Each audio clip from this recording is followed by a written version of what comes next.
Hello, I'm Jennifer Joy, author of When Loser Darcy. I hope you enjoy this audiobook, and I hope that you stay all the way to the end, where I'll get to share some fun historical facts that I learned during the research of this novel. Happy listening. Win, Lose, or Darcy, a Pride and Prejudice variation, written by Jennifer Joy, narrated by Stevie Zimmerman. Chapter 1. Netherfield Ball. Oh, Charlotte, could this evening possibly be any worse? I'm sorely tempted to make my way to the library, where I may hide between the pages of a novel. Elizabeth puffed a loose tendril of hair out of her eyes. I've been your friend for too many years to believe that you would hide from any problem, Charlotte said, with a glint in her eye. She struggled not to smile. You dare laugh at my predicament. Some friend you are, teased Elizabeth. You must admit that it is particularly dreadful this evening. She fiddled with her earring and looked nervously around the room. Why do you say that? Your family's not acting any differently from the way they usually do. It is only the company they expose themselves to that has changed. You take advantage of our friendship to speak so plainly. However, you are right, so I will forgive you. Charlotte did not appear in the least bit affected, not that Elizabeth expected it of her. What was the value of a true friend if she could not speak her mind? Taking a deep breath and relaxing her arms at her sides, Elizabeth added, First, I find out that Mr. Wickham is in London, a trip which he no doubt made in a vain effort to appease Mr. Darcy, the very man who has treated him with contempt. She twisted her fingers and stabbed her toe to the floor. I had so looked forward to dancing with him. Charlotte furled her brow and lowered her voice. You do not love Mr. Wickham, do you? Elizabeth conjured an image of the gentleman in her mind's eye. He looked dashing in his regimental uniform. With his tall, lean frame and fashionably wavy, unkempt hair, he had the admiration of every maiden in Meryton. His conversation was exceptionally entertaining, the perfect mixture of wit and sarcasm, but he did nothing to stir her heart. Elizabeth sighed. I do not love him, more is the pity. I find it rather convenient how popular Mr. Wickham has become after airing his account of the injustices he claims to have suffered at the hand of Mr. Darcy. Charlotte watched her out of the corner of her eyes. Elizabeth shivered. What a disagreeable man. Have you confirmed Mr. Wickham's accusations with Mr. Darcy? Asked Charlotte. Of course not. Though if it comes up in conversation, I shall give Mr. Darcy the opportunity to defend himself. Defend himself? You have already cast your judgment against him. And why should I not, when I know very well that he's been judging my family all evening? She looked across the room, where Lydia giggled and whispered into an officer's ear. And what a night it has been, she groaned. Even then, I could have sworn that Mr. Darcy was going to ask you for a dance. An honour, considering that he is yet to engage in the activity. I dare say you will find him very agreeable on further acquaintance. Heaven forbid! That would be the greatest misfortune of all, to find a man agreeable whom I am determined to hate. Do not wish me such an evil. Still, you must have left a favourable impression on him. I cannot imagine how. I have avoided dancing with him on 2 occasions, and have done nothing to encourage his friendship. When I stayed here to care for Jane during her illness, he hardly spoke to me, and when he did speak, we could not agree on much of anything. Undeterred, Charlotte said, He was walking this way, until Mother's boast echoed through Mr. Bingley's marble halls of how she had saved enough money to buy a full share of a lottery ticket at the bookshop, as if that is something to boast about. I saw the disapproval on Mr. Darcy's face as he promptly turned away. He must think my family to be the most ridiculous in all of Hertfordshire. Charlotte looked at Elizabeth out of the corner of her eye. For one so determined to hate the gentleman, you seem abnormally disturbed by his opinion of your family. Elizabeth gave Charlotte her best glare. Some friend you are. I am your best friend, and I thank you never to forget it, said Charlotte with mock pride, making Elizabeth laugh in earnest. I do know it. And as you observed, Mr. Darcy does not seem inclined to dance this evening, and so I shall be spared from having to refuse him. She giggled behind her hand, until she saw Charlotte's face freeze, her eyes fixed on something behind Elizabeth. She felt the heat rush to her face. Elizabeth clasped her hands together to keep some level of composure, before turning to curtsy to Mr. Darcy. Had he heard her comment? She examined him for any telltale sign of emotion. His tanned hands fixed tensely at the sides of his black breeches, his firm chin jutting out proudly over his perfectly tied white cravat and cream waistcoat, his intense blue eyes, as cold as the stream she swam in to escape the heat of the summer. They told her nothing that she did not already know. Mr. Darcy was a haughty, emotionless bore. The clatter of glasses behind Mr. Darcy pulled her away from the depths of his gaze, and silenced the words he opened his mouth to utter. The timing was perfect. She had met his stare long enough, had lost herself in it, if she were being completely honest with herself. Infuriating man. As her vision focused past Mr. Darcy's towering shoulder, she cringed. The distraction was not a welcome one after all. Mr. Collins came barrelling up behind Mr. Darcy, nearly colliding with a servant carrying a tray of empty glasses. The only man she detested the idea of dancing with more than with Mr. Darcy was her father's cousin, Mr. Collins. What could he possibly want? He had already danced with her twice. Her aching toes protested. "Mr. Darcy!" Mr. Collins shouted, his arm extended in front of him in a salute. Elizabeth cringed yet again. She had hoped that Mr. Collins' relationship to her family would go unperceived by the pompous gentleman before her, but fate was determined to complete her humiliation that evening. Girding herself in expectation of the worst, she waited for Mr. Collins to join them. He panted for breath, his complexion startlingly red against his black collar and coat. "Mr. Darcy, I do not think you know Mr. Collins. He is visiting from Kent," Elizabeth said, briefly introducing the clergyman, who looked at Mr. Darcy as if he were a deity to adore, as if Mr. Darcy needed more reasons to believe himself superior. Before she could continue, Mr. Collins interrupted. "My dear cousin Elizabeth, I know very well who this gentleman is." Mr. Darcy looked between her and Mr. Collins. He knew they were related now. Lovely. Mr. Collins continued. "Allow me to reassure you that when I left Hunsford, your aunt, Lady Catherine de Bourgh, was in exceptional health. Your cousin, Miss Anne de Bourgh, was also in fine condition in spite of her maladies. I approach you in the highest regard out of my esteem for your esteemed family." How could a clergyman not have a more diverse vocabulary? Biting her lips, Elizabeth looked at Charlotte, who appeared as appalled as she felt ashamed at Mr. Collins' audacity in approaching a gentleman before being properly introduced. Mr. Darcy's gruff expression marked his disapproval. His eyes narrowed into slits. Lifting his chin, he turned to face Elizabeth directly. Offering his arm, he asked, "Miss Elizabeth, will you do me the honour of dancing with me?" Stunned, she reached out to him before her mind could stop her. It was not until her gloved hand rested on his solid forearm that reason caught up with her. But it was too late. She could not pretend it had been a flinch. Together they walked away from churlish Mr. Collins and self-satisfied Charlotte. A wicked thought almost made Elizabeth laugh. Charlotte may be smug now, but 5 minutes in Mr. Collins' company would be punishment enough for always being right. Well then, if Charlotte thought it best for Elizabeth to ask Mr. Darcy if Mr. Wickham's claims against his character were true, that was precisely what she would do. Finally, his opportunity had come.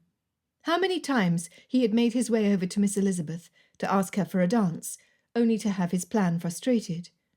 That she had avoided dancing with him on 2 previous occasions only increased his determination to secure a dance with her that evening. Darcy had stood in horrified awe as Miss Mary's inept performance on the pianoforte was forced upon guests in Bingley's drawing-room. Mr. Bennet's public reaction to his daughter's display was even worse. The 2 younger Bennet sisters chased the officers present openly and with no regard for propriety. Mrs. Bennet's claims that her eldest daughter would soon marry Bingley had raised his ire, and when Mrs. Bennet bragged how she had managed to buy a full share of a lottery ticket, he believed her to be the most vulgar woman in all of Christendom. Had there not been enough of a resemblance to proclaim Miss Bennet and Miss Elizabeth to be part of the Bennet family, Darcy would have thought them adopted. Nevertheless, Miss Elizabeth had agreed to dance with him. Her comment to Miss Lucas must have been made in jest. She was a clever one. It was a quality he had come to admire all the more during her and Miss Bennet's brief stay at Netherfield Park. Miss Elizabeth had proved herself a worthy opponent in more than one verbal joust. He smiled at her as they stood across from each other, taking their positions as the music faded into the background. Her flushed cheeks brightened her fine eyes, giving them a lively luminescence. He had thought of a list of intelligent things to say, but at that moment he was content simply to admire her. The dancers began to whirl. Miss Elizabeth's slender, lithe frame danced elegantly. A tendril of hair slid across her back as she moved gracefully along with the melody of the orchestra. Darcy could not recall ever having contemplated the advantages of loose hair, but as his instinct to reach out and tug the tendril grew, he understood the lure of the coiffure. "How refreshing to see so many couples dancing this far into the evening," she said, her sharp comment cutting through his appreciative observations of his dance partner. "Quite," he said. It was not the cleverest retort, but it would suffice. "It is your turn to say something now, Mr. Darcy.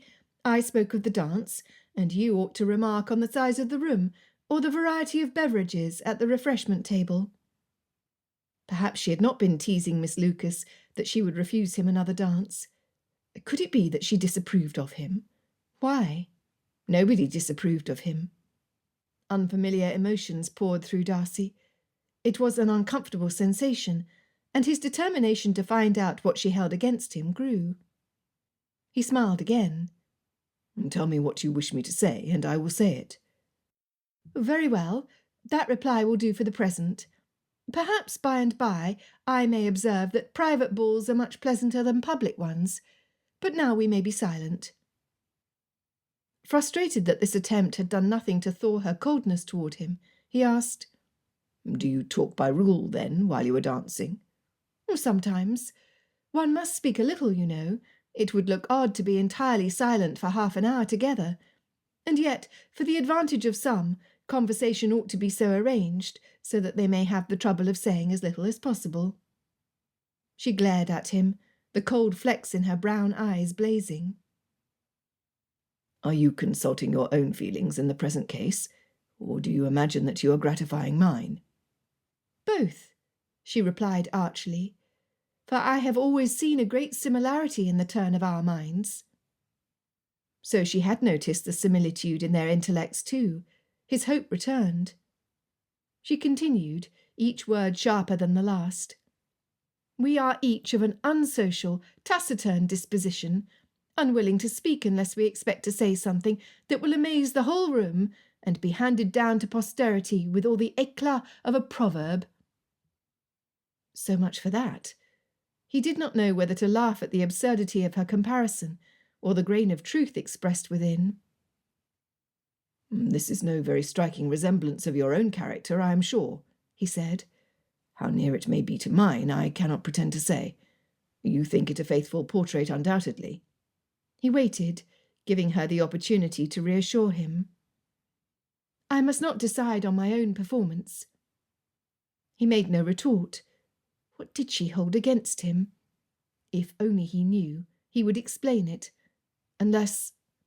A sickening sensation, a hint of a suspicion, nagged at him, so that he asked, "Do you often walk to Meryton?" The withering look she gave him told him that he was about to learn what he so desperately wanted to know.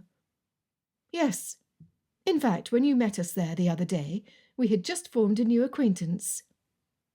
Wickham. It was as he had suspected. How he detested that man! How near he had come to ruining Georgiana, his little sister, who was as yet too young to receive the attentions of a wolf like Wickham, and all to cover his gambling debts. It disgusted him to be compared to the despicable rake, especially by Miss Elizabeth. Careful to word his warning correctly, Darcy said, Mr. Wickham is blessed with such happy manners as may ensure his making friends. Whether he is equally capable of retaining them is less certain. Miss Elizabeth snapped. He has been so unlucky as to lose your friendship, and in a manner which he is likely to suffer from all his life. You concern yourself over that gentleman, though I hardly think such a lofty term of address applies to one who would air his problems to so recent an acquaintance. And that is the reply of a gentleman. Do you not deny the wrongs you have done against an officer without the means to improve his situation in life? Her nostrils flared, and he saw the blame and judgment in her accusing eyes. He looked around them. There were too many people surrounding them to offer an explanation. He listened, frustrated at his forced helplessness, as Miss Elizabeth continued. Not long ago you told me that you hardly ever forgave, and that your resentment, once created, prevented you from forgiving the unfortunate individual who had lost your good opinion. You are very cautious, I suppose, as to its being created. I am, he said immediately. How dare she assume that he was the villain? And you never allow yourself to be blinded by prejudice, she continued. I hope not. Certainly not as she did. She scoffed.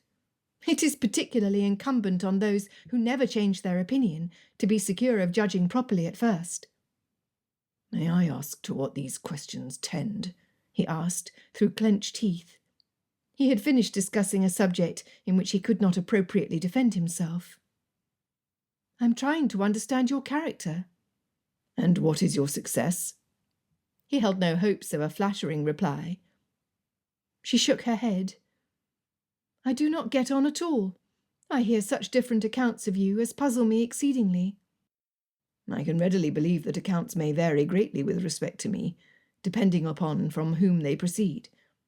I wish that you were not to sketch my character at the present moment, as there is reason to fear that the performance would reflect no credit on either of us. Wickham had filled her mind with poison. What was worse, she had believed him. He clenched his fist, feeling as he did the day he had seen the cad embracing his sister on the waterfront. Miss Elizabeth's voice sifted through the sounds of Ramsgate's crashing waves and the music surrounding them. If I do not take your likeness now, I may never have another opportunity. Her voice had lost its edge. I would by no means suspend any pleasure of yours, though our conversation leads me to believe that you have already judged me and found me deficient. Let me assure you, Miss Elizabeth, that I would never betray my friends in the manner in which Mr. Wickham betrayed me and those whom I hold dearest. Her eyes widened. She was curious. Good. He returned her to Miss Lucas's side and bowed to leave, knowing that his comment would increase her uncertainty, and his absence would stir her curiosity further. Chapter 2. That was quite an exchange you had with Mr. Darcy, said Charlotte, her tongue in her cheek. Insufferable man. He said nothing about Mr. Wickham, and when I questioned his character, he answered me in the most reasonable manner possible, leaving me to feel as if my opinion of him is unjust and unsympathetic. She picked at her gloves.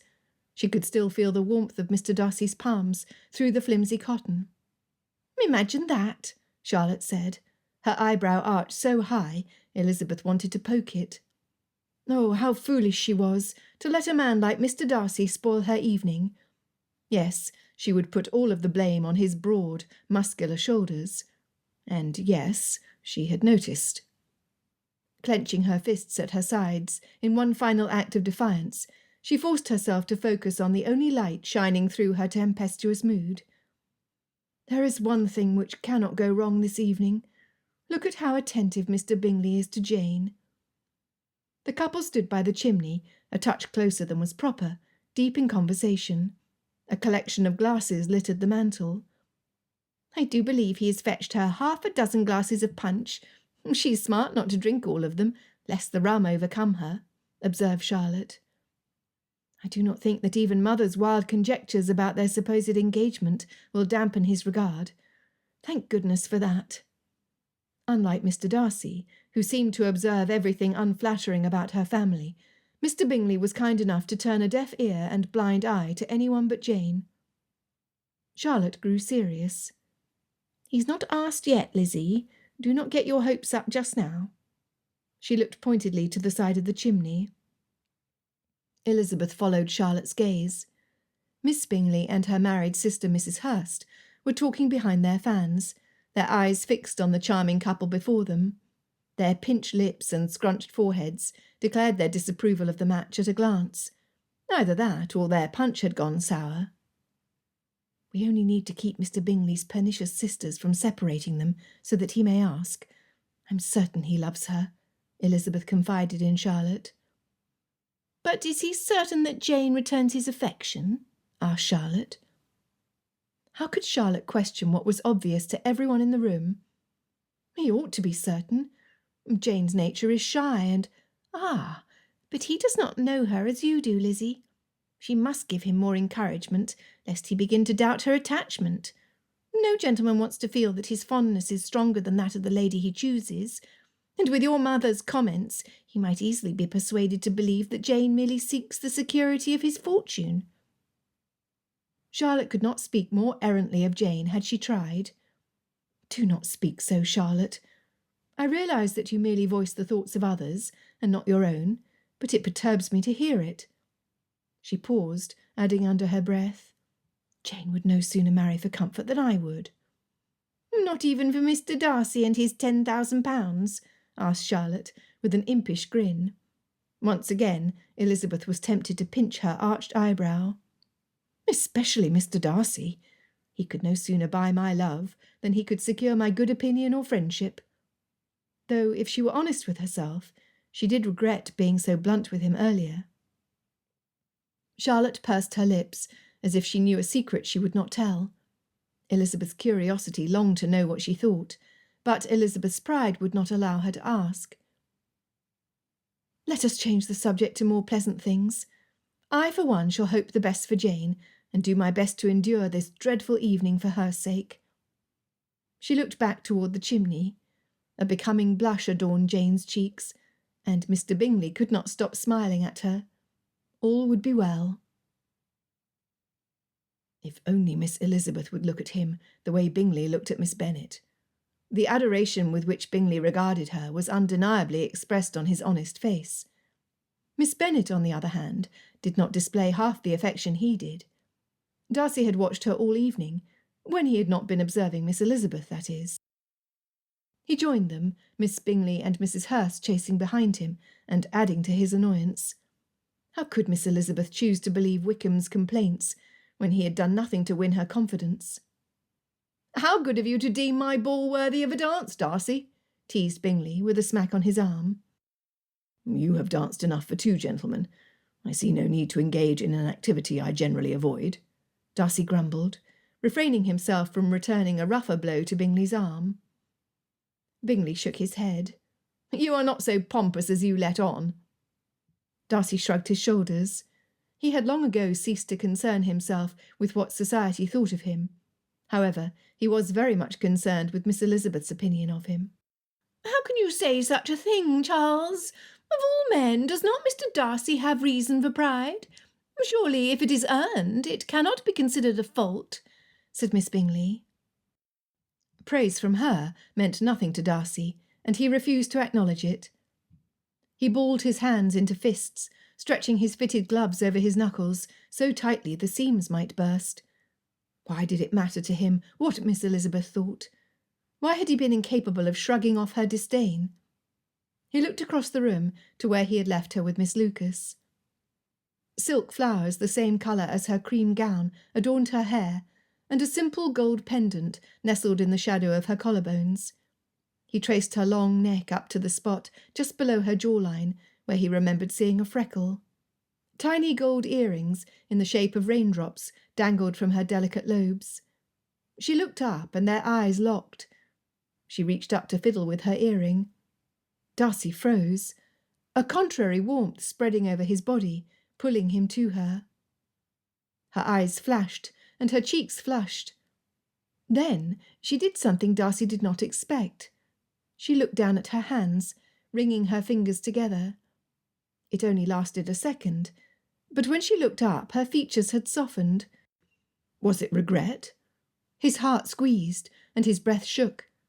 He could win her good opinion yet. "Do you not agree, Darcy?" he heard by his side. "Pardon me, what did you say?" he asked the stuffy voice at his side. Miss Bingley, whom he had forgotten had placed herself beside him, glared at the corner of the room he had dwelt on for too long. She was not without a measure of intelligence, and must have seen where his attention had been. It was just as well. He would not encourage Miss Bingley. Tapping her foot, she said, "I only commented to Charles that his affection seems to be wasted on Miss Bennet. She is a fortune hunter if I ever saw one." Appalled that Miss Bingley should allow her comment to be heard by the very lady she meant to offend, Darcy looked at the space where Miss Bennet had stood. It was empty. Following Bingley's longing gaze, he saw her on the dance-floor with Mr. Collins. Darcy had not noticed that she had gone, but he was grateful for it. While he regarded her temperament as indifferent toward Bingley, he held no other scruples against her. She was, in fact, the most polite and docile lady he had met in all of Hertfordshire, qualities much appreciated in high society. Bingley placed his hand over his stomach, as if he had suffered a blow.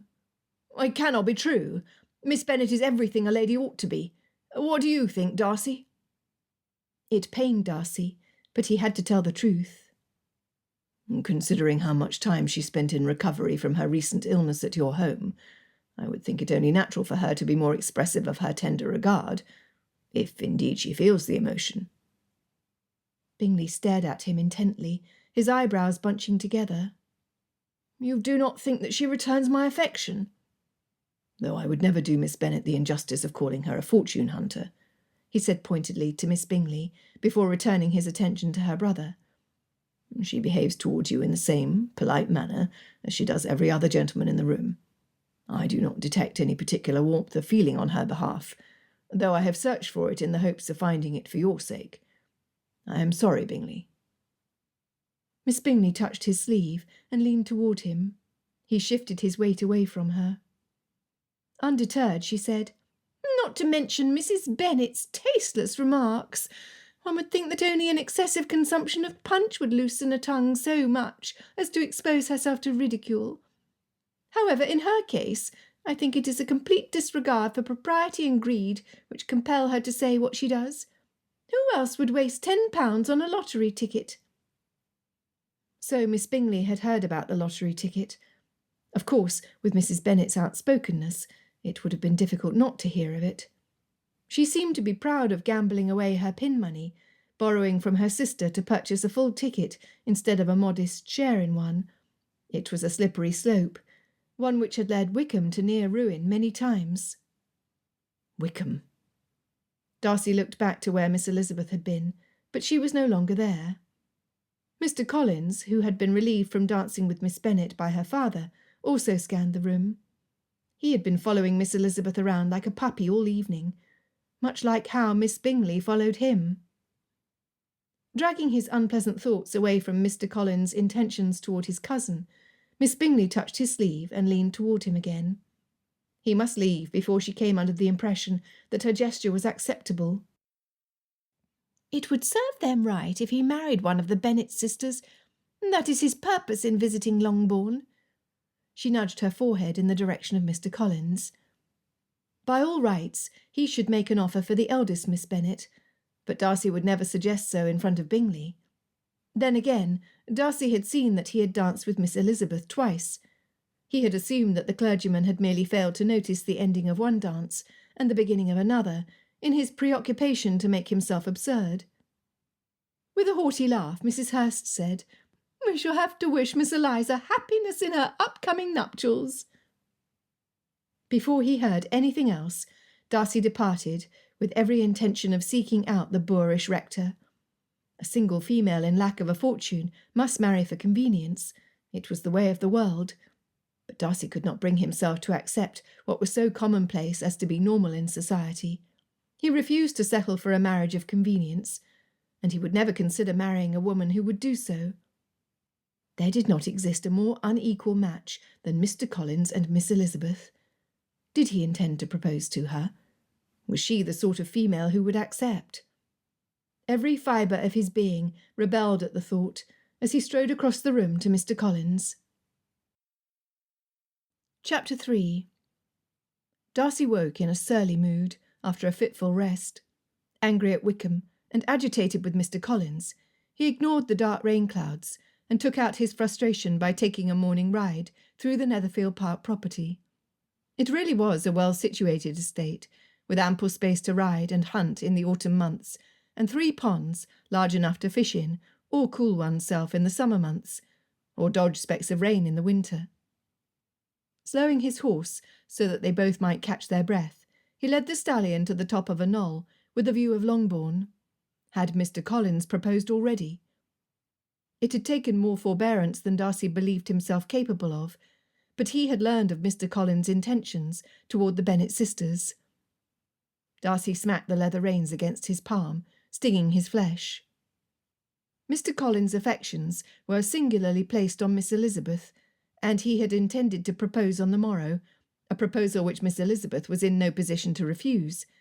Mr. Collins would inherit the entailed estate at the sad event of Mr. Bennet's death, leaving his wife and daughters destitute and without prospects. Only a marriage to Mr. Collins would secure their home.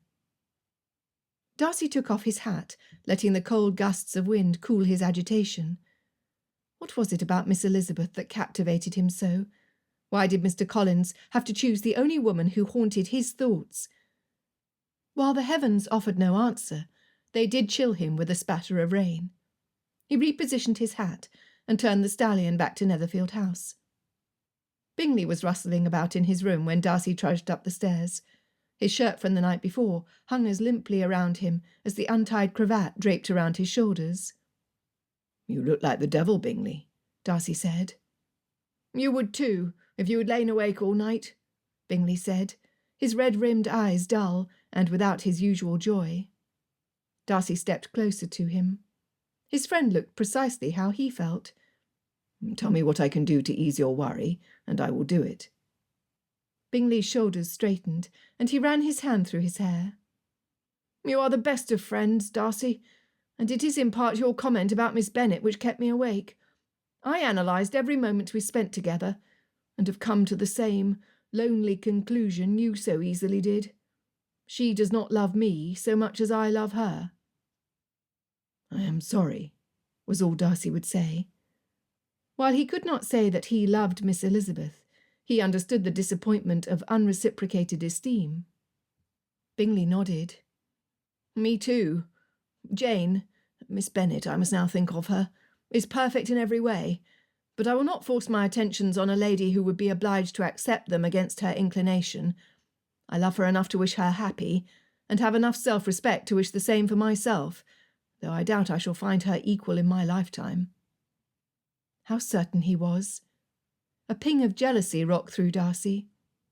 "What do you think to do?" "I cannot stay here. I mean to leave for London today.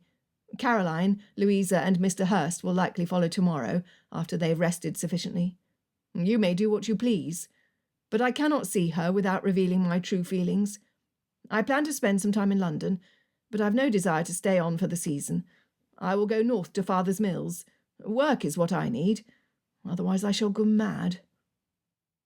Impressed with Bingley's decisiveness, Darcy wished him success, and continued to his room, where he instructed his valet to pack his things to withdraw with Bingley. He would leave Mr. Hurst to see to the ladies' care, or risk encouraging Miss Bingley by staying behind. He would return to Georgiana, and he would soon be occupied enough that he would forget Miss Elizabeth. "Almost as soon as I entered the house, I singled you out as the companion of my future life," said Mr. Collins. So convinced in Elizabeth's acceptance of his bumbled offer of marriage, it obviously never occurred to him that she might not wish to marry him. "To fortune, I am perfectly indifferent, and shall make no demand of that nature on your father, since I am well aware that it could not be complied with. On that subject, therefore, I shall be eternally silent, and you may assure yourself that no ungenerous reproach shall ever pass my lips when we are married," he continued. Elizabeth wished that he would be eternally silent to her on all subjects. Oh, if only she were rich! Her family expected her to marry Mr. Collins. To be fair, she had given the matter some thought.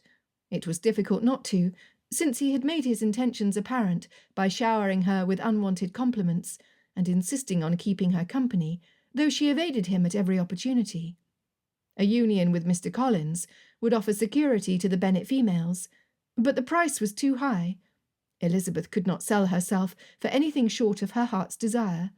She wanted love. She wanted to be loved ardently. Was that too much to ask? "Please, Mr. Collins, you forget that I have given you no reply. I cannot marry you. I am the last woman in the world to make you happy." Undeterred, Mr. Collins continued. "You must give me leave to flatter myself, my dear cousin, that your refusal of my addresses is merely a matter of course. It does not appear to me that my hand is unworthy of your acceptance. My situation in life, my connections with the family of de Bourgh, and my relationship to your own are circumstances highly in my favour." Breathing deeply, she said, "I assure you, Mr. Collins, that I am not the sort of lady to encourage a gentleman's attentions through artful deception. I meant what I said, and thank you to believe me." Mr. Collins dabbed his red face with a napkin from the breakfast table. "And you should take it into farther consideration that, in spite of your manifold attractions, it is by no means certain that another offer of marriage may ever be made you." Elizabeth's jaw twitched. She clasped her hands together and looked down at her white knuckles. Ungraciously, Mr. Collins understood her pause as encouragement to continue. "Your portion is, unhappily, so small that it will in all likelihood undo the effects of your loveliness and amiable qualifications.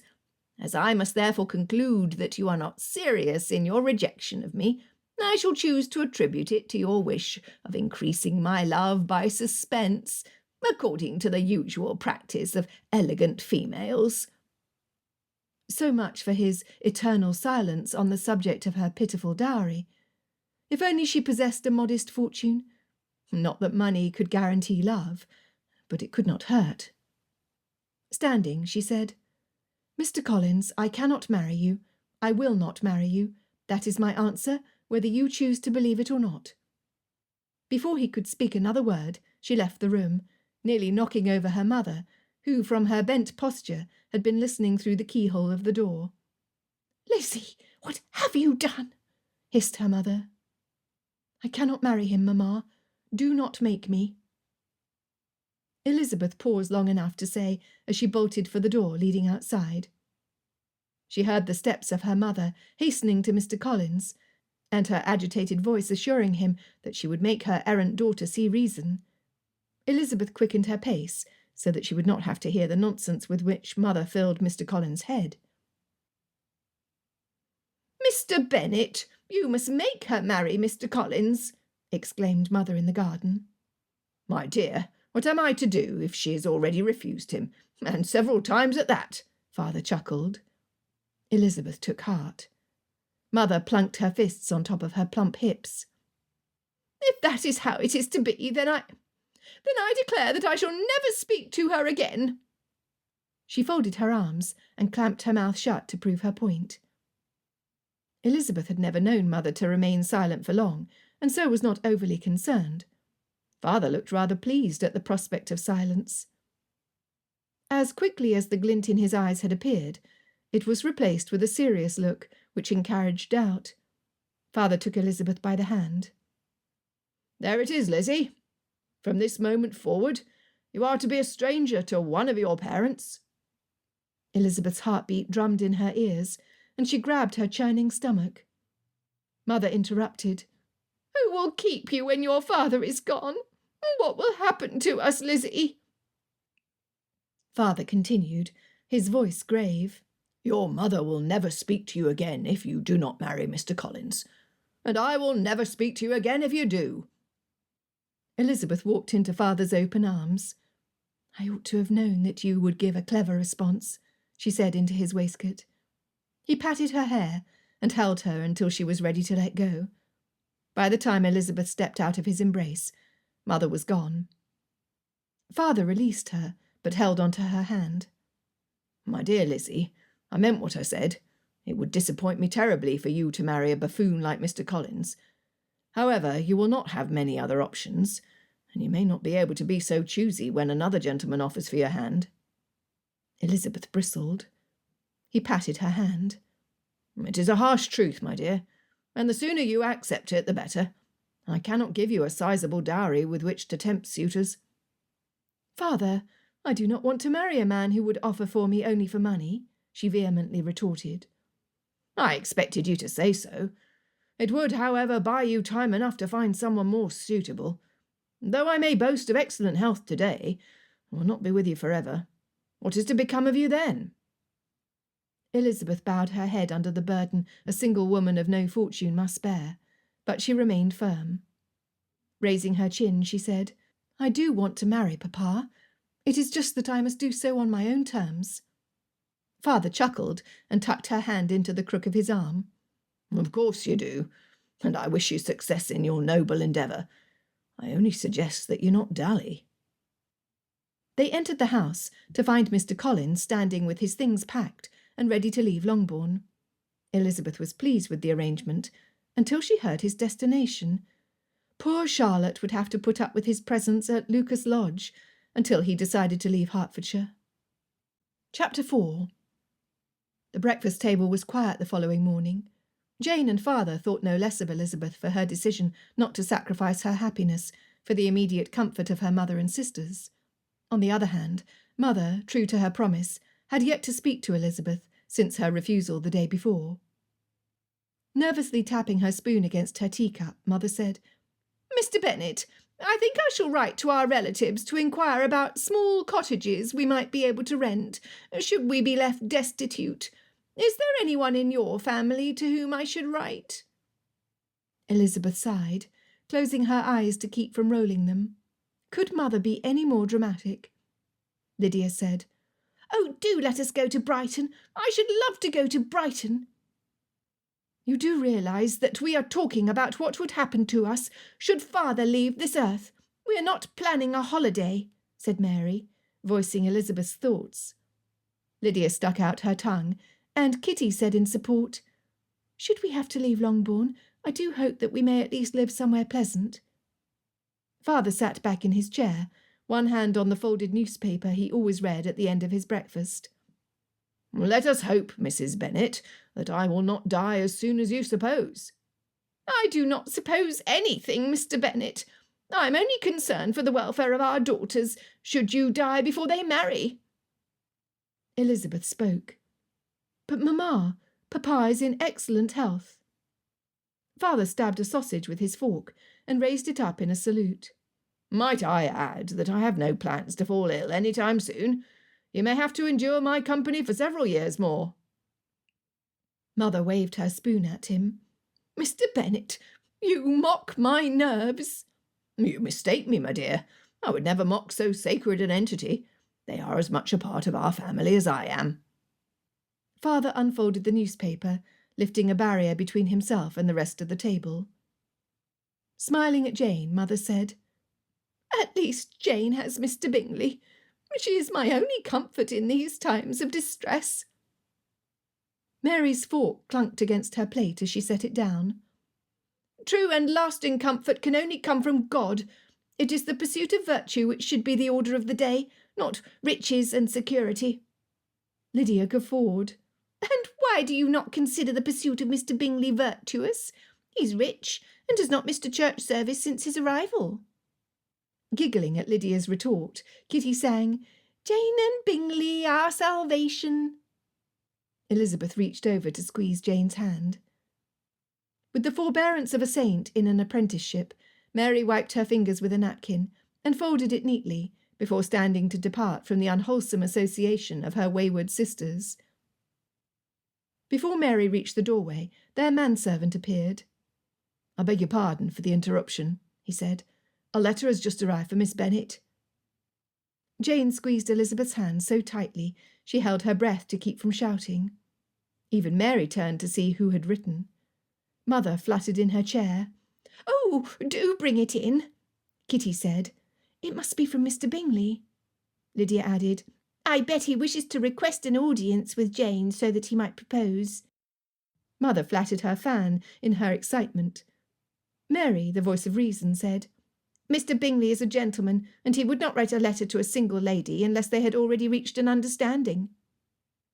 All eyes looked at Jane. "Well, Jane, are you secretly engaged to Mr. Bingley? How could you keep such a secret from me?" asked Mother. Kitty swooned. "A secret engagement! How romantic!" Taking the letter, Jane read the inscription and calmly said, "It is from Miss Bingley."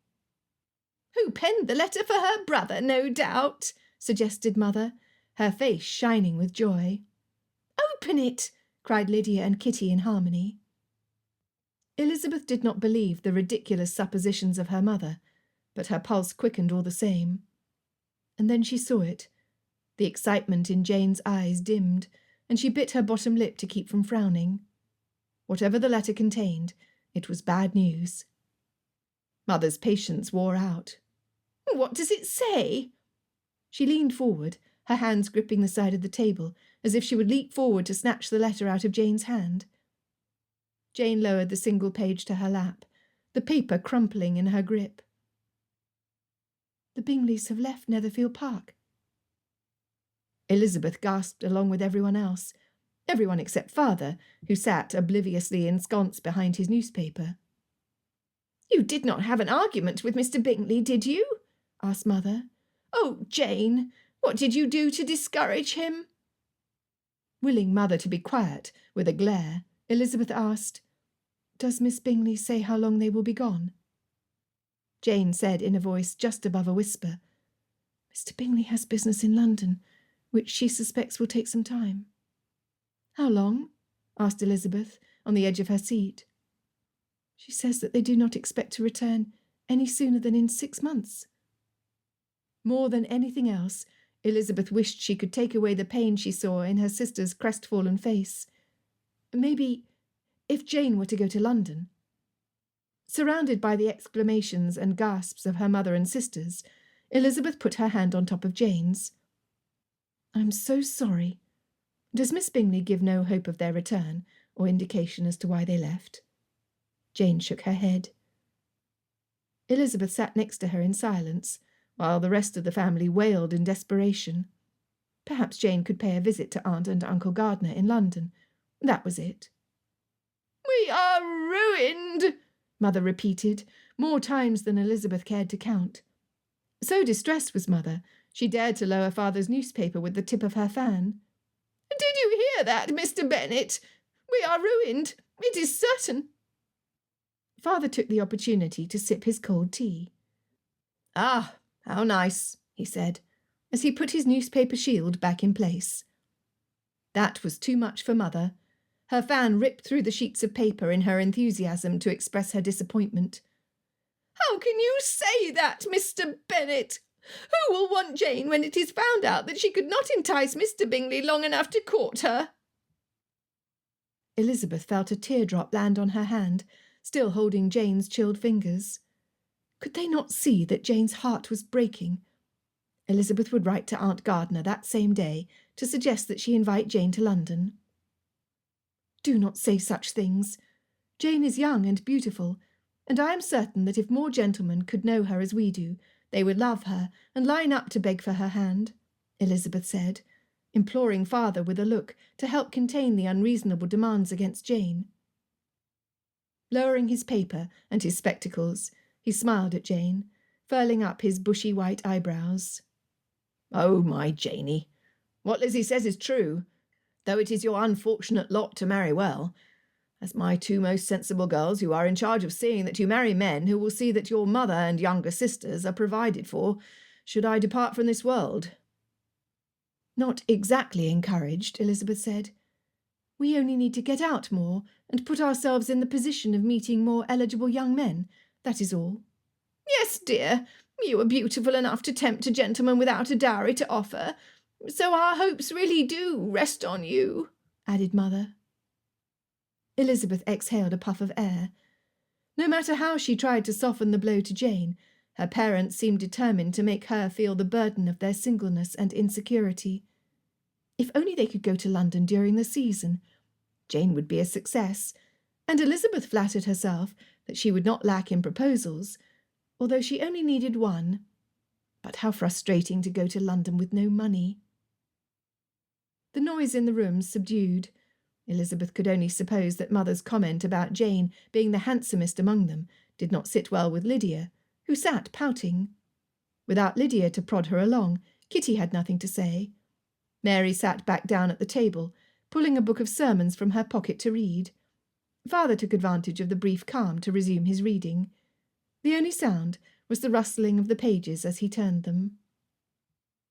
Father reached for his empty teacup, but his hand stopped midway. He sat as straight as a board in his chair and peeked over the top of the pages at Mother. His eyes went from the paper to Mother and back again. "Mrs. Bennet, did you purchase a lottery share?" Mother waved her napkin at him. "I did. Only this time I was able to save enough of my pin money and borrow a small sum from the girls to purchase an entire share." Father's eyes grew. "Who did you borrow from?" Mother narrowed her eyes at him. "Why do you ask?" Growing impatient, an emotion which Elizabeth had never seen Father suffer, he said, "Just answer my question, Mrs. Bennet. Whom did you borrow from, and how much was it?" Shrugging her shoulders, Mother said, "Only from Lydia and Kitty. Mary also contributed." "Mother, I did not know that you asked for money so that you might squander it on an undignified vice." Mary's face looked as red as a sun-ripened tomato. "Pshaw! You never would have let me borrow from you had I told you my reason for wanting it." Father interrupted. "Was there anyone else from whom you borrowed?" "My sister lent me some coin," she replied, before she remembered to be annoyed. Spreading her fan with a snap, she added, "You have never asked me about how I spend my pin money before, Mr. Bennet. Why do you ask now?" Mother asked, not a little flustered. "Because there will be no getting any sense out of you once I tell you my reason. Now please be so kind as to give an answer to what I have repeatedly asked." Tapping her fan against her hand, Mother said, "Only one other lady, who is the pinnacle of discretion. I already made arrangements to pay her back, if that is what concerns you, Mr. Bennet." She harumphed and pursed her lips together, making clear that she would reveal no more. "How much was the share?" he asked, squirming in his seat. Mother scowled. Elizabeth, too, wondered what he was about. She could not recall an instance where he had concerned himself with their spending. "I did not buy a fraction of a share this time, Mr. Bennet. Otherwise I would not have borrowed from anybody, just like the last times when I bought part shares. When I inquired about the tickets, I was pleased to hear that they were only £10 instead of their normal 20, so I borrowed what I could and bought a ticket." Quickly she added, "It is for the good of England. They use the money to improve the roads and for building projects." She nodded particularly at Mary, whose mortification at being a participant, albeit an involuntary one, was complete. Father's eyes glazed over, and he stared out of the window. Lydia started singing, and was soon joined by Kitty. "He whose life seas will successfully sail must often throw a sprat to catch a whale. Apply this proverb then, think ere too late, what fortune, honour, and what wealth await the very trifling sum of £1.8. Elizabeth thought of the passed-down dresses she mended to stretch their use, Jane's need for a new pair of slippers, and the countless books she would rather spend their meagre coins on. It was shameful of Mother to squander their money on a game of chance. "It is for a good cause, Mary, for the good of England," Mother insisted. Suddenly, Father gripped the edge of the table and stood. A hush fell over the room. He held the paper up in his hand and shook it. "It says it right here, but I'm only now beginning to believe it's truth." Mother rolled her eyes. "Oh, Mr. Bennet, You can be so tiresome. What are you talking about? Speak plainly, for heaven's sake, or I shall suffer from another bout of nerves." She fanned her reddened face.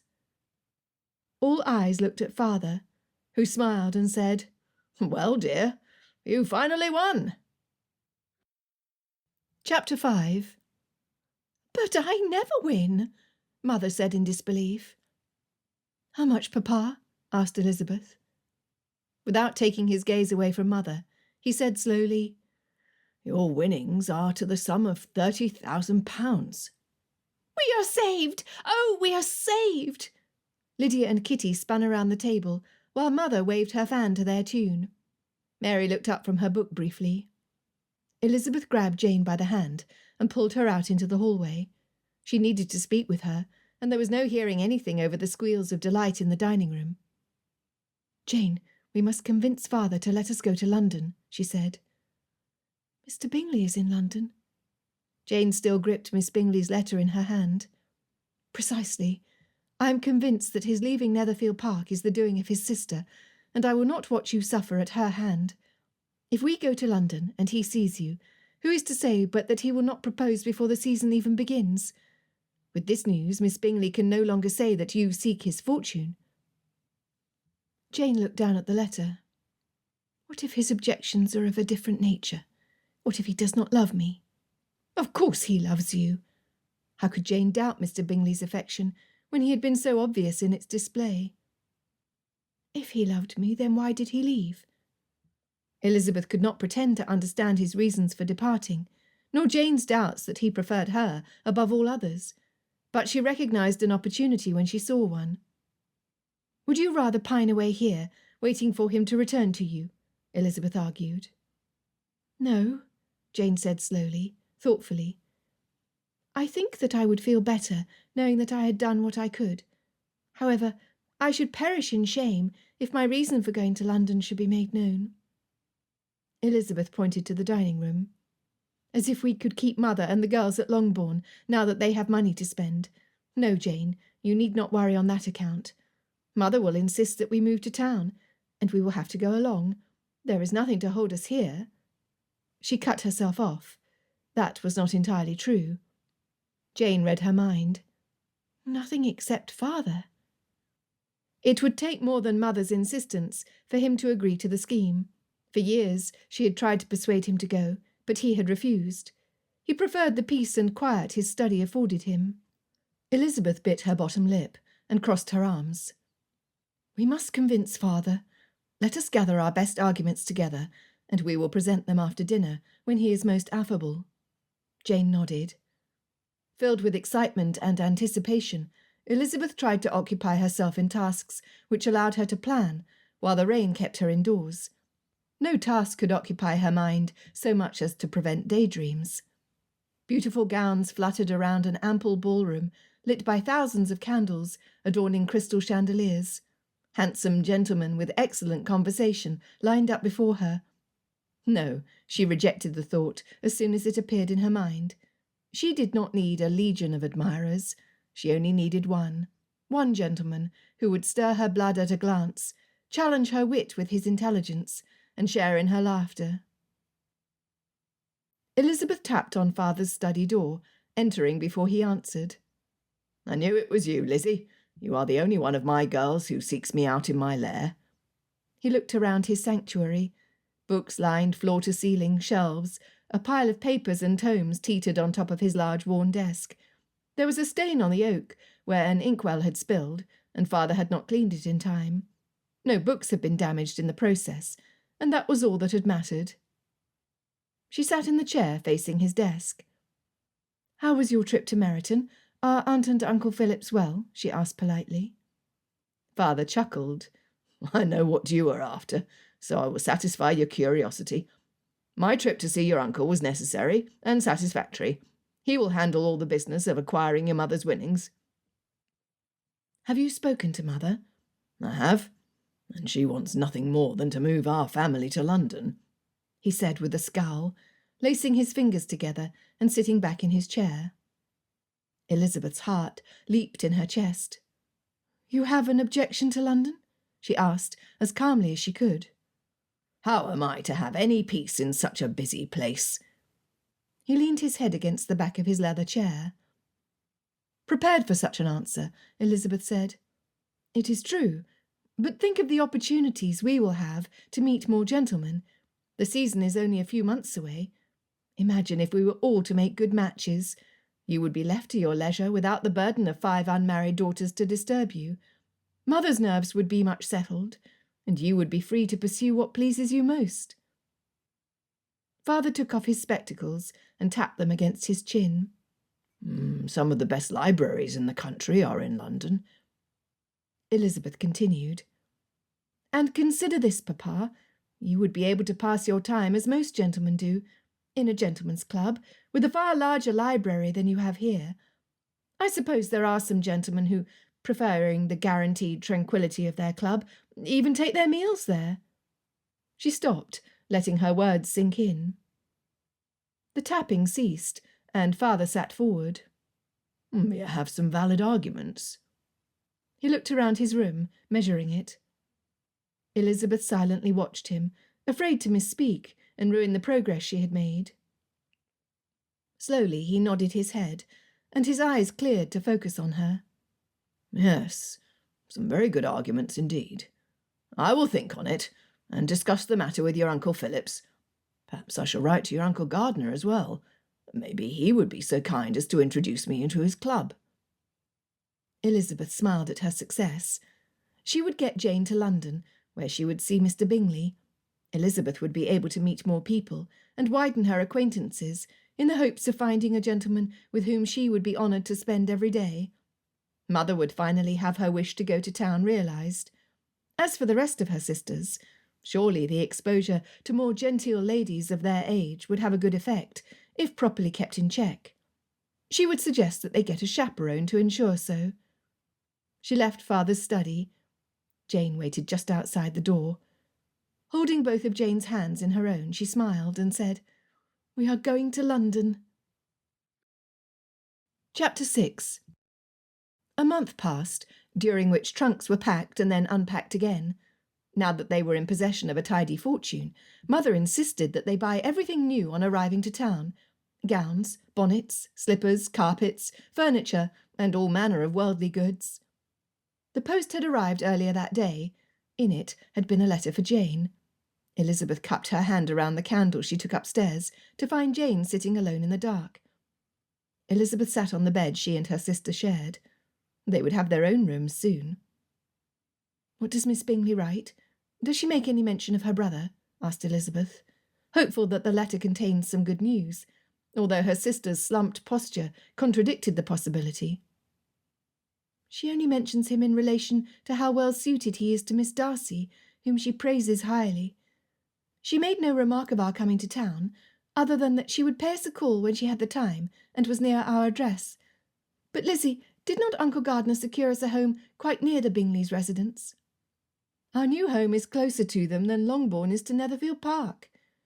Elizabeth wanted to grab the odious letter from Jane's hand and hold it over the flame of the candle. "Why would Miss Bingley imply that we were too far out of her way?" sweet Jane asked. "She only means to discourage you. You must not believe what she writes, Jane. Proof of my point is her implication that Miss Darcy is Mr. Bingley's intended. You saw for yourself how pompous Mr. Darcy is. Can you imagine a man of Mr. Darcy's proud nature encouraging an attachment between his sister and a man with connections in trade?" "But he and Mr. Bingley are close friends," said Jane, still staring into her lap where the letter lay. Elizabeth had pondered Mr. Darcy's friendship with Mr. Bingley, but she was not about to yield in her reasoning. "It is one thing for them to be friends, and quite another for Mr. Darcy to allow his sister to marry a man he would consider beneath him. I do not believe a word of it, and I hope that you will not let Miss Bingley make you think that you are in any way inferior to Miss Darcy." She took the letter away from Jane, and, resisting the urge to shred it into tiny bits, she folded and set it on top of a fashion magazine they had bought in anticipation of the new gowns they would have made. A delightful thought made Elizabeth giggle. Jane looked at her questioningly. "I apologise, Jane, but I cannot help but imagine Mr. Darcy's reaction when we arrive to London in high style. I dare say he will not be impressed in the least, and once he finds out the source of our change in fortune, he will surely disapprove. After what you said to him at the Netherfield ball, I doubt he would seek our friendship, chided Jane, who never said anything disagreeable about anybody. Elizabeth laughed. At least I will never have to refuse a proposal from him. In that manner, I do believe he resembles Mr. Collins. Jane gasped. Lizzie, how can you possibly compare the two men? I cannot help but think that he is the sort of gentleman who would propose to a young lady in complete confidence of an acceptance, due to his superior standing in society and wealth. He would assume that no reasonable lady could possibly refuse him. Yes, the resemblance is striking now that I think on it. How would a man such as Mr. Darcy propose? She could not imagine him being romantic. He was the sort to marry a beautiful young lady with high connections, too many accomplishments to name without pausing for breath, and impeccable manners. Add a functional brain, and she would be a fierce thing to behold, if such a lady existed. For a gentleman that you say you despise, began Jane. How can I forgive him, when he insulted my vanity, and did not deny his contemptible treatment of Mr. Wickham? Interrupted Elizabeth. Jane pursed her lips. You do give abnormal consideration to Mr. Darcy, for his being a man whom you claim to dislike. Elizabeth rolled her eyes at Jane. Then let us speak of him no more. Mr. Darcy is unworthy of our conversation, and I resolve not to mention his name any more. Were we in the same room as Mr. Darcy, I would not even give him a nod, nor make a comment about the weather. You would be as rude to him as you claim him to have been to you at the Meryton Assembly. Would that not make you equals in your abominable behaviour toward each other? Elizabeth laughed. You are right. He would take my imitation of his poor qualities as a compliment, and I would soon find myself at the disadvantage of being in his favour. She shook her head violently. No, that would never do. Jane joined in her laughter, until sadness overtook her once again. Elizabeth endeavoured to feel content that she had helped Jane forget her hurt for a short time. I will miss this place, Lizzie. Me too, in my own way. To be truthful, Elizabeth counted the days until their departure. What if our life in London is not what we hope? What if Mr. Bingley never calls? Jane's eyes glistened with tears. We shall make the best of it, as we always do. Failure was not an option. Elizabeth blew out the candle for the last night they would spend in their bedroom at Longbourn. Darcy did not feel like receiving company. However, he could not avoid Miss Sophia Kingsley. She was practically a sister to him, and she was a refined influence on Georgiana, who benefited from her female companionship. Pasting a smile to his face, and suppressing a groan, he descended the stairs and entered the drawing-room, where Sophia and Georgiana sat on opposite sides of a small table near the fireplace. A pot of steaming tea between them added to the warmth and comfort of the scene. Perhaps her visit would be a welcome respite. Good afternoon, Darcy, greeted Sophia in her familiar way. Good afternoon, Sophia. It always brings Georgie pleasure to see you. Sophia laughed. What a thing to say!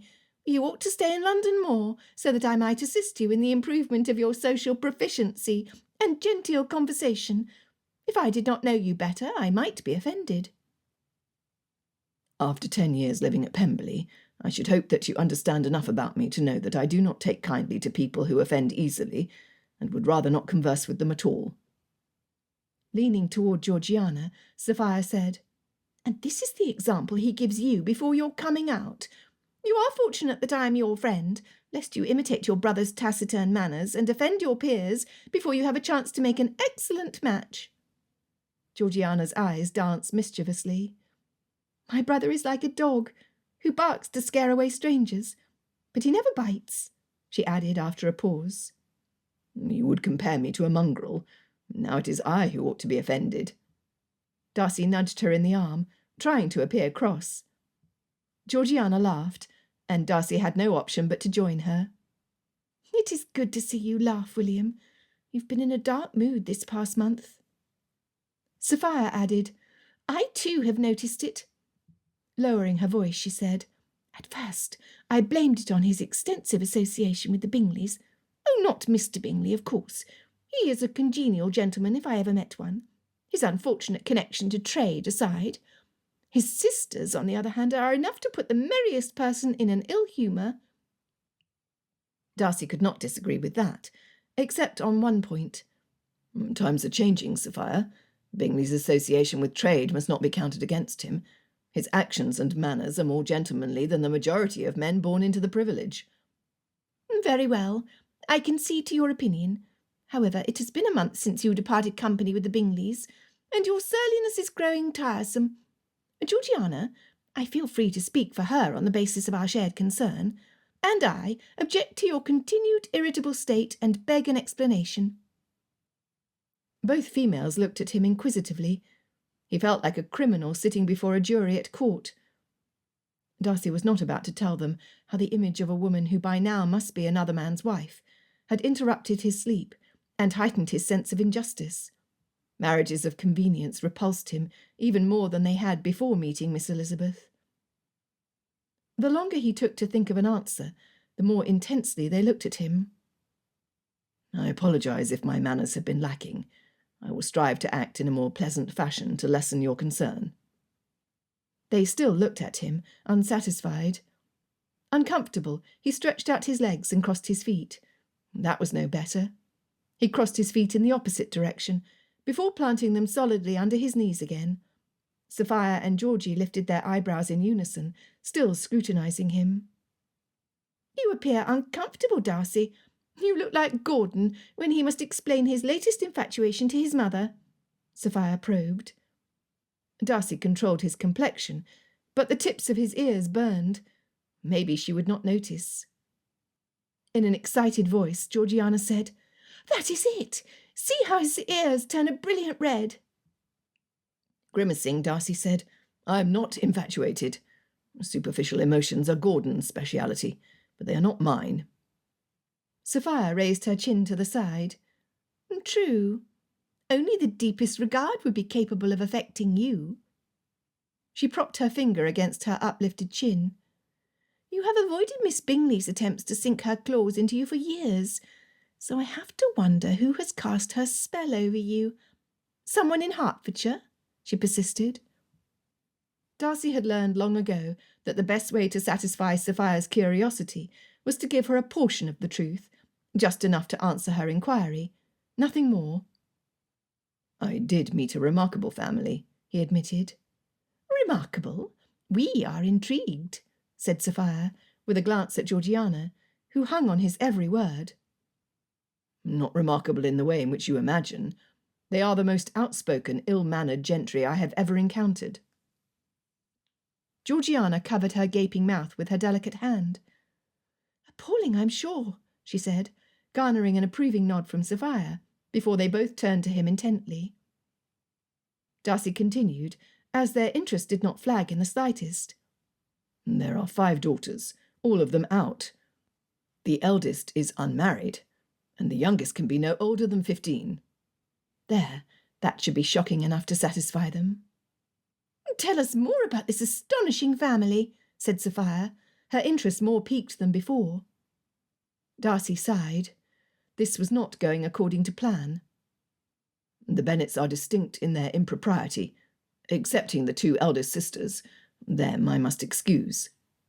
"How is that?" asked Sophia and Georgiana unanimously. "The eldest, Miss Bennet, is a gentle sort of lady, and similar to you, Georgie, in looks. She's one of the handsomest ladies I have had occasion to see, and yet she is not vain, nor does she give herself airs." Sophia narrowed her eyes, as if she were examining something small. "What of the other sister?" "She is most assuredly married to the heir of her father's estate, the churlish rector on Aunt Catherine's estate." He added no details about her, though it did not prevent his mind from dwelling on her shiny chestnut hair, her eyes which sparkled when she laughed, and deepened to the colour of coffee when she was angry. He held his breath to keep from sighing. "Your lack of detail concerning this other sister gives me cause to suspect that she was the one to leave quite an impression on you." Sophia pinched her chin and watched him, adding, "I wonder what impression you left on her."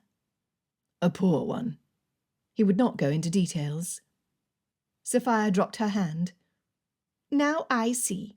You have never suffered the disregard of anyone. That you hold her in some esteem must trouble your sense of everything true and just in this world. It is a clever trick, and one which would make a gentleman such as yourself do anything in his power to win her good opinion." There was no trickery on her behalf, I can reassure you. She's too genuine in character to fake a disregard she does not feel. That was what stung the most. Sophia sipped her tea. "You said that their name is Bennet?" she asked. "Yes, though I do not suspect you will ever have occasion to meet them." He dreaded the thought of seeing Miss Elizabeth on the arm of another man, a man so far her inferior. Mrs. Elizabeth Collins. He shivered. "I think that they sound interesting, and should like very much to meet them," said Georgiana shyly. "Surely if they wish to have any position of respect in society, they cannot be so bad. And the eldest sisters sound lovely." "It is to their advantage that they live in the country, and are not often in elevated company. Otherwise they would be ridiculed by their peers, and provide fodder for the gossips." How difficult it must have been for Miss Elizabeth to grow up in that household. Yet she possessed an intelligence comparable to his own, a sensibility to propriety paired with an enchanting independence, and a steadfast loyalty to her family, which he admired, despite the many faults of her relatives. "Then let us hope that they never have cause to come to town and expose themselves to high society," added Sophia, setting down her empty teacup with finality. Chapter 7. Uncle Gardner had secured them a charming townhouse situated in a stylish neighbourhood. Elizabeth had been won over as soon as she saw the flower boxes outside the windows facing the street. The winter blooms were not so impressive in the cold, soggy weather of early January, but she would ensure that colourful blooms cheered every passer-by in time for spring. Her room had a window overlooking a tiny garden between the house and the stables. A bare tree limb tapped her window, and she anticipated watching the birds build their nests in its leaves in the months to come. It was a perfectly situated room, and it was hers alone. The room, the view, and the sparsely populated armoire beckoning for more dresses to satisfy its appetite. "Lizzie, come on! Aunt Gardner is here, and I'm absolutely dying to go to Bond Street. I shall have all the dresses I want, and will buy as many ribbons and bonnets as I please," said Lydia, prancing in front of the door. Elizabeth was excited too, though she would exercise more restraint than Lydia. Money so easily won could just as easily be lost. She followed Lydia downstairs, where her mother and sisters waited as their new coach pulled up in front of their new home. Mother gave orders for the coachman to convey them to Gracechurch Street in a stuffy voice. Lydia mimicked Mother's pompous tone. With one hand over her breast, she exclaimed, "Take us to Gracechurch Street, Mr. Coachman. Do not dally, for I am desirous of a new dress or 5 to go with my diamond necklace and emerald earrings." "Do not forget the matching slippers and bonnets," exclaimed Kitty. Mary sulked in the corner opposite Elizabeth. "Are you not excited in the least, Mary?" Elizabeth asked. "How can I, when they display such a lack of restraint? A virtuous lady does not concern herself with ribbons and frills, but with her inner beauty, and such qualities as modesty and piety. I would rather have remained at Longbourn than expose myself to frivolity." "You silly goose, Mary.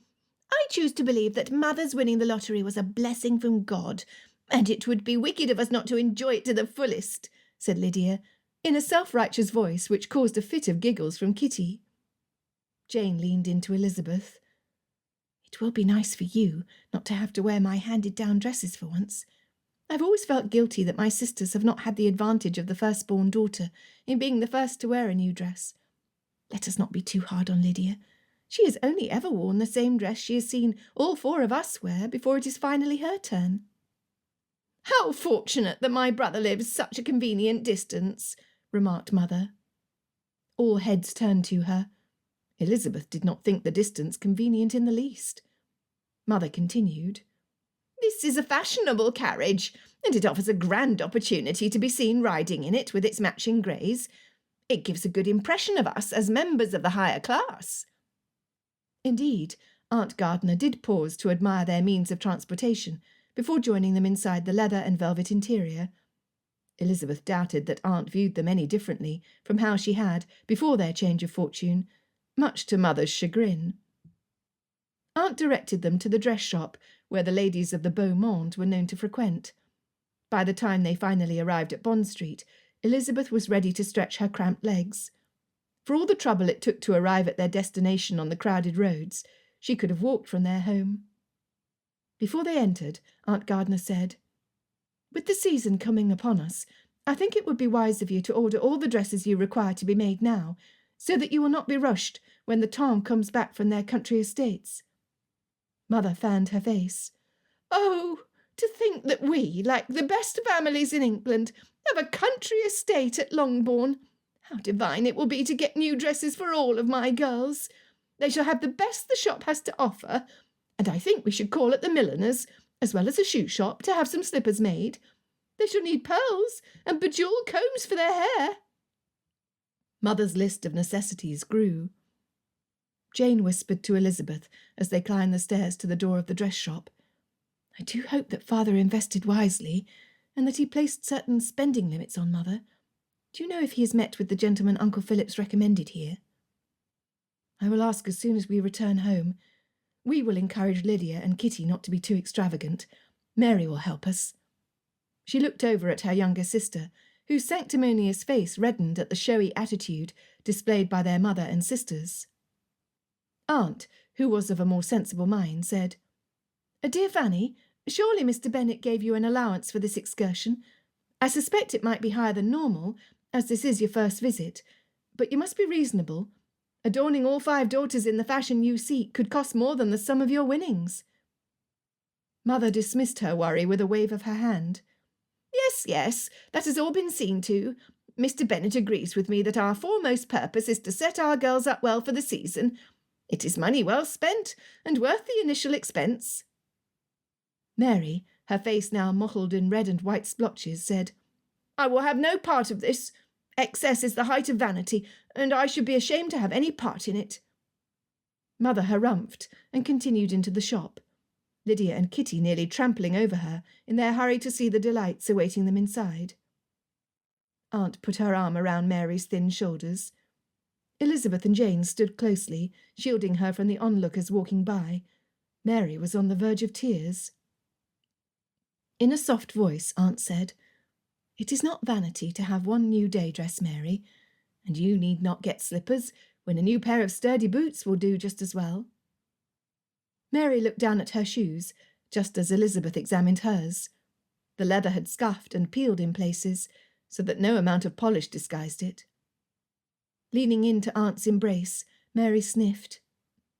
"How is it just that we have so much when there are countless others who cannot afford their daily bread? It pains me to drive through the streets in our fancy carriage when there are children with dirty faces walking barefoot on the cold, wet stones." Elizabeth wiped her sister's cheek, touched at her humanity.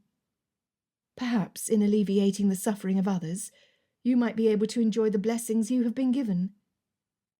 Mary stood taller, as if a weight had lifted from off her. "I could volunteer my time and energy for a higher cause. Aunt, can you help me? I do not know where to start." Aunt's face brightened.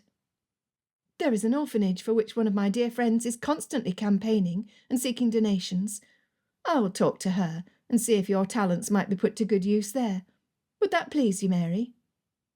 With a sigh, which she must have held in for a great deal of time, Mary said, "I should like that very much." Elizabeth hugged her.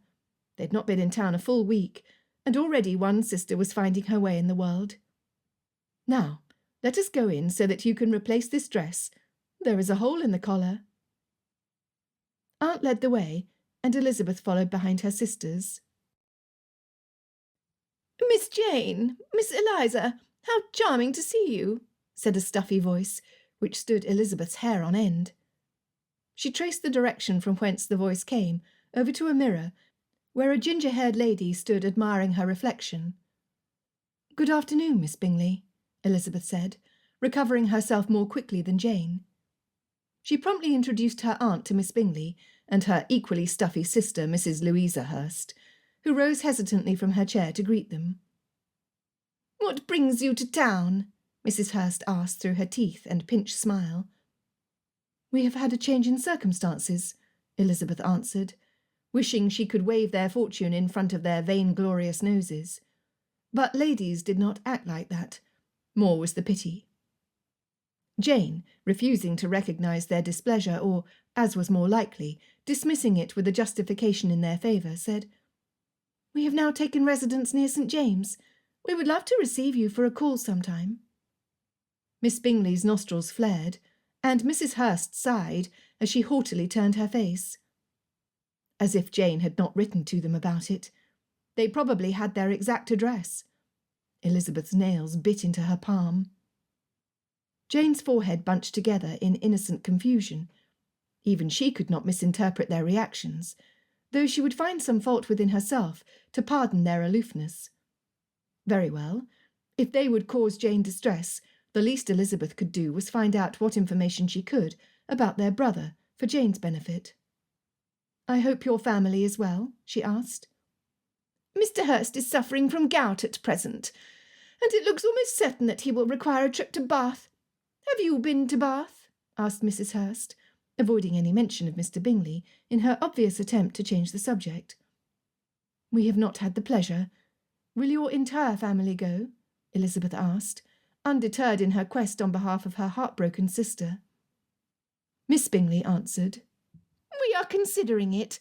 There is more society to mix with there at this time of year. London is sorely lacking in good company." Still nothing but cuts. Elizabeth's fist balled together, and she bit her tongue to keep herself from retaliating in like manner. Oh, but they deserved it. Aunt Gardiner touched her gently on the arm. "Miss Bingley, are you the sister of the gentleman who recently let Netherfield Park?" she asked, brilliantly manoeuvring the conversation back to Mr. Bingley. Elizabeth made a note to hug Aunt Gardiner later. Mrs. Hurst inhaled sharply through her nose. "Yes, but he decided that there was nothing in all of Hertfordshire which could tempt him to remain there. Caroline and I nearly perished of boredom at the lack of diversion." Jane bowed her head and clasped her hands in front of her, her cheeks a brilliant shade of red. That was it. With a sweet smile, Elizabeth replied, "While I am sure that the good people around Netherfield felt the loss of your departure deeply, I fear that we were too occupied to notice you had gone. I shall ask Charlotte about it when I write to her. She has an excellent memory and a mind for detail." Miss Bingley harumphed, and Elizabeth had the satisfaction of watching her complexion reflect the shade of her hair. "La! Look at the fabric samples over here, mamma. I shall have more beau than my sisters with this shiny silk to complement my rosy complexion," said Lydia, much too loudly, and diminishing the severity of Elizabeth's cut by half at least. Miss Bingley smirked. "Yes, how lovely to see you." It was clear that she meant the opposite. Chapter 8. Mrs. Hurst and Miss Bingley departed, leaving a much defeated Jane near tears by the door. Elizabeth rushed her over to the corner of the room, while Aunt and Mary joined Mother, who kept the shopkeeper occupied by requesting that she pull out every bit of trimming from the drawers behind the counter, so that she might hold them up to the light for inspection. Elizabeth glanced around the room. They were not the only ladies present. There were others, who looked to be every bit as proud as Miss Bingley, and it seemed that every one of them looked in their direction. Now was not the time for tears. Turning to Jane, she said, "Janey, Miss Bingley only said that to be mean-spirited. It is not the first time she had said something unkind, nor will it be the last. If you love Mr. Bingley, you will have to withstand much worse from her when you become his wife." Jane's eyes widened. "I had not considered that." She dabbed the corners of her eyes with her coat sleeve and said, "I will endure." To prove her point, she straightened her shoulders. Elizabeth smiled at her. "Love has given you more gumption than I thought you capable of." Jane's face lit up. "I can face anything if he stands beside me. If I must suffer discomfort now, it will be worth it if I learn that he returns my affection." Elizabeth prayed that he did. That's the spirit, Jane. Now let us hasten to Mother, before the ladies over there think us the silliest family in all of London. She bobbed her forehead over to the fitting area, where 4 impeccably adorned ladies stood. They could have walked directly out of a French fashion magazine. Elizabeth took a moment to admire their perfectly fitted gowns, when one of the ladies, the one in the centre of the group, smiled at her. She had dark hair, skin as fair as Jane's, and a twinkle in her eye that Elizabeth instantly liked. The elegant lady dismissed herself from her group and walked over to them, her smile growing the closer she came. "Please excuse my presumptuousness in approaching you without an introduction, but if you are who I believe you to be, we have some dear friends in common." Dropping a curtsy, she continued, "I am Miss Sophia Kingsley. Might you by any chance be the Bennets from Hertfordshire?" "We are," Elizabeth asked, curious how Miss Kingsley could possibly have heard their name. Miss Kingsley put her hand over her heart. "I'm thrilled to meet you. I am a close friend of the Darcys." Elizabeth tried not to frown. Miss Kingsley would have heard nothing good from that quarter. "You left quite an impression on Mr. Darcy," Miss Kingsley said pleasantly. "I imagine so," Elizabeth said. "I admit that my interest in you is a touch self-serving. I thought it odd how the Bingleys quit Hertfordshire so soon after letting an estate, and I suspected that there was more to the story than Miss Bingley's claims of boredom." Miss Kingsley looked directly at Jane. "I think I understand now. Forgive my boldness for speaking so plainly, Miss Bennet, but you are every bit as handsome as the rumours I have heard." Jane flushed a scarlet red. "There are rumours about me?" Miss Kingsley touched Jane's forearm with her fingertips. "Let me assure you that they are nothing but complimentary. You see, I heard it directly from Mr. Darcy. He never lies." Elizabeth was flabbergasted. "Mr. Darcy? Mr. Darcy said something nice about her family?" "I only know of one," replied Miss Kingsley without a pause. "Of course, I asked Mr. Bingley directly one afternoon shortly after their arrival. He calls on Mr. Darcy as often as I call on Miss Darcy, and I will admit to taking advantage of the occasion to ask why they quit their estate so quickly. When Mr. Bingley could give no simple answer, I suspected that a young lady was involved. The poor man looked positively miserable." Elizabeth watched as the insults of minutes before were forgotten by dear Jane, to be replaced by the glow of a happy woman who hoped. Miss Kingsley continued, "And so I inquired about the company they kept, and your names were mentioned favourably by the gentleman. I decided at that moment that should I have the opportunity to meet you, we should become friends."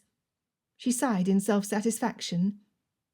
Elizabeth wanted to hug Miss Kingsley then and there for confirming that Mr. Bingley still had feelings for Jane, and for implying that the mere mention of her name had made Mr. Darcy uncomfortable. She had said gentlemen, after all, though why Mr. Darcy should become uncomfortable when she was spoken of was a mystery. What kind of uncomfortable had he been? Stopping her mind from its foolish rambles about a gentleman she would rather not ponder over, Elizabeth asked, "Is Mr. Bingley still in town?" "I am uncertain. He had every intention of going northward to his father's mills, the last I heard, but I do not know if he has departed yet." Her eyebrows bunched together as she looked at Jane. "Take heart, Miss Bennet. If he has gone, he cannot be gone forever." She looked over at the group of ladies she had left by the fitting-rooms. "I must rejoin my party. I cannot begin to express how pleased I am to have met you today," she said. "It was a pleasure to meet you too, Miss Kingsley," Elizabeth said in unison with Jane. Miss Kingsley narrowed her eyes and bit her lips. "I have just had a fabulous idea. Tomorrow I am hosting an afternoon tea. To tempt the gentlemen to come, I will also have several card tables set up, but I am short 2 ladies to balance the company. Would you be able to join us at my home?" Elizabeth accepted immediately. "Wonderful!" Miss Kingsley clapped her hands together. "Here is my card, and I will expect you tomorrow afternoon," she said, as she turned back to her friends, who now stood by the door ready to leave. Aunt Gardner could hardly hold back her excitement as she rushed over to Elizabeth and Jane. "Do you know who that was, my dears?" she asked, clenching her hands together and bobbing up on her toes. Elizabeth looked at Jane. The lady had introduced herself clearly enough. Looking quizzically back at Aunt, Elizabeth said, "Well, she introduced herself as Miss Sophia Kingsley. She was extremely kind, and invited Jane and me to a card party tomorrow afternoon at her home. She even gave me her card." She lifted it up to read the address. It did not surprise her to see that Miss Kingsley lived at Grosvenor Square. It had surprised her to be presented with a card, a practice much more common among gentlemen. Miss Kingsley must hold modern views. Elizabeth liked her more with each passing minute. "Yes, Miss Kingsley is well known. She's so well thought of amongst the temps. All the younger ladies dress as she does. You've only been in town half a week, and have already secured an invitation by the most sought-after woman in all of London. You will be in the best circles now." "Oh, my," said Jane, intimidated. Elizabeth gloated. Her plan was working.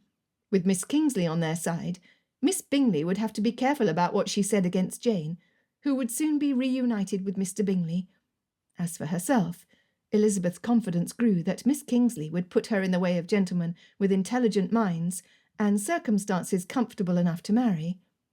With a light heart, she joined Mother and her younger sisters, who had half a dozen new gowns planned and in various stages of design. Darcy sat next to Georgiana, turning the pages of her music as she played the pianoforte. Her ability at the instrument had improved dramatically under the capable guidance of her new tutor, and Darcy often forgot to turn the page until the music stopped and she looked at him impatiently. "I apologise, Georgie. You play so well I get carried away." She forgave easily. He turned the page, and she resumed the melody set to the tune of the popular waltz. A tap at the door to the music-room alerted him to the presence of the butler. He announced, "Mr. Hurst is here to see you, sir. He has Mrs. Hurst and Miss Bingley with him. Shall I tell him that you are away?" The butler knew his preferences well. None the less, Darcy was more intrigued that Mr. Hurst would trouble himself to call than annoyed that he would have to endure the company of Bingley's sisters. "I will see them in the front parlour," he said. "That is where I left them, sir. The ladies expressed their wish to see Miss Darcy. Should I tell them that she is away?" Darcy chuckled. His butler held no tender feelings for the Bingley females. Turning to Georgiana, Darcy asked, "What do you want, Georgie? You do not have to see them unless you wish it." Her eyes widened. "I admit that I'm curious how they managed to drag Mr. Hurst away from his club to call on us. It must be a matter of grave importance, and I should like to hear about it." "Let us go, then." He stood and held his hand out. They walked arm in arm to the parlour, where Mrs. Hurst practically shoved her husband forward in front of them. Mr. Hurst struggled to keep his rotund figure upright. "What a pleasant surprise, Mr. Hurst. To what do we owe this visit?" asked Darcy, as he took the seat farthest away from Miss Bingley. Mr. Hurst recovered enough to fall back into a cushioned chair, no doubt happy to ease his tremendous weight off his heeled feet. Miss Bingley sat with her lips pursed, impatiently arranging her skirts. Mrs. Hurst motioned repeatedly for Mr. Hurst to continue. Finally, once he had settled, Mr. Hurst said, "It has come to my attention that the Bennet family is now residing in town. Mrs. Hurst had the pleasure of crossing paths with them at her dress shop." That brought a snort from Miss Bingley, who quickly cleared her throat to disguise the sound. Darcy waited for more, but nothing came. What did he care if the Bennets were in town? Besides Miss Elizabeth, who would be in Kent by now, he had no desire to see the rest of the family. They could reside wherever they liked. Mr. Hurst, relieved to have rid himself of his duty of disclosing the unpleasant news, folded his hands across his ample girth. He would fall asleep soon. Mrs. Hurst and Miss Bingley looked at Darcy expectantly, as if they thought he should be as shocked as they were. Finally, wanting to be rid of their company, he said, "I appreciate you telling me your news, but I fail to see how it affects your households, Georgiana or me." Miss Bingley placed her hand over her heart.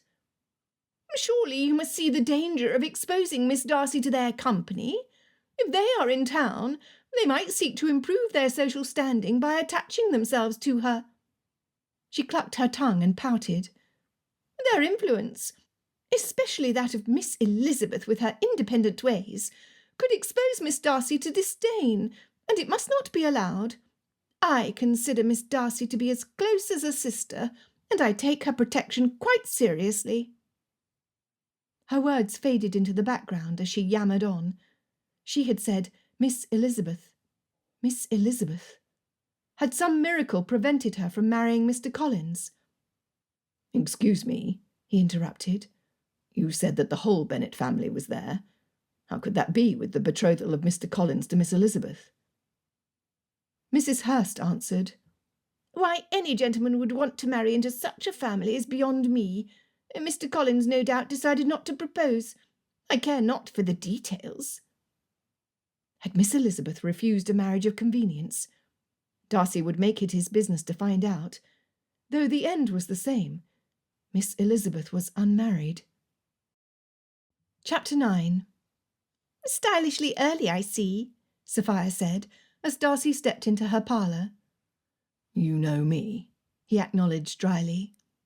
The numerous portrait paintings covering the walls stared at him as if they knew he would rather be anywhere else.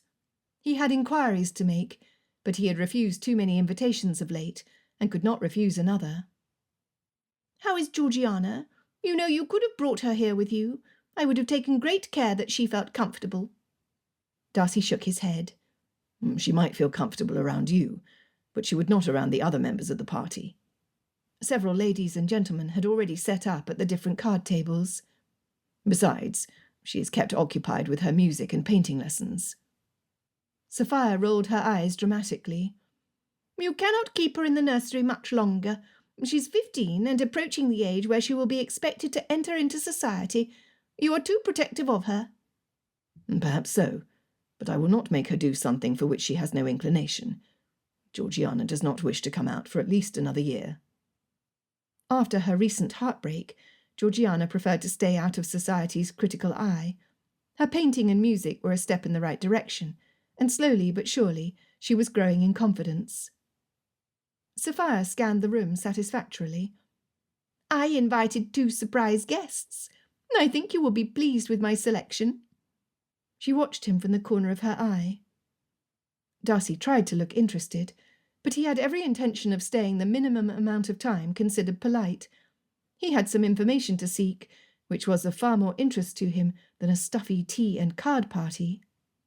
"Do not look so bored, Darcy," she teased. Her uncanny ability to read his expression always set him on edge. Feigning interest, he asked, "Very well. Whom have you invited?" She twisted her shoulder and looked at him askance. "Only a couple of ladies who are new to town from Hertfordshire." He inhaled sharply while attempting to swallow, resulting in a coughing fit. He tried to keep his face neutral, but it was blasted hard to do. Sophia said, "I see that I have your interest now. I met the eldest Miss Bennets at my dress shop yesterday. Miss Bingley was there too, and said the most horrible things to Miss Bennet. Fortunately, Miss Bennet has a champion in her sister, who did a beautiful job of defending her. I rather like Miss Elizabeth." She examined Darcy for a reaction. He would not give her one. Darcy said, "I hope you find their company diverting." She narrowed her eyes at him. "Miss Bingley's bitter comments against the ladies made me think that you were rather taken with one of them." He relaxed his face and lifted his chin, doing his best to look haughty, an expression he had mastered over the years, and which went a long way in discouraging unwanted conversation. Looking down his nose, ready to give a retort to silence Sophia's prying questions, his voice caught in his throat when Miss Elizabeth walked in with her sister. She saw him immediately. The disgust on her face made him feel like a puffed-up peacock, and the retort on the tip of his tongue seemed foolish, so he swallowed hard and tried to relax his stance. Fortunately, their arrival distracted Sophia, so she did not see his blunder, or so he hoped. "Miss Elizabeth, Miss Bennet, how good of you to come!" Sophia held her arms out and kissed them on the cheek like old friends. Miss Elizabeth kept her eyes fixed on Sophia, her smile lighting up her face and the room. She was lovely in her simple frock, in a colour which reminded Darcy of the green fields of Pemberley in the springtime. A gold pendant caressed her throat, with matching gold raindrops dangling from her delicate ears, the same simple jewellery she had worn when he last saw her. Her manners were every bit as pleasant and relaxed as they had been in Hertfordshire, though to him she exuded a cold indifference which he was determined to conquer. She was not intimidated, nor was she haughty at the attention given her by Sophia, a powerful ally in the ton. He furrowed his brow. How was it that he admired her humble, independent nature, when he took such pride in his superiority? Would he have noticed her, had she been any different? "You are heavily in thought, Darcy. Tell us, what are you thinking?" asked Sophia, with a smirk on her face. Frustrated that he had allowed himself to be caught in a vulnerable moment, he replied truthfully, "I was contemplating the advantages of humility over pride, of self-assuredness over a preoccupation in pleasing others." Miss Elizabeth's eyes grew large. "You, Mr. Darcy?" She visibly bit her tongue, and her cheeks coloured. "Does it surprise you that I might see any advantage in a quality you consider so distinct from my own character?" he challenged. Sophia laughed. Reaching out to touch his arm, she said, "Take that, Darcy. I feel that I have found my long-lost sister in Miss Elizabeth. She speaks with an openness and sincerity sorely lacking among my friends. They are too polite, and are often terribly dull as a consequence." Darcy did not like the idea of Sophia befriending Miss Elizabeth. Looking at him directly for the first time since she entered the room, Elizabeth said, "I apologise if I have offended you, Mr. Darcy. Sometimes I speak before thinking, and I did not mean to be unkind." He dearly wanted to tuck a fallen tendril of hair behind her ear, letting his thumb trail along her cheek.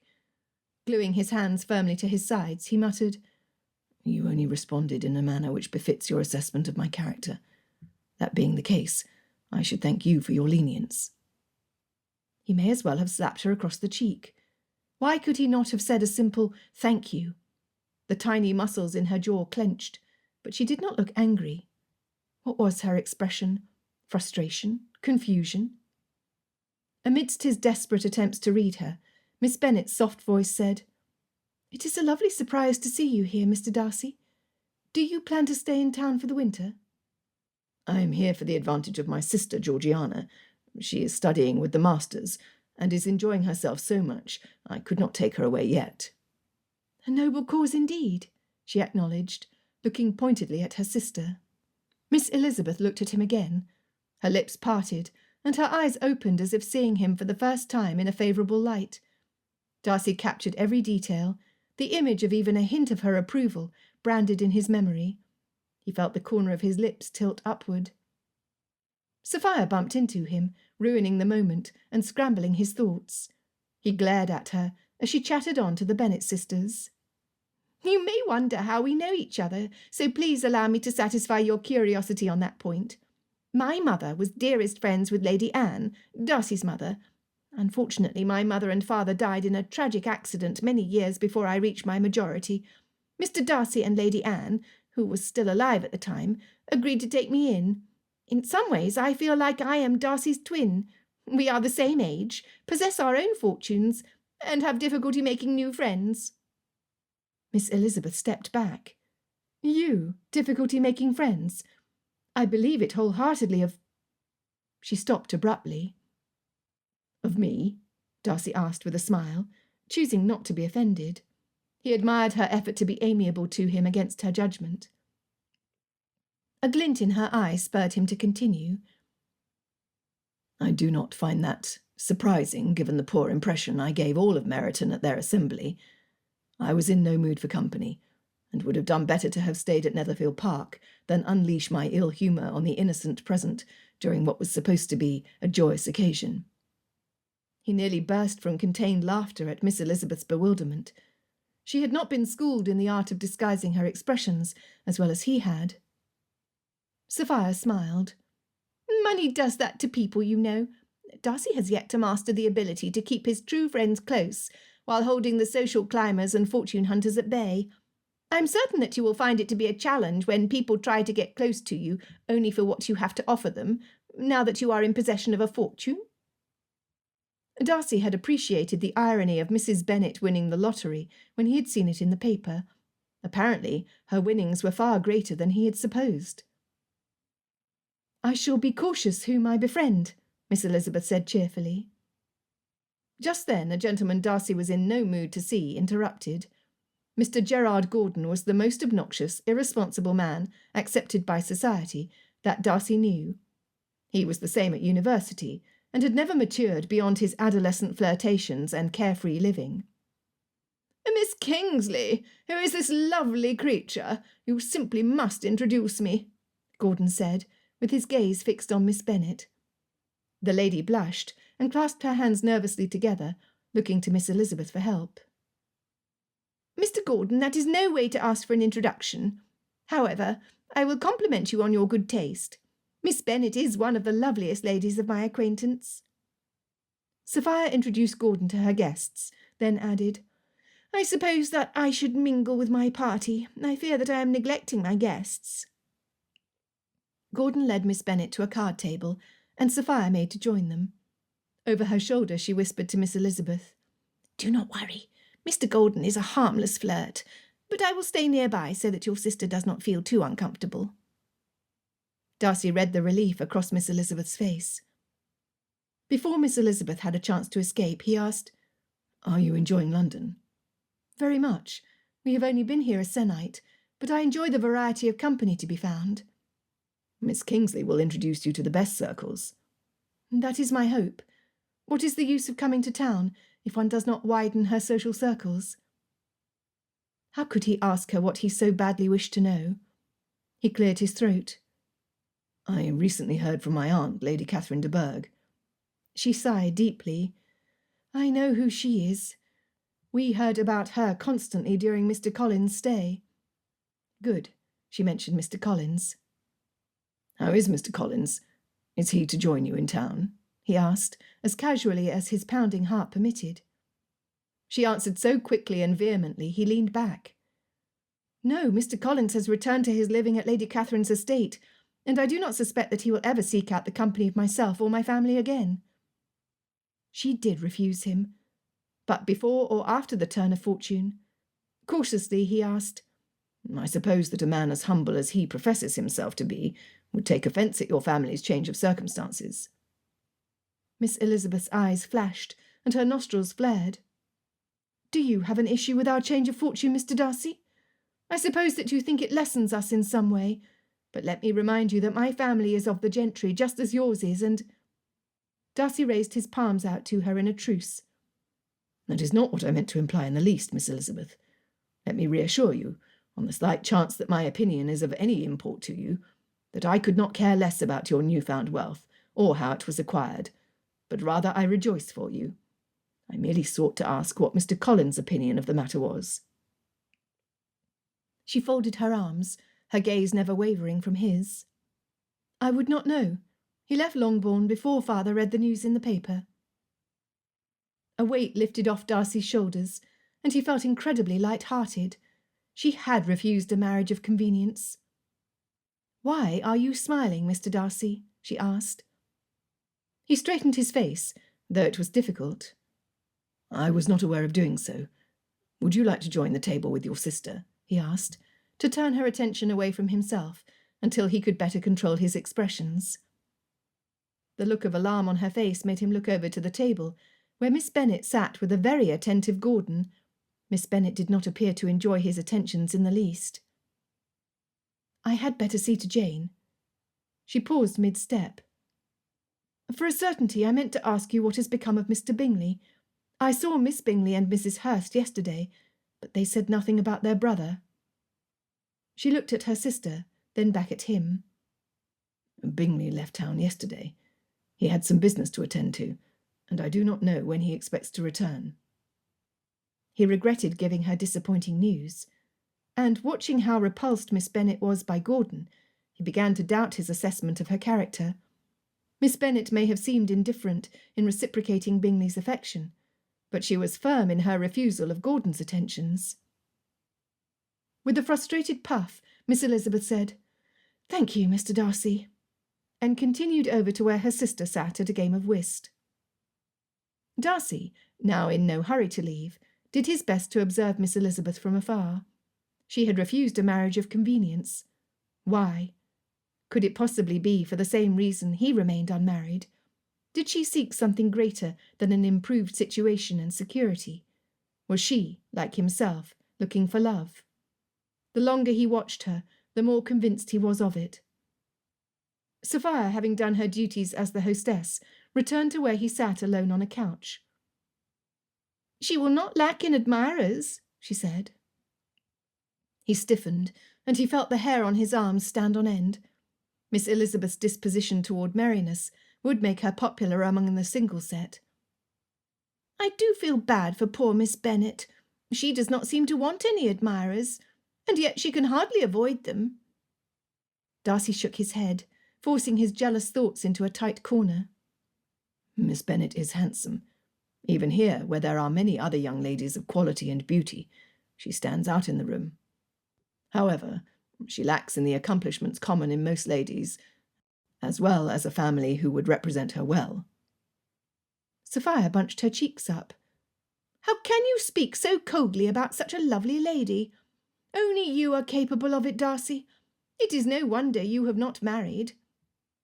"Need I remind you that you also remain single?" he retorted. "That is only because I refuse to settle for anything less than the best." "I believe that your new friend would agree with you." He heard Miss Elizabeth's laugh, and used the excuse for his gaze to linger upon her again. Chapter 10. Elizabeth relaxed against the coach cushions as the movement inside rocked her back and forth over the cobbled roads. "What did you think of Miss Kingsley, Jane? Is she not diverting? And she has so many friends." "She's taken a liking to you. Her parlour was lovely," said Jane, looking wistfully out of the window. "She's quite the accomplished lady. All of the paintings and drawings are her works, as well as the lacework and embroidery on the chair cushions," Elizabeth added. The room had felt like a shrine of Miss Kingsley's feminine accomplishments, but Elizabeth could not blame her. She imagined that she would want to display herself in a similar fashion if she possessed such talents. Or maybe not.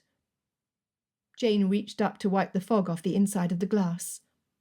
"It is dreadfully cold. I hope the house is warm." "What did you think of Mr. Gordon?" Elizabeth asked with a giggle, hoping to cheer Jane. "He is a handsome gentleman, but his excessive compliments made me uncomfortable." Handsome hardly described him. Mr. Gordon looked like a Grecian statue, with his perfectly chiselled features and muscular build, topped with a halo of gold hair. Lydia would melt into a puddle of drool at the sight of him. "I dare say that other ladies are flattered by his attention. His conversation could not have been too dull. I was so busy meeting new people, I hardly had the chance to speak with him." "He is every bit as charming as he appears, and I do not mean to imply that his manners were anything but those of a gentleman. However, there was something, I cannot say what it was specifically. I did not feel that I could relax around him." In other words, Mr. Gordon was not Mr. Bingley.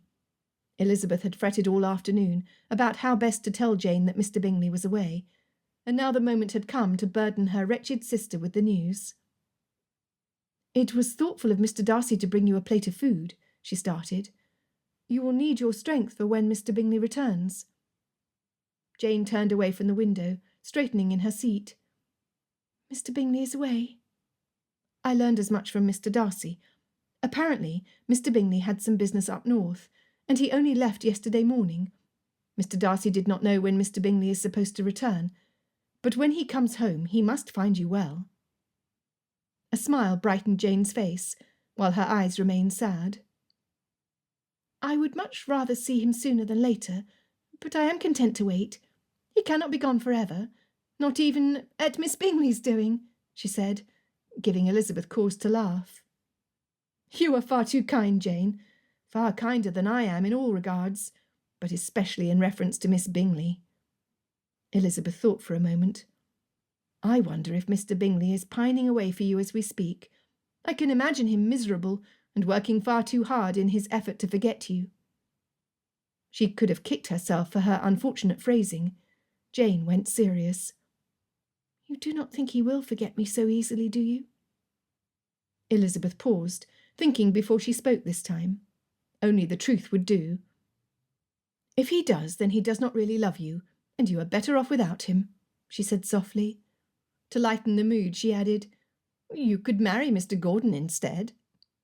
Jane threw her reticule at Elizabeth. It landed harmlessly in her lap, but Jane's loveliness shone through her melancholy and brightened her aspect considerably. "What about you, Lizzie? Did you meet anyone you feel tenderly inclined toward this afternoon?" Elizabeth thought. There had been several gentlemen at the card party, but none of them had offered anything particularly intelligent to say. "If I am honest, I would have to admit that Mr. Darcy was the only gentleman there of any interest, and you know my feelings toward him." "Even after his apology? How are you any different from him if you refuse to pardon his offence against you?" "Offences, Jane. There have been more than one." "And did I not hear him apologise to you for them, and in front of Miss Kingsley and myself, for that matter? And you, did your apology mean nothing?" Elizabeth grumbled. Of course Jane was right. "I only apologised to him for my behaviour toward him at the Netherfield ball, but my opinion of him remains unchanged. Were it not for his offences against Mr. Wickham, I could forgive Mr. Darcy fully and admit my error. But he abused his position of authority over one who could have benefited from a fraction of his kindness." She shrugged her shoulders and tossed back her tendrils to fiddle with her earring. Had she forgotten to wear them? She reached over to the other ear and felt the gold droplet. "Be that as it may, outside of his unflattering comment at the Meryton Assembly, which I am certain he regrets, he has never acted in a manner worthy of what Mr. Wickham accuses him. Lizzie, what is wrong?" asked Jane. Elizabeth felt over the cushions of the coach, shoving her fingers in the crevices between the cushions. "I'm missing an earring." Jane searched over the floor, while Elizabeth patted down her dress in the hopes that it had caught on the fabric or in a fold. "Might it have fallen at Miss Kingsley's home?" asked Jane. "You do tend to fiddle with it when you're nervous."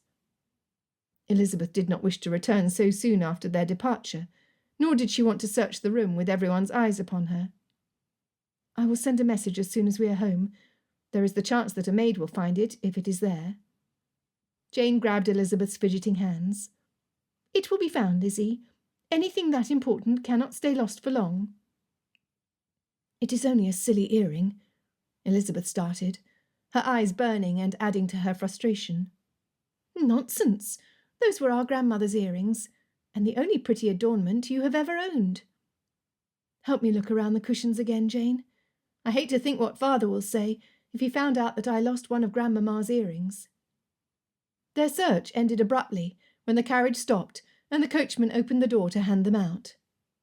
"Let us go inside. We will think better in the warmth," suggested Jane. Hastening up the steps before the chill in the air seeped through her coat, Elizabeth opened the door before the butler could, intent on her design to send a message to Miss Kingsley. He jumped out of her way before they collided. "I'm so sorry, Pigeon. It is frightfully cold outside, and my mind is distracted," she apologised. "There is a roaring fire in the drawing-room. Your mother and sisters are there, having only recently arrived," he informed her. "Is father not home?" she asked. "Mr. Bennet has not returned from his club since departing after breakfast," Pigeon said, his face a study in the art of detached passiveness. He bowed and went about his duties, leaving Elizabeth and Jane alone. Penning a short letter, Elizabeth asked for it to be sent to Miss Kingsley's before joining her family downstairs. Laughter and song reached her from the other side of the drawing-room door. At least someone was putting the new pianoforte to good use. She opened the door to the tune of a flat key and halted in place. The room looked vastly different. Mother rushed over to her. "How was your tea with Miss Kingsley?" Without waiting for an answer, she continued, "You will never guess what I've been up to." "Shopping?" Elizabeth asked, a bite in her voice. A harp stood proudly in the corner, its gilded frame gleaming in the late afternoon light. New tables in assorted heights and widths were scattered about the room, with hothouse flowers adorning some, and gas lamps on others. Portraits of people Elizabeth did not know, nor had ever seen, adorned the walls between samples of embroidery she did not remember doing. Now that Miss Elizabeth had gone, Darcy had no inclination to stay. Only one more card game continued, and Sophia departed from them to sit on a couch near the fire where Gordon lounged. Plopping down on the cushion, she reached over to pick something stuck on the lace of a pillow. "What is this?" She held up a gold earring shaped like a raindrop. Darcy recognised it immediately. "It belongs to Miss Elizabeth," he said. Sophia contemplated him with narrowed eyes, a look she had used a lot with him recently. He should not have responded so quickly. "Interesting that you should notice. I doubt you know what earrings I am wearing," she observed. She was right. He had no idea if she even wore earrings. "It's nothing," he said. "While speaking with Miss Elizabeth, she pulled her hair aside to fiddle with her earring, and I happened to notice." Gordon sat up. "I noticed that too. What a charming lady. She's not so handsome as her elder sister, but what she lacks in beauty she makes up for in character. I could not help but notice how she made everyone around her laugh." Darcy scowled. How could Gordon presume to compare the two Bennet sisters when they were as different as night and day? In every way, Miss Elizabeth was superior. Standing up, Gordon reached out his hand. "You cannot entrust it with a servant. Allow me to return it to her. I'm curious to see if the other Bennet sisters are as handsome as the eldest." Darcy objected. "Unless it came up in your conversation with Miss Bennet, how do you know where they live?" "I have their address," Sophia offered. She always was a pest. "You have not been introduced to the family. They might consider your arrival, even to do them a favour, as an imposition," Darcy persisted. Gordon laughed. "Perhaps in your family, Darcy. I get the impression that the Bennets do not hold to formalities, and will simply be pleased to have a gentleman such as myself call." Sophia snorted delicately. "You think that everyone ought to be pleased to see you, Gordon. I wonder how you have managed to avoid the snares of the single and desperate year after year." "Only by imitating your example," he teased. Darcy shifted his torso toward the door. "Are you going to flirt with each other all afternoon, or can we go about our business?" he asked tersely. Gordon laughed, but Sophia did not. "How dare you say such a thing, when you know that Gordon is like a brother to me? An annoying, over-confident brother, I might add. Besides, what is your grand hurry to Miss Elizabeth? She does not think well of you. I do not know your offences against her, but I could not help but notice how she struggled to be polite in your company." Drat Wickham! First, he nearly ruined Georgiana, and then he took it upon himself to ruin any chance of friendship with an interesting lady by poisoning her against him. "A misunderstanding worsened her poor opinion of me," Darcy said in his defence. Of course, he had not done himself any favours by insulting her vanity aloud to Bingley on the night they first met. If he could go back in time— "Really," said Gordon, his fingers pinching his chin. "A single young lady with a mind strong enough to despise Mr. Darcy? I think I wasted my charm on the wrong sister." Dear Lord, no. Darcy gritted his teeth together. With Gordon hovering over them like a bothersome insect, Darcy would have little opportunity to set things right with Miss Elizabeth. He felt like he would burst with pent-up frustration. Only a small dose of self-loathing held him in a relaxed posture. He could not continue in the same manner without proving Miss Elizabeth's unflattering assessment of his character correct. He had to change. Sophia harumphed. Darcy wished she would stop staring at him. He did not need her to guess the workings of his mind before he had the chance to understand them himself. Why did he feel drawn to Miss Elizabeth? Was he only seeking to satisfy his pride by turning a foe into a friend, even an admirer? "Let us hope that Miss Elizabeth is not like you. Once your good opinion is lost, it is lost forever. If you seek to redeem yourself, she may very well despise you all the more for your efforts," said Sophia, plunging a dagger into Darcy's damaged ego. Chapter 11. Elizabeth had to remove 2 cushions just to have a seat. "What is all of this?" she asked. Lydia stopped pretending to play the pianoforte, jumped up from the bench, and twirled around the room with Kitty.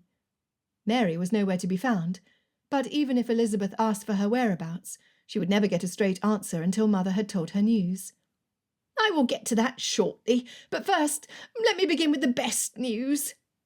Mother rubbed her hands together and licked her lips, like a child standing before the window of a candy shop. Elizabeth met Jane's eye, but her sister shook her head, equally ignorant to their mother's activities.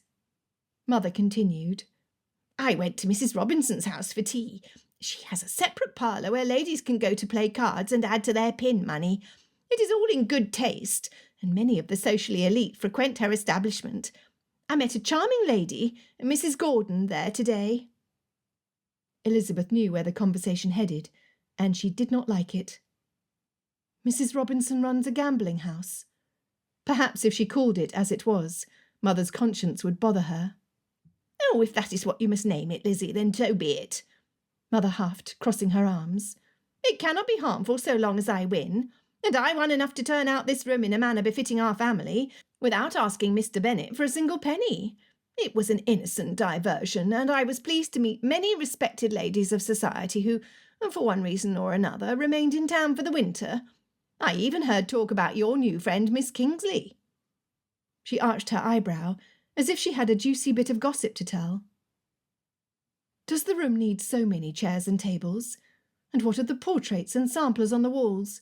They are not ours," said Elizabeth, her disgust rising the more Mother talked. "What does it matter who did the paintings or embroidered the samplers? If a single gentleman of fortune were to presume that these are the accomplishments of my talented daughters, then who am I to correct him?" Jane spoke out in her shock. "But, Mamma, that is a lie. Would you have us marry a gentleman only to have him find out that we are not as accomplished as he believed us to be? I would rather study with a tutor and display my own work honestly than resort to trickery." Mother waved in the air like a cat batting at a fly. "We do not have time for such foolishness when we must prepare for the upcoming season." "Where is Mary?" asked Elizabeth. She needed to change the subject before she burst from agitation. Lydia, finally tiring of twirling, collapsed on a nearby fainting couch. "She left for the orphanage with Aunt Gardner after you departed for your little card party. La, what a dreadful place to spend a day, surrounded by brats with snotty noses and dirty feet. I could never be convinced to do it." Elizabeth scowled at her. "Perhaps it would do you good to think of others as Mary does. There is nothing wrong with wanting to alleviate the sufferings of those less fortunate than we are." Lydia stuck her tongue out and reached for the bowl of fruit on the table in front of her. "I suppose you will say that you are proud of her, and that of all of us she is using her exalted circumstances for the betterment of humanity. I will shock you all when I am the first to marry, and then we will see who is proud of whom," said Lydia, enunciating her statement by tossing the last of the orange peel she held back into the fruit bowl. Elizabeth opened her mouth to reply, but was interrupted by the appearance of Pigeon. "Mr. Gordon and Mr. Darcy are here to see you, miss," he said to her. Her mouth, already open, gaped wider at his announcement. With a stoic face, he continued, "They mentioned something about an hearing, miss. Shall I allow them in?" Mother answered for her, bustling about the room as she spoke. "Of course she will see them. Let them in, Pigeon." She arranged her daughters so that they might be seen to advantage. It was the same routine they had often performed at Longbourn, only this time there were no ribbons to hide behind pillows, or strategic sitting on upholstery stains. Elizabeth was so relieved that her treasured earring would be returned, she did not complain when Mother pinched her cheeks and smoothed her hair. Mr. Gordon waltzed into the room, his white teeth sparkling, and his hair falling in perfectly careless curls over his broad forehead. Elizabeth heard her sisters, and even Mother, swoon. Mr. Darcy, on the other hand, looked like a storm. What had brought the two gentlemen together to call on her? It was preposterous, when a servant could have returned her earring just as easily. Or Miss Kingsley could have saved it for their next meeting. Of course, Elizabeth was pleased to have it returned so soon. She introduced the rest of her family to Mr. Gordon, who enchanted them with his gorgeous looks and charming manners. Mother remembered herself enough to say that she was pleased to see Mr. Darcy, but her words lacked their usual enthusiasm, especially after her rapturous greeting of Mr. Gordon. Mr. Darcy looked as pleased to be there as Mother did to receive him. Why had he come? Elizabeth searched his face, while Mr. Darcy glared at Mr. Gordon. Which one of the gentlemen had her earring? Mother ordered tea to be brought in, and insisted that they sit in the chairs nearest the warm fire, chattering without let-up. Mr. Gordon smiled, the dimple in his cheek deepening. "Thank you, Mrs. Bennet. You are very kind. It is so frightfully cold out. I would not be surprised to hear that the Thames is frozen over." Lydia and Kitty clapped their hands. "Oh, I do hope it does. Then we shall go ice-skating," they declared, of the same mind. Mr. Gordon gave a detailed account of the many diversions to be had at the Frost Fair, those rare occasions in town when the Thames froze into thick sheets of ice, where the people gathered for a party that only ended when the ice melted. His words faded into the distance as Elizabeth inspected Mr. Darcy's face. Did he have her earring? His collar jutted up to cut into his jaw. She watched the muscles at his temples tense, and before she thought to distract her lingering contemplation, he captured her with the intensity of his gaze. Her breath caught in her throat. His eyes had turned to a stormy grey. The man before her was angry and passionate and vulnerable, and made Elizabeth question everything she had ever thought about him. It was a dangerous look. She sucked air into her lungs and held it to calm her raging pulse. Rising from his seat, Mr. Darcy walked to her, the earring in his open hand. "Miss Elizabeth," he said, as smoothly as honey. The way he said her name made her look up at him. Gone was the anger of seconds ago. In its place was a warmth and approachability she found infinitely more threatening. So allured was she that she hesitated to take her earring from his hand until he moved closer. Her ears burned and she swallowed hard. What had just happened? Her earring, a simple gold raindrop, looked small in his large tanned hand. Her fingertips would have to touch his ungloved hand to retrieve it, and the thought of it twisted her stomach. Darting in quickly, she picked the earring up, the tips of her fingers briefly grazing over his warm skin in a fraction of a second. It was enough for her fingers to prickle as she fumbled to put her earring back into its proper place, stabbing her ear in the process. Mr. Darcy remained in front of her, his eyes fixed on her. She wished he would look away. Heat crept up her neck and spread over her entire body. She should have sat further away from the fire. "Thank you, Mr. Darcy," she said breathlessly. He bowed and turned to Mr. Gordon. "Now that we have accomplished our mission, we ought to leave the ladies. The hour is late for calls." Mother said, "Oh, do stay longer. Have another cup of tea." She moved over to pour more. "We do not wish to overstay our welcome, but thank you for your hospitality, Mrs. Bennet," said Mr. Darcy in a cordial voice. "I must return to my sister before her lessons are over, and I am certain that Mr. Gordon has other affairs to attend to." With that, the gentlemen bowed and took their leave. Elizabeth rubbed her tingling fingers against the muslin of her dress, and wondered when she would see Mr. Darcy again. Not that she liked him, mind you. Chapter 12. They were housebound over the next week, as the temperature outside became unbearably cold, and a thick fog swallowed up all of London and a goodly portion of England. 2 days into their indoor torture, Miss Kingsley, rather Sophia, as she begged Elizabeth to call her, was kind enough to send Mary Brunton's newest novel by messenger. Elizabeth was happy to finally get her hands on a copy of Self-Control, but she made sure to give the messenger some extra coin for his trouble. Even father stayed at home. After 3 days, he had ventured out in hopes of making it to the tranquillity of his club, but he did not make it past the threshold before he was forced to return. Elizabeth sat next to him at the breakfast table. She would address her concerns before the fog cleared and he disappeared again. He sat with his head buried in a 2-day-old newspaper. "Good morning, father," she said. Peeking over his newspaper, he said, "Good morning, Lizzie."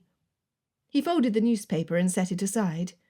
Leaning back and resting his hands over his stomach, he asked, "How are you finding London? Are you meeting many interesting people?" "I have made some new friends. One in particular is diverting, and puts me in the way of many other interesting people." He looked at her from over the top of his spectacles. I do say that I'm not surprised. You always did make friends easily. Father asked no more questions about her new friend, so she offered no unsolicited information. "How are you enjoying your club?" she asked instead. Knowing very well that he enjoyed it so much, he only returned home to sleep. If they offered to set up a cot in the library of his club, she had no doubt but that they would never see him again. He bunched up his chin and nodded. It is the best place for reading and contemplation. Elizabeth set her bread down and traced the handle of her teacup. "I've been meaning to ask if you have settled our affairs. I'm a bit concerned about Mamma. She has become friends with a lady who runs a gambling establishment in her house, and there is new furniture in the house every time I come home." She paused, unsure how to continue. Father chuckled. She will ensure that the maids have sufficient objects to dust. She's not lost any money, has she? He asked. "As far as I know, she has been winning. However, if nobody checks her, she might develop habits which would prevent her from stopping easily. She spends her winnings as quickly as she gets them. Kitty and Lydia often accompany her, since we have yet to acquire a chaperone for the girls." Her heart sank down to her toes when Father sat back and guffawed. "Bless her heart! She's finally found something at which she excels, and I would not lessen her diversion, and the peace it offers me, for the world. It has been 2 weeks since I've heard of her nerves." Was that really all he cared about? "What of our investments, Papa? Have you spoken with Uncle's man?" Father frowned.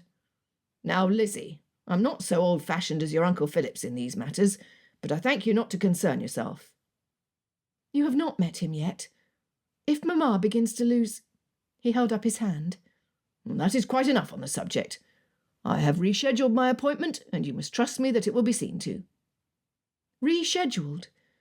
More like he was too busy at his precious club to bother arriving to a prearranged appointment. Father continued.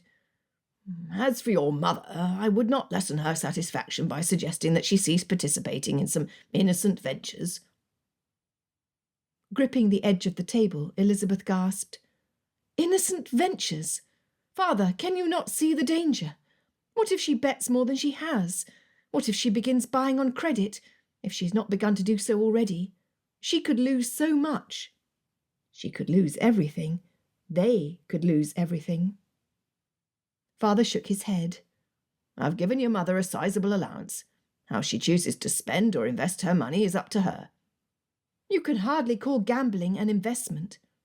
"True. Fortunes have been made and lost at the blink of an eye.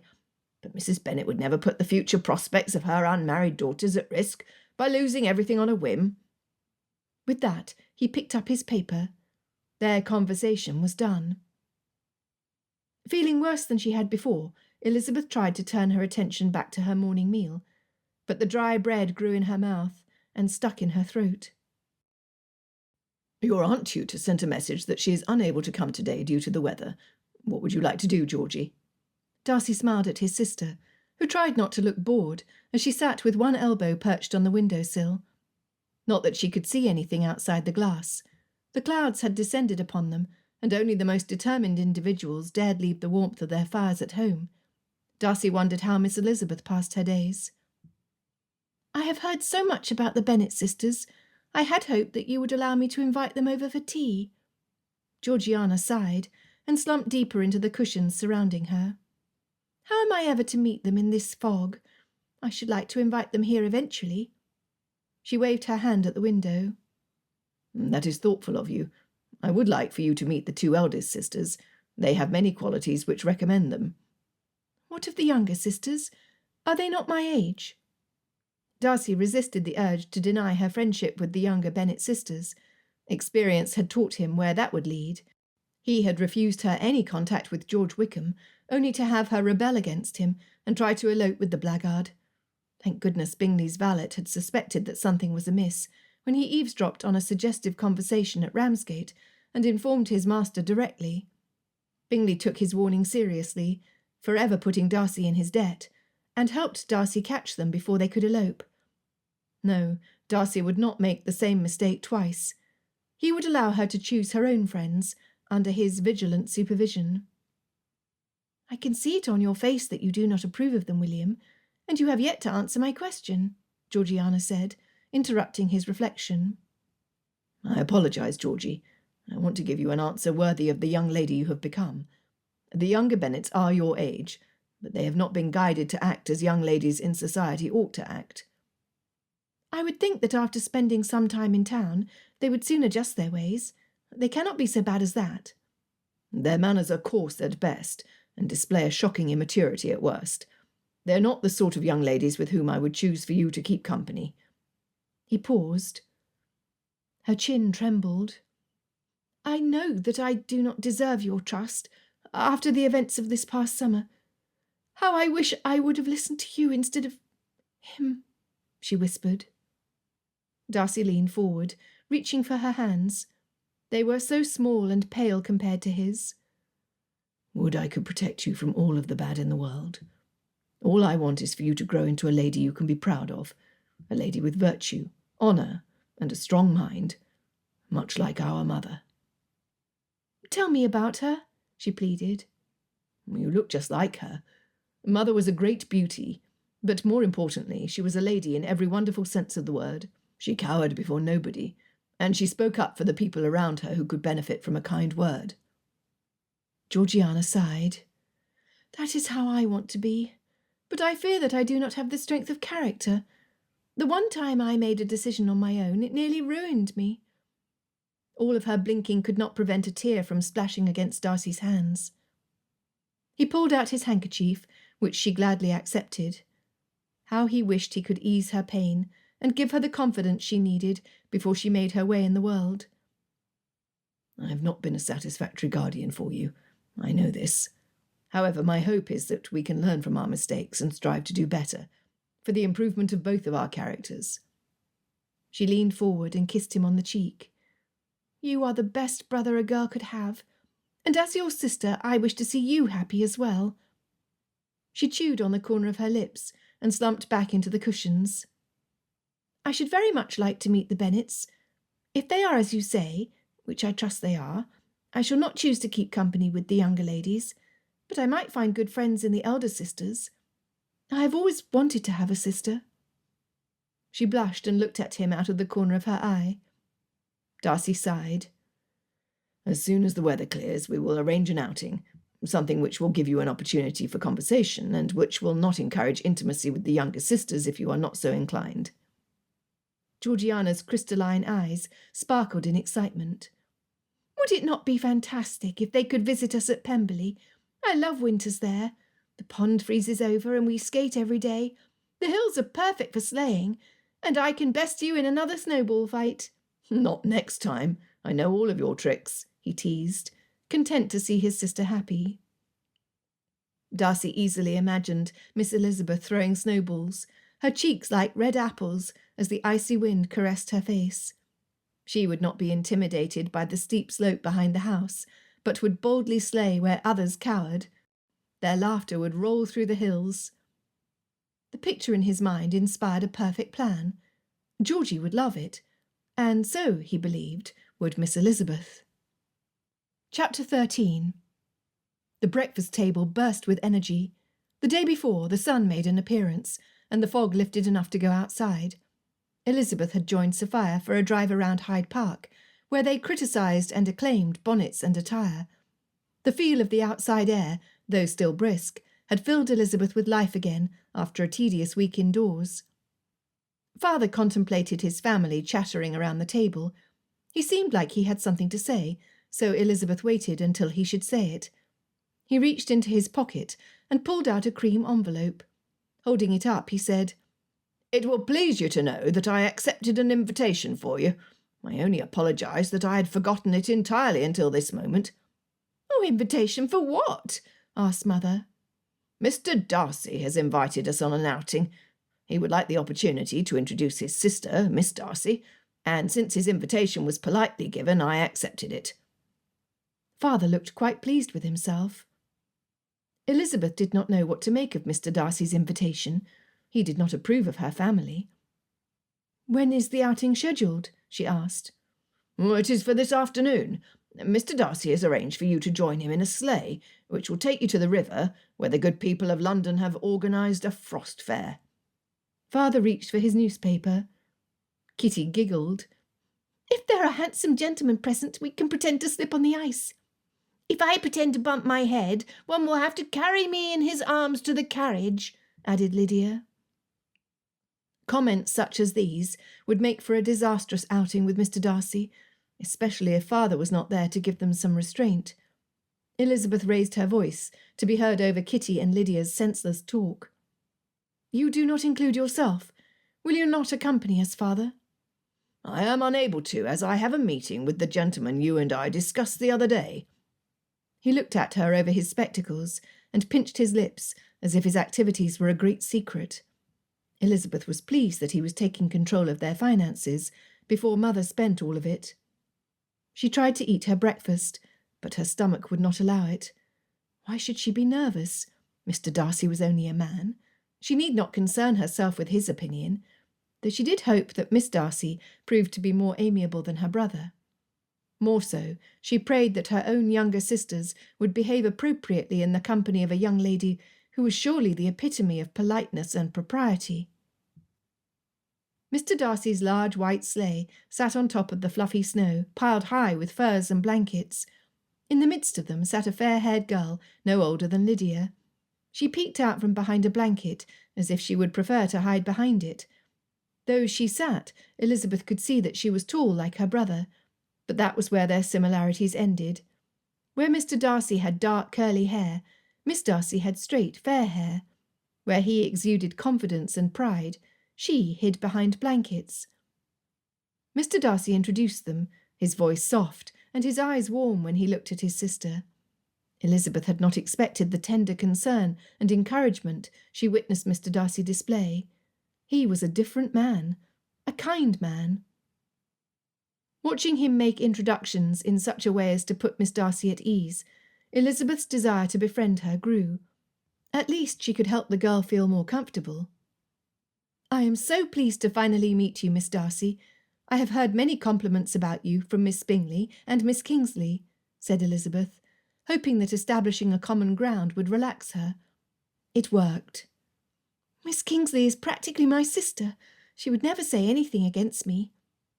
She remained suspiciously quiet about Miss Bingley, so Elizabeth decided not to mention her name again. They piled into the carriage, assisted by Mr. Darcy, who entered last. "Mr. Bennet and Miss Mary will not be joining us?" he asked. Mother, who sat across from him, answered, "Oh, Mr. Bennet had some business to attend to. As for Mary, she has become quite the philanthropist, and is away from home a good deal. You know, Mr. Darcy, I am a patroness of the arts as well." Mr. Darcy looked shocked. "That is admirable," he said, after a considerably long pause. Mother snuggled into the furs. "Oh, yes. My donations to the British government are mainly for the improvement of the roads and the cultural advances of our good people in town. I read in the paper that the museum is to be improved, and I intend to contribute toward the cause."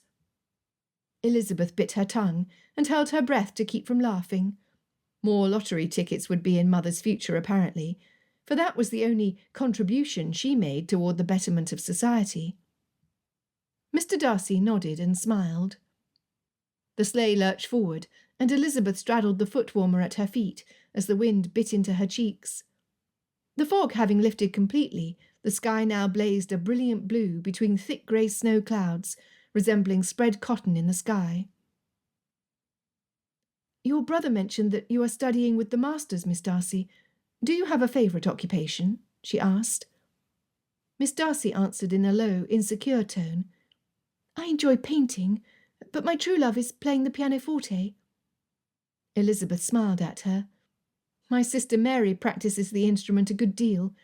I wish I could say the same, but I find that I have not the discipline required to pay much heed to the notes, or to spend the time in practice when the day is pleasant, and I would rather go for a walk out of doors." Miss Darcy's eyes widened. "Oh, you must not malign yourself. I am certain that with some determination, of which I do not doubt you possess, and the advantage of an excellent instructor, you should soon master the instrument."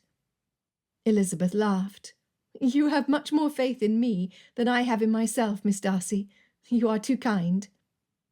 Her eyes still wide, Miss Darcy shook her head. "For a fact, I know you to possess more talents of which to own.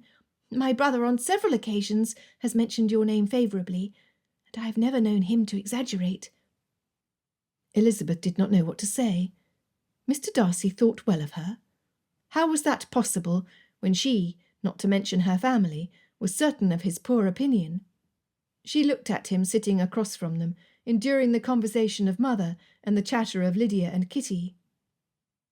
Jane came to her rescue when words still escaped her, a rare occurrence indeed when Elizabeth Bennet could not think of a clever retort or witty reply. "How long do you plan to stay in town, Miss Darcy?" asked Jane. "Only until the beginning of the season. I'm not yet out in society, and prefer the quiet our estate at Pemberley affords. It is lovely up there in the spring and summer months." She spoke so wistfully, Elizabeth determined to keep the subject on Miss Darcy's home, as it seemed to put her at ease. "How lovely to have an estate to which to escape during the busy months. We have never been in London during the season, so it is a novelty for us, but I dare say we shall long for the peace of the countryside before it is done." That comment got Lydia's attention.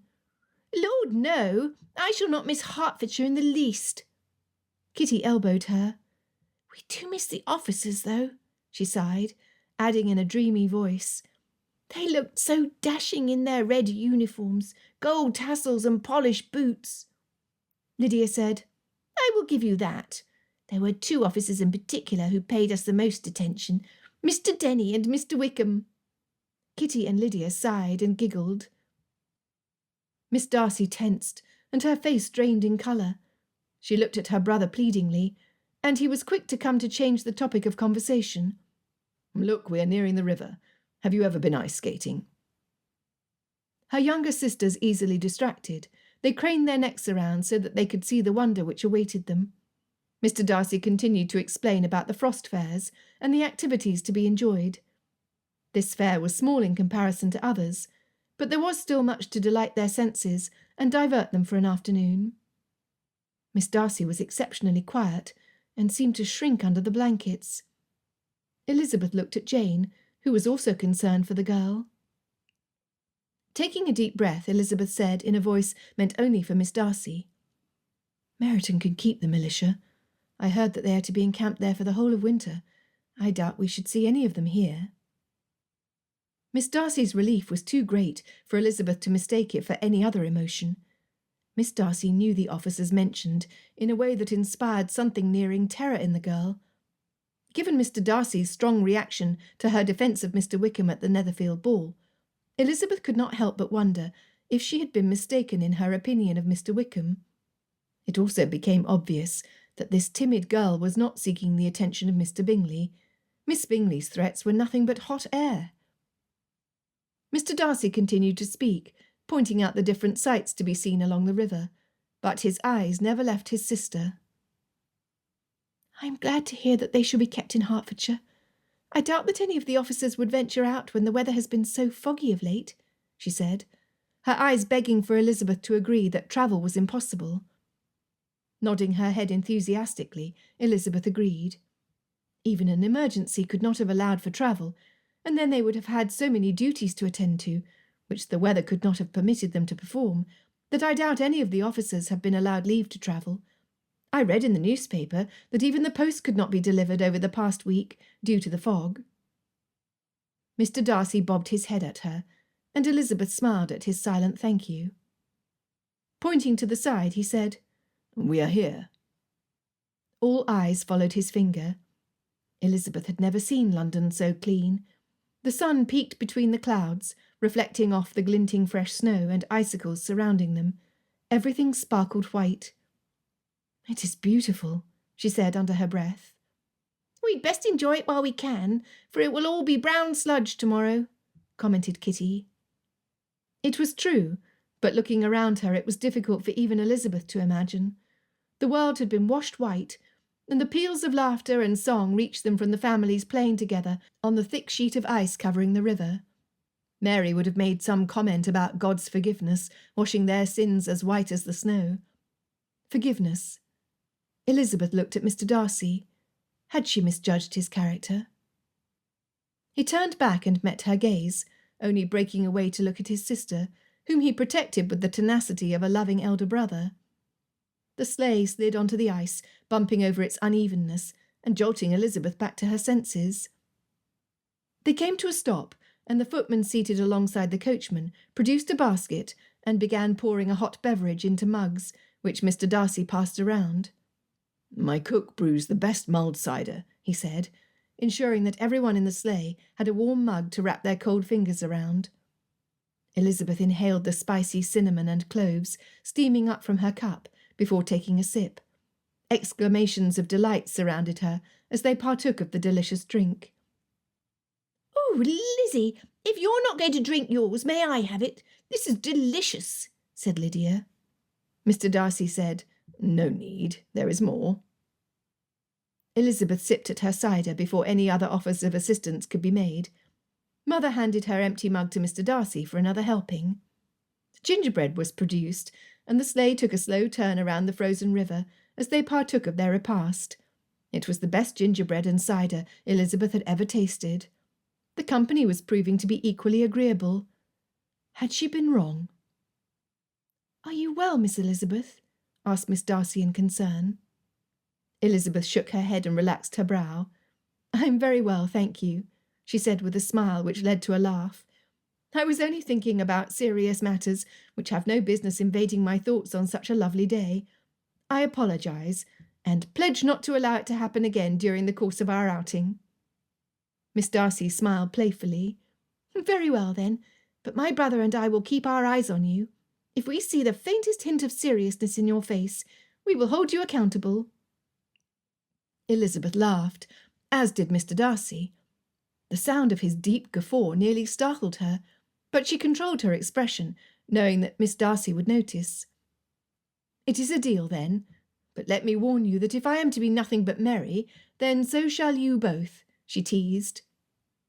Mr. Darcy leaned forward and said, "You have a deal, Miss Elizabeth." In such good humour, Elizabeth's smile widened. This was not the same man she had met and believed to be so disagreeable in Hertfordshire. What had happened? Chapter 14.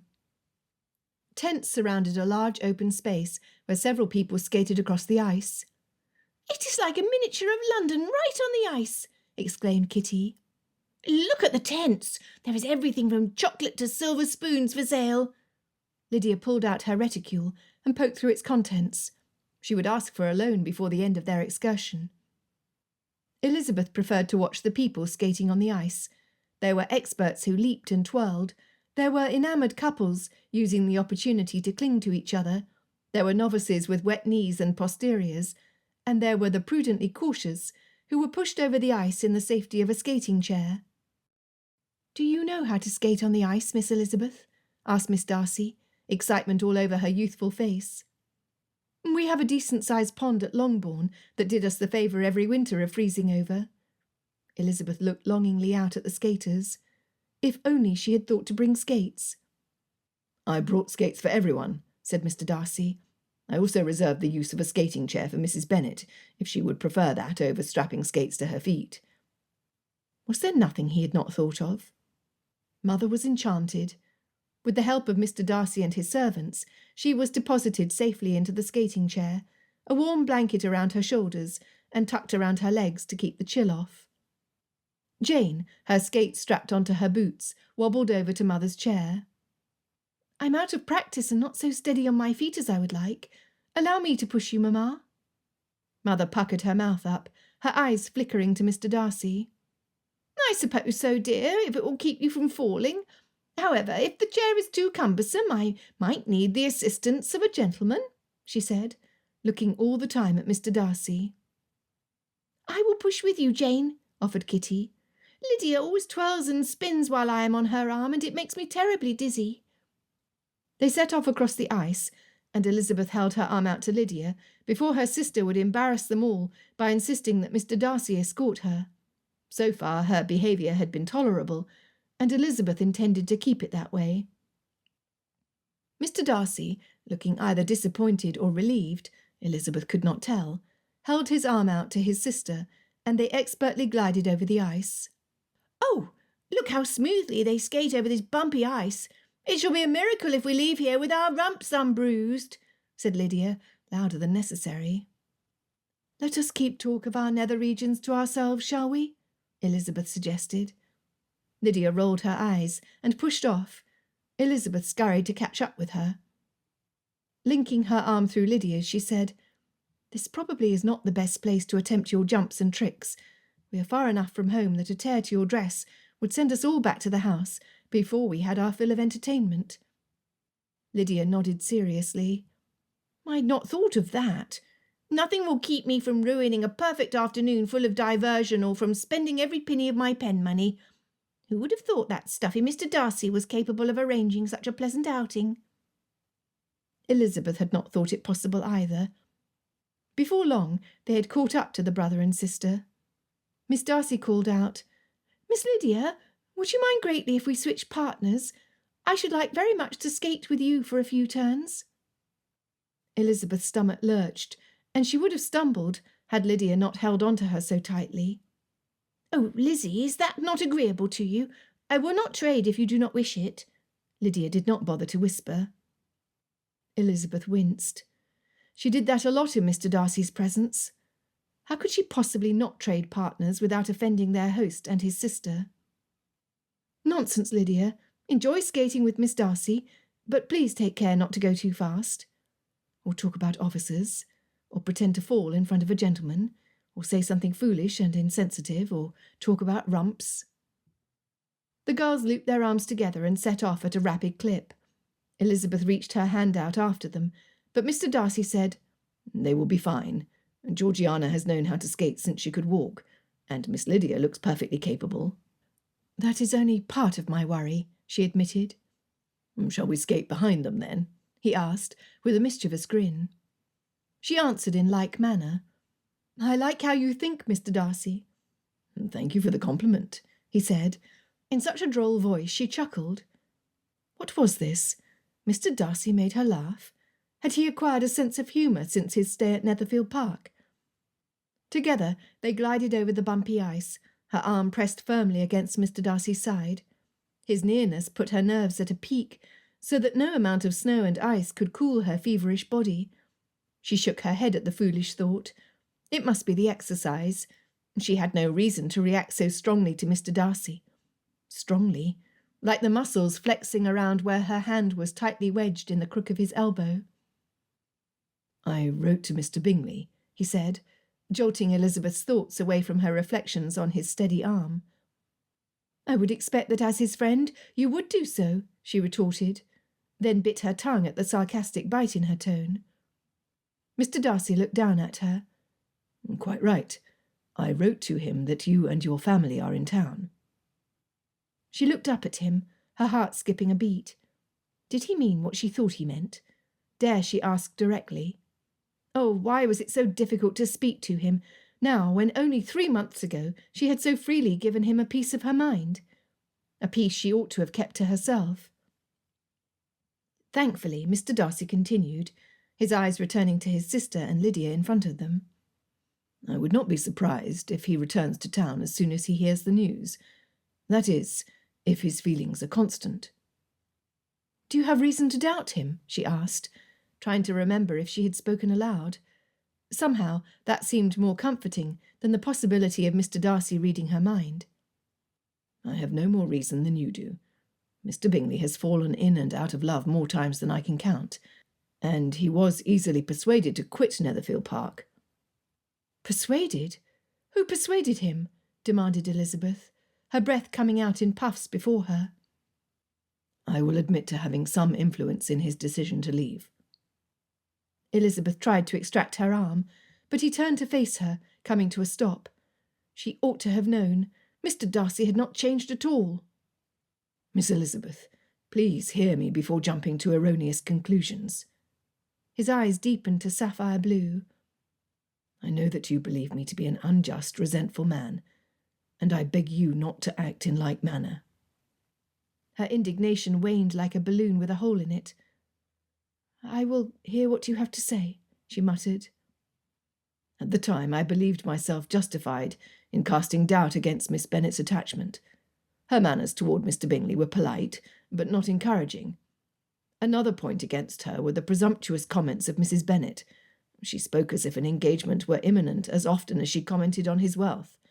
Being oblivious to her public remarks, I felt it best to caution him. However, he added quickly, before Elizabeth could jump to Jane's defence, I have since observed that I was wrong about your sister. My, but that must have been difficult for him to say. Elizabeth doubted Mr. Darcy had ever had occasion to admit to being wrong. She did not find it in her heart to remain cross with him. "Thank you, Mr. Darcy, for your honesty. Jane is shy, and does not express the depth of her feelings even to me. As for my mother—" She paused, embarrassed to the core. What could she say? "I am sorry." His voice lowered, as soft as velvet. You are not responsible for your family's faults, nor should you hold yourself accountable for their imperfections. Did he mean it? Though it pained her to have his poor opinion of her family thus confirmed, they had done everything in their power to earn it. She would not gloss over their improprieties, but she could protect them. She could protect Jane. "You mentioned that Mr. Bingley often falls in and out of love. How sincere do you believe his affection is for Jane? I could not bear to see her heart broken again." If his feelings remain the same as they were some months ago, I cannot but say that he is sincere, and that his affection will stand the test of time. His wife would be a very fortunate woman to have won his constancy. They drifted along in silence for a while, her mind abuzz with unanswered questions. What had caused this change over Mr. Darcy?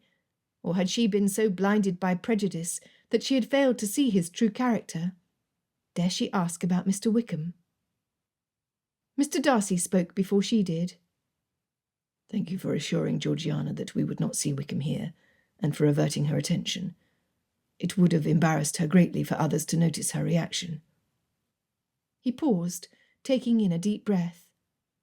You see, Mr. Wickham used her very badly. That time Elizabeth was certain she had not spoken aloud. She would have to take greater care to control her thoughts around Mr. Darcy, if he could so easily read them. "I sensed as much," Elizabeth said. After some moments of heavy silence, which communicated more to her than hundreds of words, she said, "Whatever she suffered must have been horrible, and as her brother and protector, it must have been painful for you to see." "It was," he said. Relying on him for support, she looked into his face. While it elated her to be able to read his expression, it saddened her to see the pain etched across his features. "Oi, Lizzie! What are you doing looking so serious when you've promised to be merry?" teased Lydia, who had turned around and was skating backwards alongside Miss Darcy. "Yes, Miss Elizabeth, you did make a promise," added Miss Darcy. Pasting a smile onto her face, Elizabeth answered, "And what are you doing skating backwards when there are so many people about? Suppose you run into someone." Thus chastised, the girls turned back around. She looked up at Mr. Darcy, whose smile looked as false as hers felt. No doubt his thoughts were still on Mr. Wickham. "We should talk of more pleasant things, Mr. Darcy, lest I be called out again. I would not risk bringing on Miss Darcy's ire when she seems to have finally relaxed." Mr. Darcy chuckled. "I've only seen Georgiana angry once." "Only once?" "I will tell you about it another day. Now is not the time." He tightened his arm against his side, pressing her against him closer. "Shall we?" he asked, with a wicked grin which took her breath and all sensible thoughts away. They dashed across the ice, passing Lydia and Miss Darcy as if they stood still. Tears pulled at Elizabeth's eyes, blurring her vision so that she had to trust that Mr. Darcy would not steer them into anyone. It was exhilarating. She squealed in excitement as they rounded a corner, Mr. Darcy expertly avoiding the slower skaters hanging along the edge. She heard his breath, and on occasion thought she felt the pounding of his heart against his ribs, though it may very well have been her own. Finally, after several thrilling turns, they slowed as more people entered the ice. "We shall have to take more care now," he said, impressing Elizabeth with his sense of responsibility. It pleased her to see that his protective nature extended beyond his sister. He slowed even further, his gaze riveted to some newcomers to the ice. "Elizabeth, there you are," said Sophia. Mr. Darcy groaned, though why he should do so was incomprehensible to Elizabeth. Letting go of his arm, Elizabeth skated over to the edge of the smooth ice and reached out for Sophia's extended hands. Mr. Gordon stood beside her, holding their skates. "How wicked of you to arrange for an excursion without me, Darcy. As you see, I had to arrange one all on my own, and, what is worse, you deprived me of my best friend by including her in your party. I shall never forgive you," Sophia teased. There were at least 4 other ladies with her, each accompanied by a gentleman to help her walk on the slippery ice, though it was difficult to distinguish who helped whom. Mr. Darcy did not apologise. Mr. Gordon grinned and handed Sophia her skates. "Oh, pay him no mind, Sophia. It is merely the famous Darcy pride at work." Elizabeth saw the hurt in his eyes and could not bring herself to smile, though Mr. Gordon clearly teased him. Sophia grabbed the skates from him. "Better to be proud than a shameless flirt." Mr. Gordon's grin deepened. "Better to engage fully in the joys of living than watch with restrictive longing from afar." "Since you are here, would you like to join our party? My cook packed enough refreshments to satisfy a village, and I'm certain that Georgiana would be pleased to see you," Mr. Darcy said, extending his arm toward a sitting area where a servant stood guard over a table spread with their basket of provisions. "I am always pleased to see Sophia, and even more delighted that she should join us as I widen my circle of friends," said Georgiana, wrapping her hand around her brother's arm. Elizabeth scanned the growing crowd of skaters. "Where is Lydia?" she asked Georgiana. "Oh, she and Miss Kitty went to inspect the tents some minutes ago. They want a keepsake to help them remember this day, and assured me that they would not stray far, not having a chaperone to keep them company." "I am certain that you are far more concerned for their safety than they are, Miss Darcy, and I thank you," said Elizabeth. She searched across the row of tents and wooden structures for her sisters, but there were too many people milling about. Were she as tall as Mr. Darcy, she could see better. "I believe I see them," he said. "Would you like for me to—" "Help! Help! My girl is in danger!" cried Mother, interrupting all conversation. Chapter 15. Elizabeth dashed across the ice to Mother. Mr. Darcy's baritone travelled to her ears directly behind her. "Stay here," he instructed. Elizabeth was glad he kept his sister away. If Lydia was in danger, Elizabeth did not want Miss Darcy to witness it. "Mother, what has happened?" she panted. Jane held Mother's skating chair still, while Kitty clamped her hands over her mouth in dumb silence. "Where is Lydia?" Elizabeth insisted. Near hysterics, Mother was unable to say anything of use. "Kitty, where is Lydia?" Elizabeth repeated frantically, her pulse pounding in her throat and her limbs shaking. Mr. Darcy skidded to a stop behind her, his breaths coming out in powerful puffs. Kitty looked between Mother and Mr. Darcy. She hiccuped, then she burst into tears. Elizabeth resisted the urge to shake her. In a calmer voice, she asked once again, "Where is Lydia? Please, you must tell us so that we can help her." "Perhaps you can lead us to her," suggested Mr. Darcy. Wiping her nose against the sleeve of her coat, Kitty nodded her head and turned toward the tents, Mr. Darcy and Elizabeth holding on to Kitty's arms so she would not fall on the ice in her boots. "Wait! I must go with you!" exclaimed Mother from behind them, ignoring Jane's pleas that she remain in her chair. Mother made it 5 steps away from her chair, far enough that nothing surrounded her to prevent her fall. With a shriek, Mother's arms flailed as her feet slipped out from under her. Mr. Darcy dropped Kitty's arm and pivoted to help her when Elizabeth called to him, "Wait!" Mr. Gordon swooped behind Mother, and in a manoeuvre that looked practised in its elegance, he caught her around the waist and held her in place. More than that Elizabeth did not see, for she and Mr. Darcy returned their attention to Kitty. Mr. Gordon would take care of Mother. They must make haste to Lydia. A cluster of people surrounded a tent selling tissue flowers with Frost Fair of 1812 embossed in gold letters on a card and glued to the papered wire stem. The onlookers pointed and laughed as Kitty came to a stop in front of the object of their amusement. Elizabeth turned to Kitty. "She is not in peril. She is merely suffering from her own foolishness," she hissed, mortified that Mr. Darcy should be a witness to Lydia's immaturity. "Go back to Mother and tell her that Lydia will be very well soon, although she may not wish to talk much for the rest of the day. She's not in danger and there's no need for hysterics." Kitty hiccuped again and left. "If only they had a chaperone," Elizabeth muttered to herself, as she knelt down to unbuckle her skates. Mr. Darcy walked through the clumped snow to stand between Lydia and the crowd. The skates added to his already impressive height, and he spoke in a booming, authoritative voice. "There is nothing to see here. Continue about your business." A few small children dared look over their shoulders as their parents herded them away, but nobody questioned him. They did as he bid. "Thank you, Mr. Darcy," she said.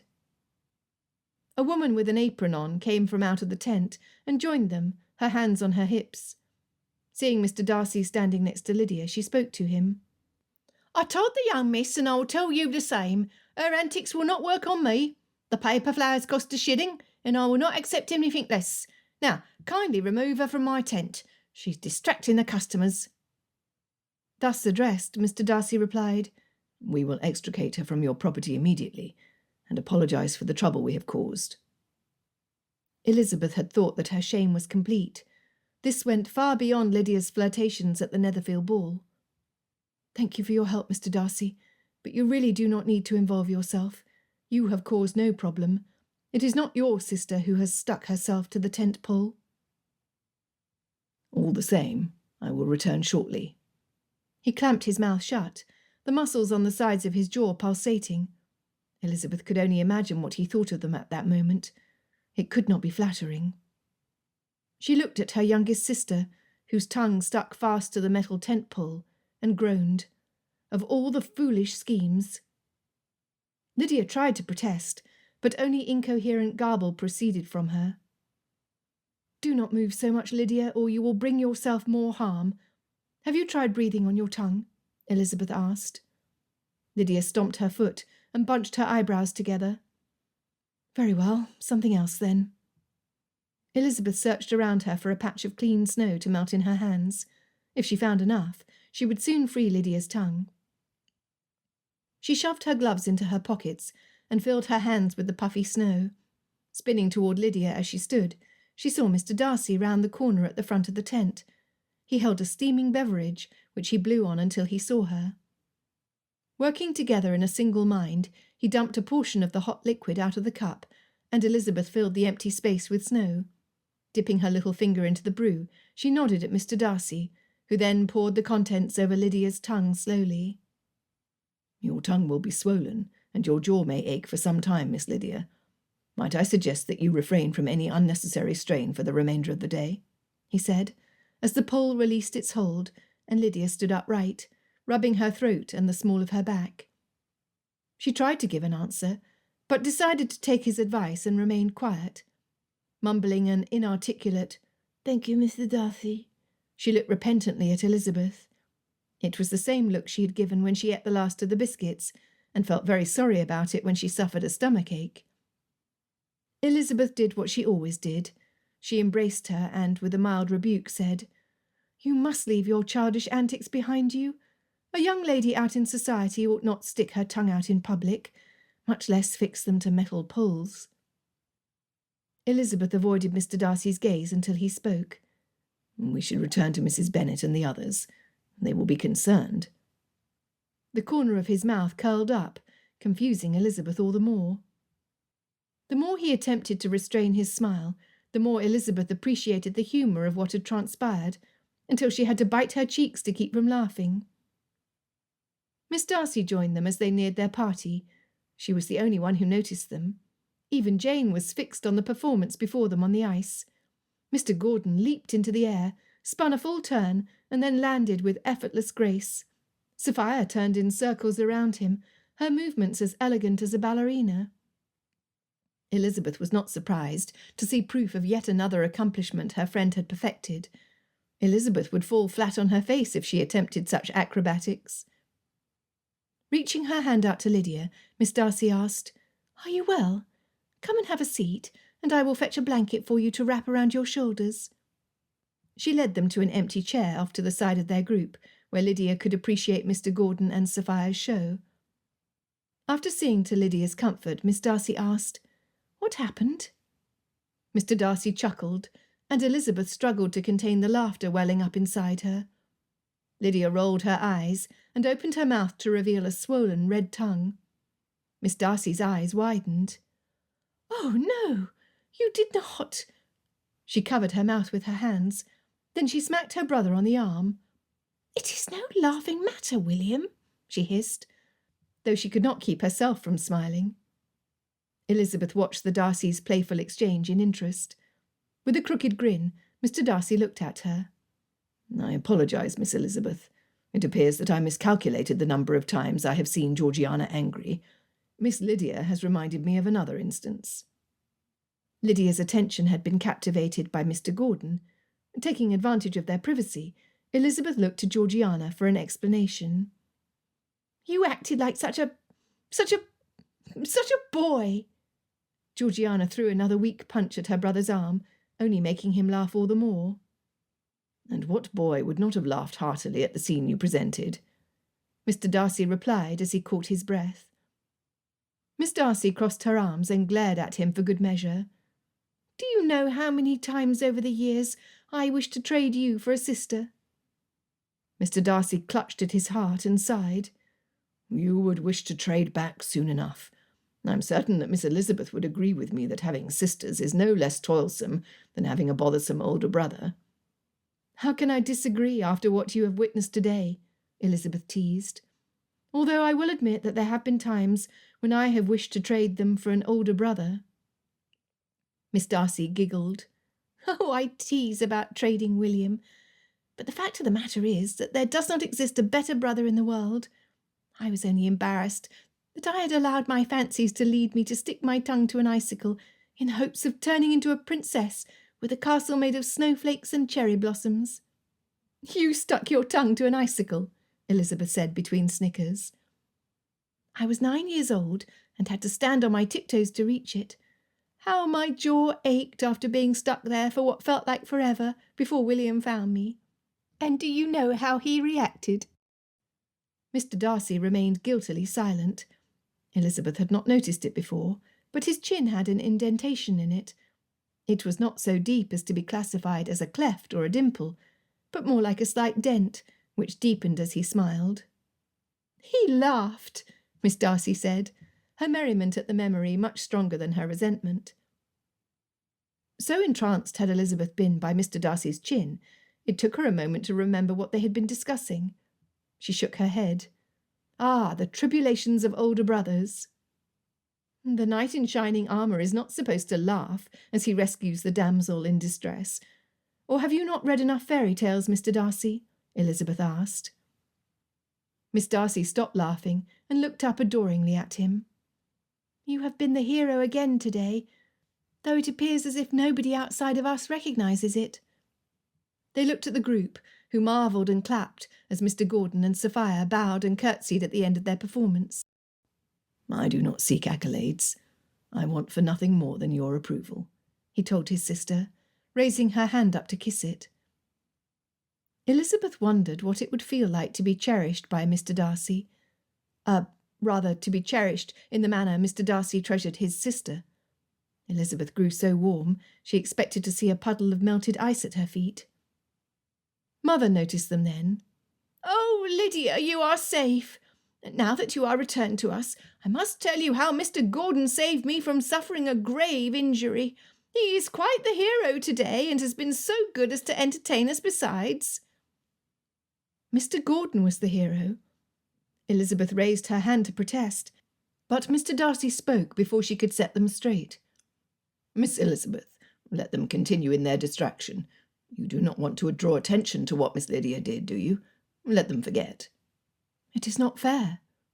Maybe not, but if I understand your character well, you would rather spare your sister's dignity than feed my pride. It will be our special secret, exclaimed Miss Darcy, like a secret code among friends. Mr. Darcy pierced Elizabeth with his crystal blue eyes. Friends. Friends, she decided. Chapter 16. February brought glimmers of a promising spring as the month progressed, and Elizabeth counted the days until the beginning of the London season. It hardly seemed like a month had passed since she had first met Georgiana, but the drawing-room of Darcy House had become as familiar as her own. Elizabeth sat between Jane and Georgiana, the latter fidgeting a great deal. "It was lovely of you to invite us for tea, Georgiana. Who else is yet to arrive?"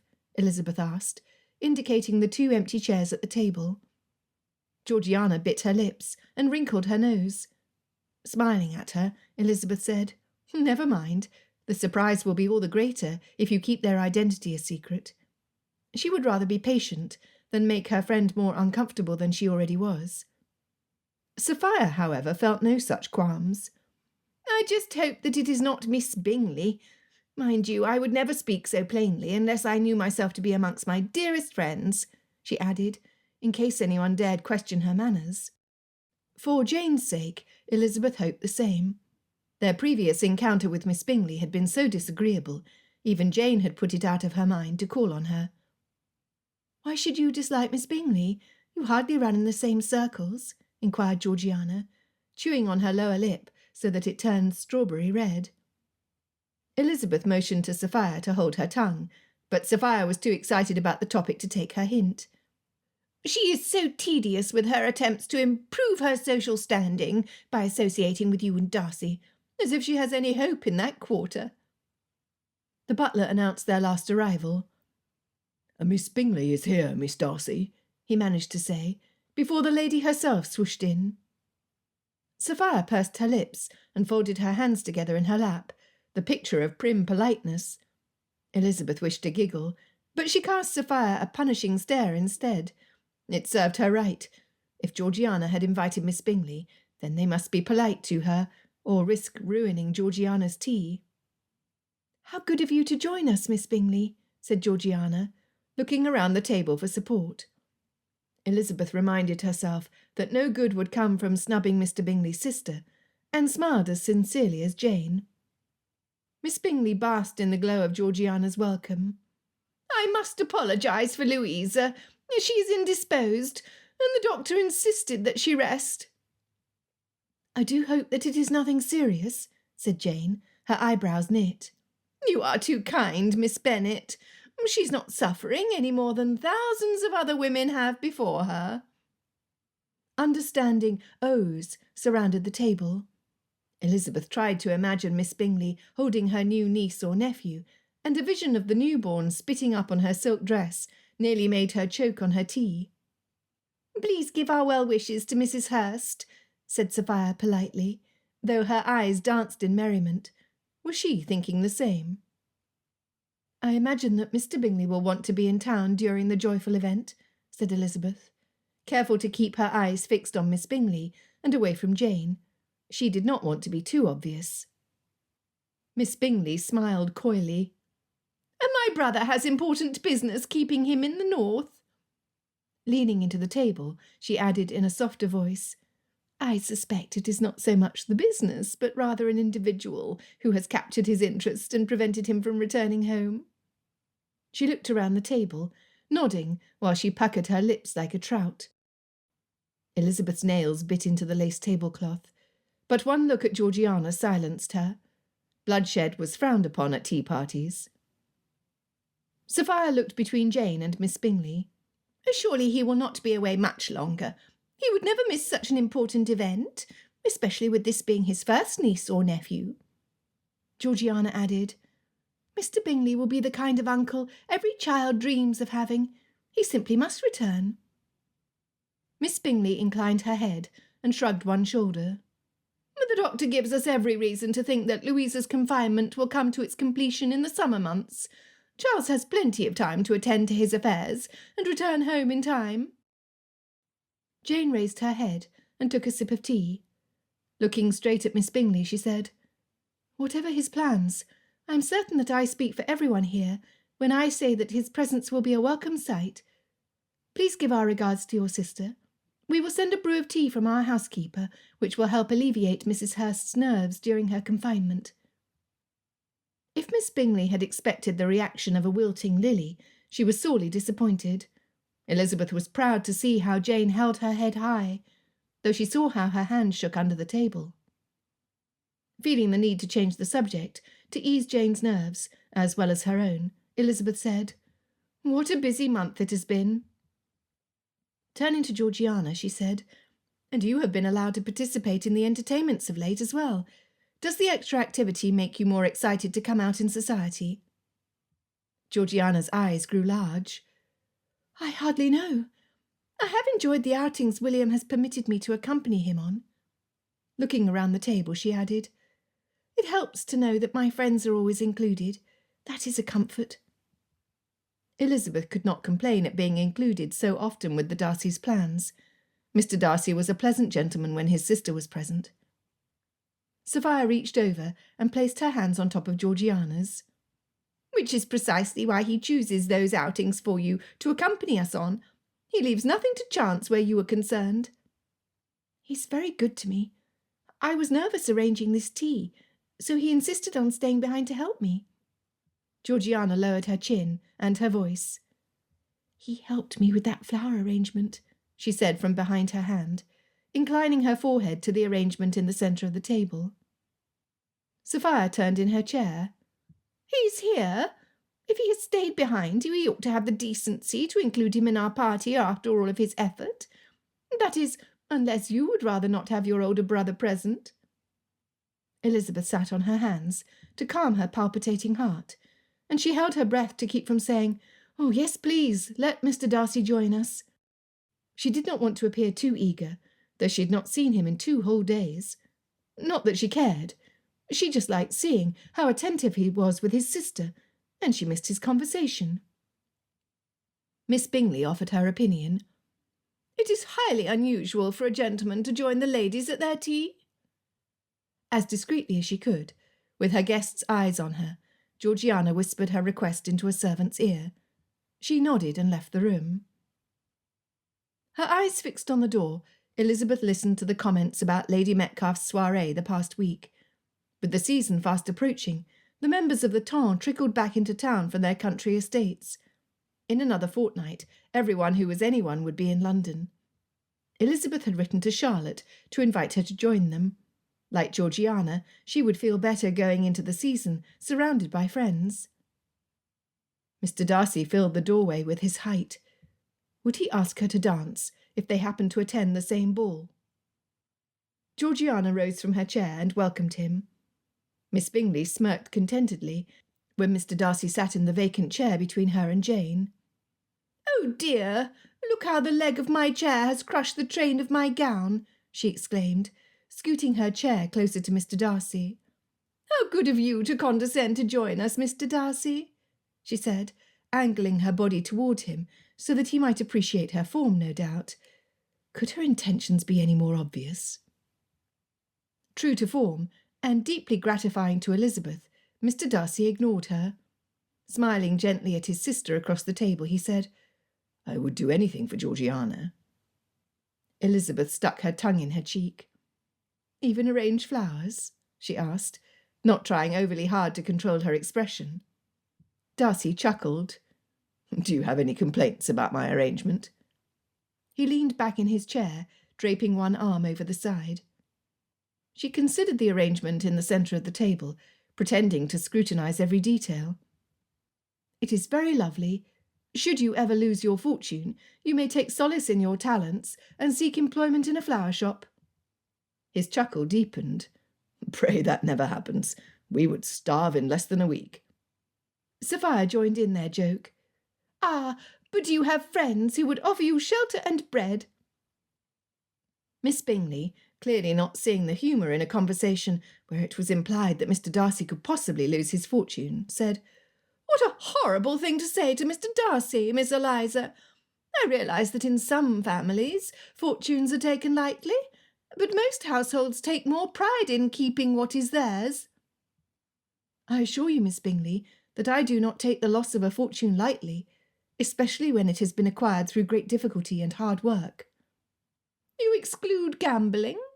Your family has been fortunate enough to gain from the losses of others, but I do not believe you so simple as to think that makes your fortune any less valuable.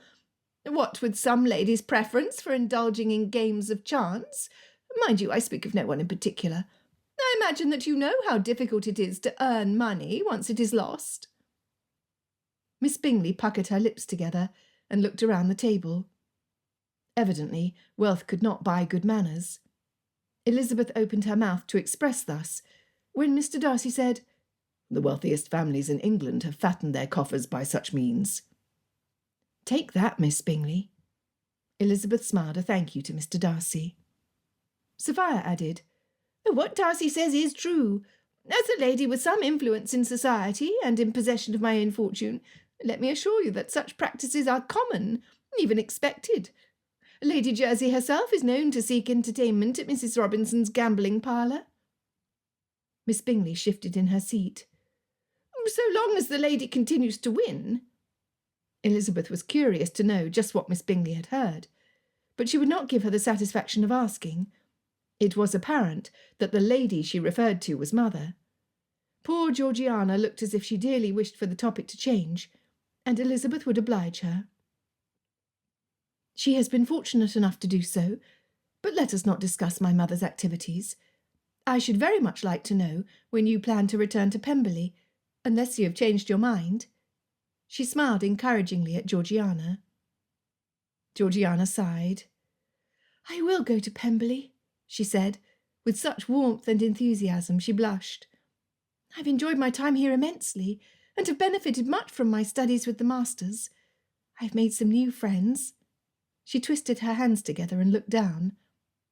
Elizabeth thought she understood. Venturing a guess, she said, "But nothing can compare with returning home after being away a long time." Georgiana brightened. "Exactly. When I step over the threshold at Pemberley, I feel like I am truly home. It is as if I can finally breathe after holding my breath for too long." "I miss my home too," said Jane softly. "All the flowers would be blooming in the fields, and the air is sweet with the smell of them," she added. "We have fields of lavender, and I love riding my horse through them," said Georgiana dreamily. "It sounds beautiful. There are so many parts of England I should like to visit, but I think that one always holds a special fondness for the home they grew up in," Elizabeth said. Mr. Darcy asked, "Do you miss your childhood home?" "I shall always carry fond memories of it as long as I live, but I'm not overly attached to it. I do, however, miss the people." That was in large part why she had invited Charlotte. She was not completely immune to homesickness. The butler shuffled in silently and whispered to Mr. Darcy, handing him an envelope. "Is that an invitation, Darcy?" asked Sophia. He paused. "If it is an invitation, I dare say that everyone at this table already received theirs. I told Gordon that I would not join his party unless he included you. I was so bold as to suggest that he only invite his well-mannered friends on the chance that you might bring Georgiana with you." Georgiana's eyes lit up like candles. "It is the opening presentation this evening, is it not?" Clasping her hands together, she said, "I should like very much to see it, if it is agreeable to you, that is." Darcy hesitated.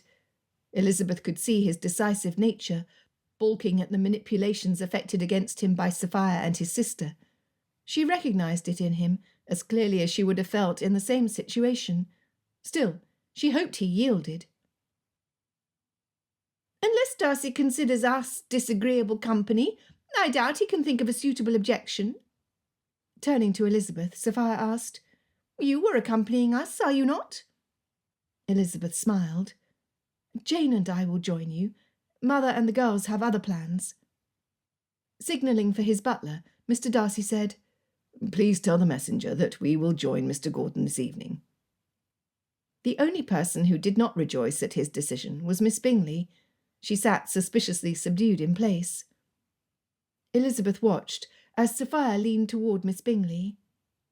"What a pity you did not get an invitation," she said, so low Elizabeth had to read her lips. Georgiana was too busy clapping to notice, and Mr. Darcy only had eyes for his sister's happiness. But Elizabeth saw, and she wished she had not. Chapter 17. Darcy paced in the entrance hall in front of the stairwell. He checked his watch again.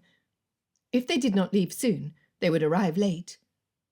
For the third time he asked the footman to see how much longer they required to ready themselves. Resuming his pacing, Darcy wished he had not been imposed upon. Had he had his way, he would have offered the use of his coach to the Bennet sisters, and they would have been at the theatre already. He could not imagine Miss Bennet or Miss Elizabeth delaying just so they could adjust a hairpin to perfection, or whatever it took so blasted long for young ladies to do. Finally, Georgiana appeared. She walked with her gloved hand trailing across the banister. She had on a gown he did not remember ever seeing before. It must have been a loan from Sophia.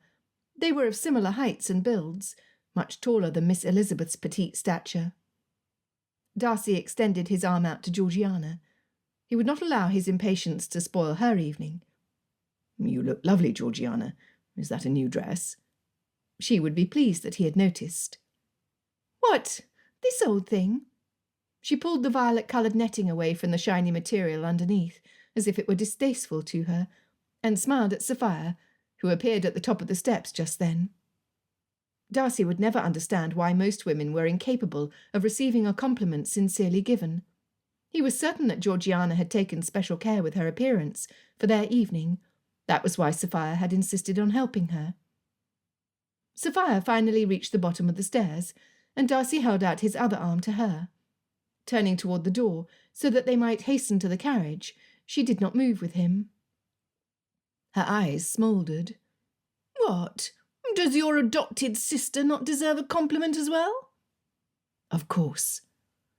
"I apologize. Sophia, you look particularly lovely this evening.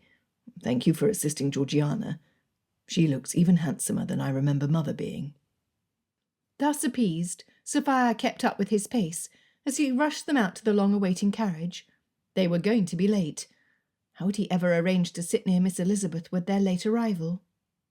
He was too tense for conversation as the carriage clattered over the uneven roads, winding around obstacles and through crowded streets. After what felt like an eternity, where the only conversation Darcy could manage was to agree with everything asked of him, they finally arrived. Large groupings of people were scattered over the stairs, leading up to the open double doors of the theatre. A red carpet ran down the length of them, already turning a dingy brown from the numerous feet trampling over it. Leading his group up the centre of it, and keeping an eye out for the pickpockets and riffraff which frequented the dark steps, they entered the theatre. The entry hall was warm with bodies and lit candles, as was the hall on the second floor, where Gordon's theatre box was. Gordon sat next to Miss Elizabeth in the front row. Darcy bristled.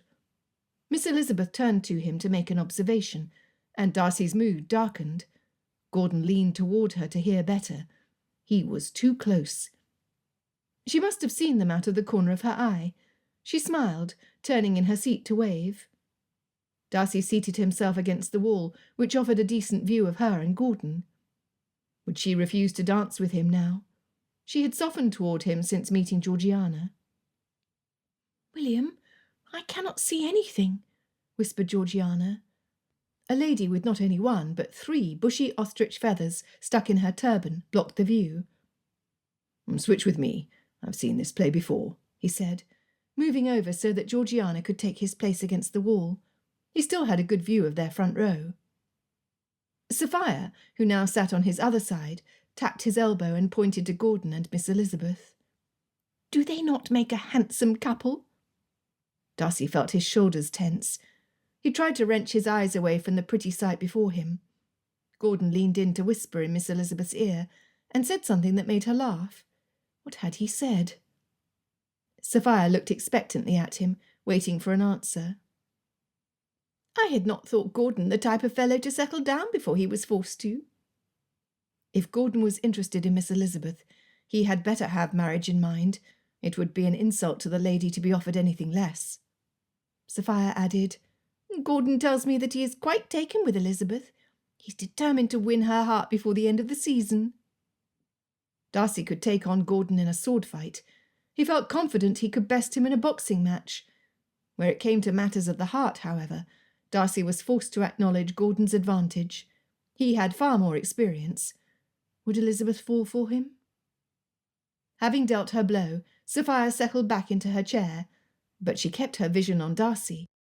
He felt her beady eyes on him like burning coals. He tugged at his neckcloth in an attempt to cool down. Look at the gentleman in the box in front of us. We are not 10 minutes into the first act, and already he is fast asleep, said Mr. Gordon into Elizabeth's ear.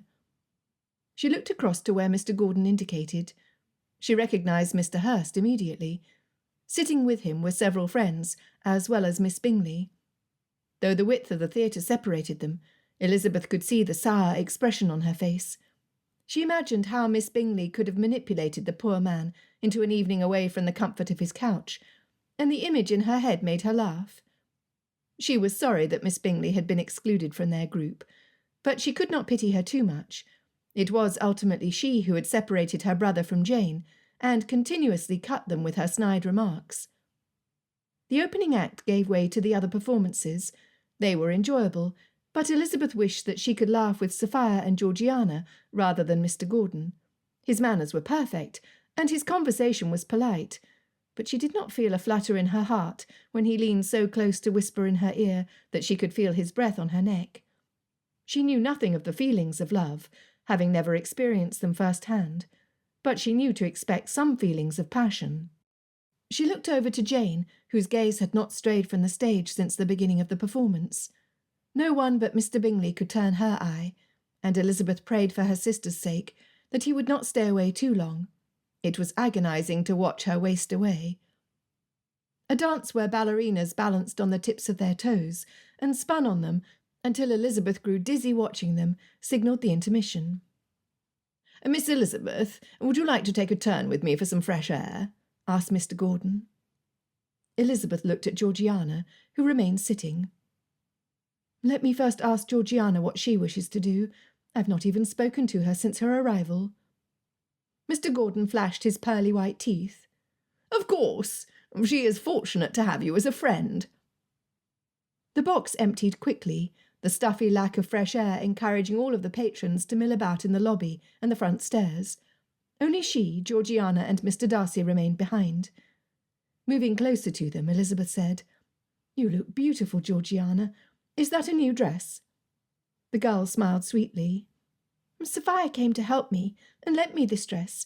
She said that I needed something more sophisticated in which to go to the theatre. She was correct. Did she have your hair arranged differently? It looks like a cascade is running down your back. Half of Georgiana's hair was twisted into an elaborate braid, accented with sparkling amethyst pins, and the other half, as was appropriate to her age, fell down her back to her waist. Even William noticed. He said I looked like my mother, she said, looking gently at her brother. Every bit of it, he replied. It is the highest praise I know how to give. I see that your first season will have me wielding my sword to keep the suitors away. Georgiana laughed nervously, but her expression grew serious much too soon.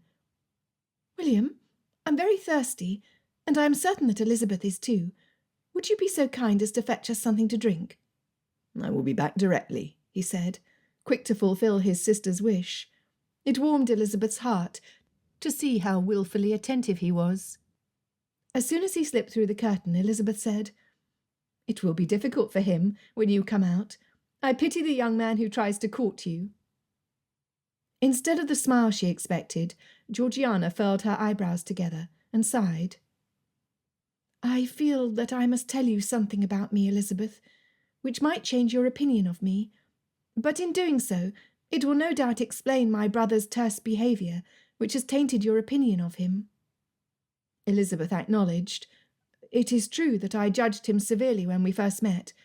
His comments and unwillingness to act politely in social settings led me to believe him the proudest man I had ever met. I will own that I believed him highly disagreeable, but for some time now I have noticed a change in him which has made me think more favourably of him." Georgiana laced her fingers together and picked at her thumbnail. "It is my fault. I find that difficult to believe." Looking up, Georgiana said, "None the less it is true. You see, I had done something so foolish only a short time before he was set to join Mr. Bingley at Netherfield Park." Elizabeth's curiosity burst at the seams, but as she watched Georgiana pick at her fingers and struggle with the words, she wanted to soothe her. "If it is too difficult to tell, then perhaps you had best remain silent. I would never have you speak of what brings you pain." "I must tell you. It is in my brother's best interest that I do so. He has sacrificed so much for me. It is the least I can do. I know that he respects you, and it bothers him that you have thought poorly of him. It is not pride which keeps him silent where I am concerned, but rather his need to protect me." Once again Elizabeth assured her, "For at least a month I have thought nothing but kind thoughts toward Mr. Darcy. Please, Georgiana, do not reveal anything to me unless you wish it." "But I must. You are my friend, and I know that I can trust you with my secret. It will be a relief for me to share some of my burden." Elizabeth waited for her to continue, for nothing she could say would dissuade her. "Had William not prevented it, I would now be married these 7 months to George Wickham." Elizabeth gasped. Georgiana continued, "He convinced me that he loved me, and we were on our way to Gretna Green when my brother heard of it. He found us at Ramsgate, where my companion had arranged for us to meet and continue our journey north. It was Mr. Bingley's valet who overheard George boasting about his plans to secure a fortune." She paused, her hands trembling. "When I found out that he only wanted my dowry to pay off his debts, I thought that life would never be worth living again. I fear what I might have done had William not stayed up all night with me." Elizabeth reached forward and squeezed Georgiana's hands. "When the hurt wore off, I was angry, angrier than I have ever been. William established me in London and filled my days with hour upon hour of instruction to keep my mind and my hands busy. He would have stayed with me, but I convinced him to go to Hertfordshire with Mr. Bingley. He is a good friend to William, and I felt that he needed some time away from me to forget his worries. I, too, needed some time to myself." Elizabeth exhaled the breath she had held. "Oh, Georgiana, I am so sorry. Mr. Wickham led me to believe that Mr. Darcy was the worst sort of man." Georgiana's eyes flashed in anger. "It is largely for that reason that I needed to speak to you. I will not allow that man to have any influence in my life, nor affect others' impression of my brother. Wickham does not deserve my kindness, nor that of my friends." "I am beginning to understand, and I thank you. I am coming to realise how unfair my treatment of your brother has been." She groaned. "Oh, I was abominably rude to him when he asked me to dance. I have long since regretted it, though I believed myself justified because of his treatment of me." "The day of the Meryton Assembly? He deeply regrets snubbing you as he did. You see, William had received word of Mr. Wickham's further offences earlier that same day. I was not the only one affected, and my brother, having a deep sense of responsibility, felt compelled to set right as much as he could when he learned how Mr. Wickham had involved our family name. I can only imagine the ill humour such a letter must have provoked." "If only he would have stayed behind," began Elizabeth. Georgiana raised her eyebrow. "Would that have made you doubt Mr. Wickham when he so boldly spoke against my brother?" Elizabeth was crushed. She still would have believed him. His happy manners had blinded her. Chapter 18. Darcy rushed downstairs, bumping into Gordon in his haste to hurry back to Georgiana and Miss Elizabeth. Finally, he had the opportunity to converse with Miss Elizabeth, and Georgiana had sent him away. "In a bit of a hurry, Darcy?" teased Gordon. "I'm on my way outside for some fresh air as well. It is dreadfully hot in there." "I was sent to fetch some refreshments." He hoped Gordon would take his hint and let him be, but the infernal man fell into step beside him. "Darcy, there is something on which I want your opinion." Darcy bunched his cheeks up, Now was not the time. He needed to get back. He did not slow his pace, but when Gordon persisted on keeping up with him, his conscience irked him. Slowing down, he said, "Very well. What is it?" Gordon sighed in relief and led him to a secluded corner. Whatever Gordon wanted to inquire about was something of import. Shuffling his feet like a nervous schoolboy, Gordon cleared his throat. Darcy waited, reminding himself to be patient. "I think that I'm falling in love, Darcy," he blurted, shoving his hands into his pockets, then pulling them out again to wipe his forehead with his handkerchief. Darcy's gut twisted, and the air thickened. "Who is the fortunate lady?" he asked, fearing the answer. "Miss Elizabeth, though I would be the most fortunate man in all of England if she were to return my affection." "Do you have any reason to doubt her returned affection?" Darcy prayed that he would have several of them. Gordon bowed his head. "Any damage done to my chances with her is of my own making, and I am determined to win her good opinion." That was how it had started with Darcy. His heart froze, then skipped a beat. Was he so daft as to miss all the inward signs that he was in love with Miss Elizabeth, when Gordon, a man he always considered inferior to him in intellect, so easily identified his feelings? He bit the insides of his cheeks, feeling foolish, and regretting every haughty thought he had ever had toward his peers. Who was the stupid one now? Gordon continued. "Never have I met another lady like Miss Elizabeth. She has real thoughts, and I can talk about things of import with her." What had they talked about that was so important? "When I make her laugh, I feel like the most powerful man in London." What had Gordon said that was so funny? Darcy tried to count how many times he had at least made Miss Elizabeth smile. Surely that counted for something.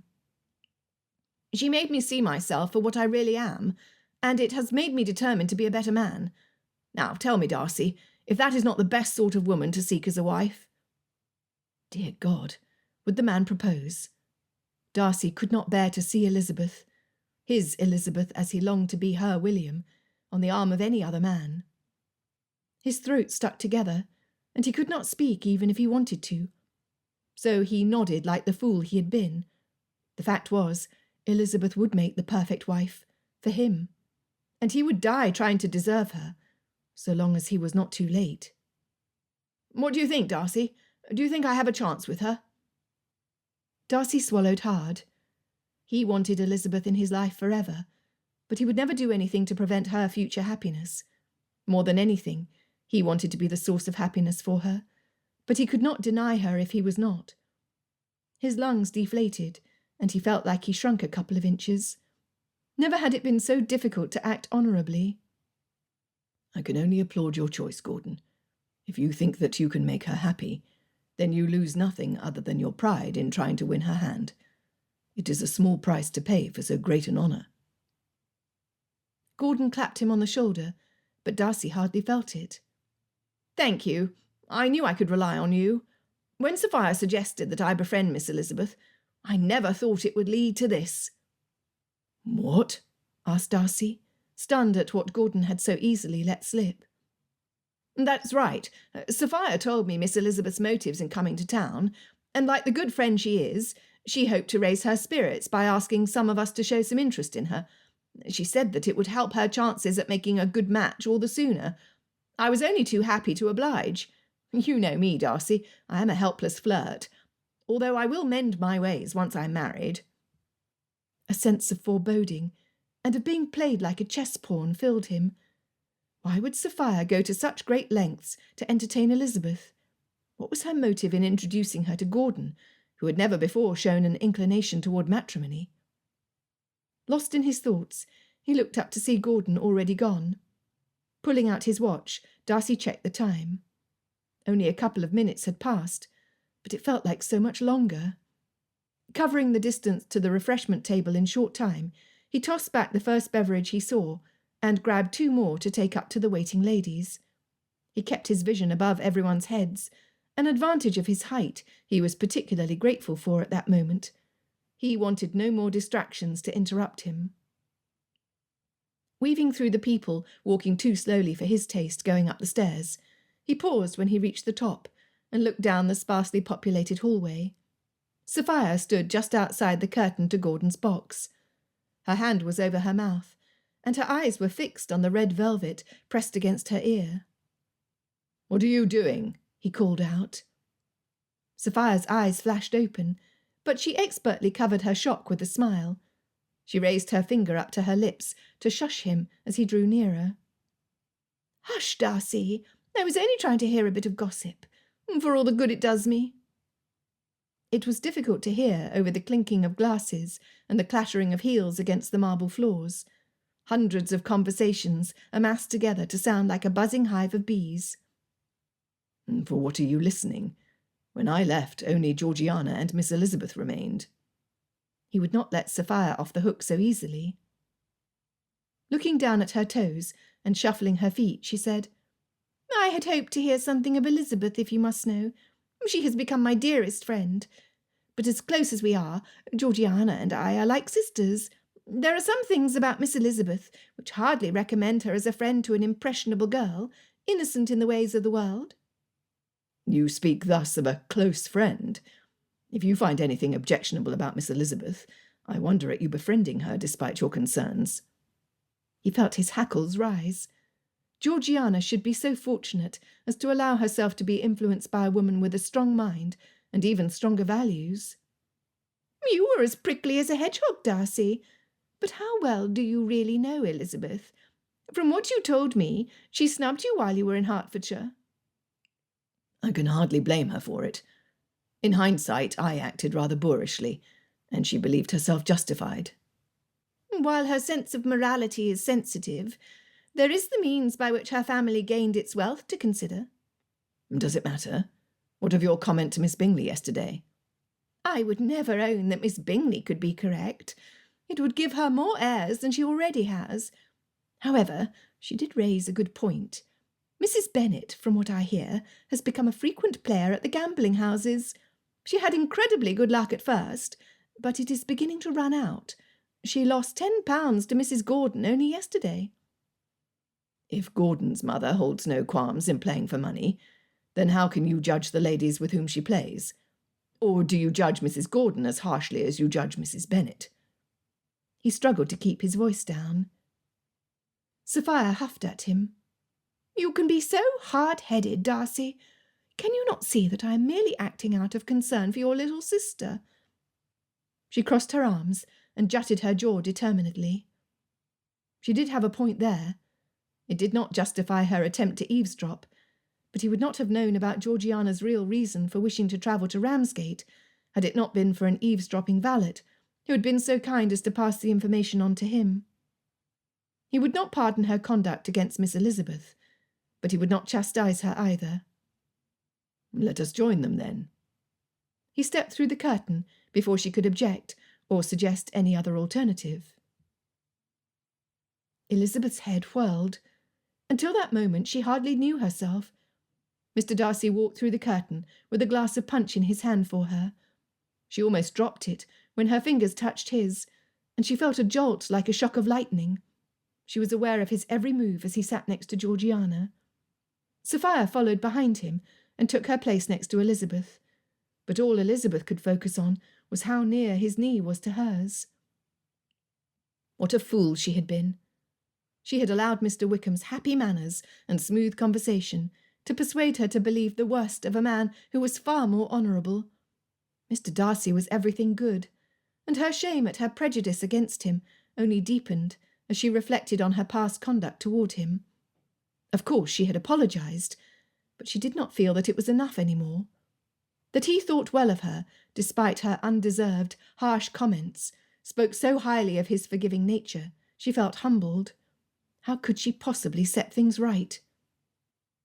"You were quiet all of a sudden, Elizabeth. What were you two talking about for so long?" asked Sophia.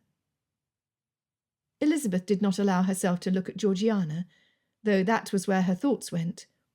With a smile meant to appease Sophia's curiosity, she said, "I was describing all of the first act to Georgiana as she was stuck behind Miss Matthews and her impressively obstructive feathers." Getting the laugh she had sought, Elizabeth continued, It is my hope to convince Mr. Gordon to allow Georgiana to sit in the front row, so that she will not miss the second half of the performances. Will you help me?" she asked Sophia and Mr. Darcy. Mr. Darcy said, "We may as well stand in front of a milliner's shop if we are forced to remain behind her." Georgiana giggled at her brother's rare show of humour. To Elizabeth it was rare, anyway. She wondered if he laughed easily, or if the weight of the responsibilities he bore had made him overly serious for so long he had forgotten how to relax. There was so much she wished to learn about him. Chapter 19. Elizabeth counted the hours until Charlotte would arrive. Her mind was in such a turmoil she hardly knew what to think. Charlotte, having been her best friend since childhood, would see through her immediately and determine what had kept Elizabeth awake for the past 2 nights. Charlotte arrived in her father's carriage at precisely the hour designated. Elizabeth waited for her on the other side of the front door. The ladies of the house, excepting Mary, who had taken permanent residence at the school for orphans and was thriving in her new environment, waited as proper ladies ought to, in the drawing-room, where they pretended to be interested in a book or engrossed in their needlepoint. Elizabeth quit pacing in order to watch more closely the passing figures crossing in front of the frosted glass windows on either side of the door. The weather was finally warming, in time for the beginning of the season, and an array of colours passed by. A drab grey cape fluttered in front of the window, and Elizabeth skipped in excitement. She opened her arms as the door opened to her dear friend.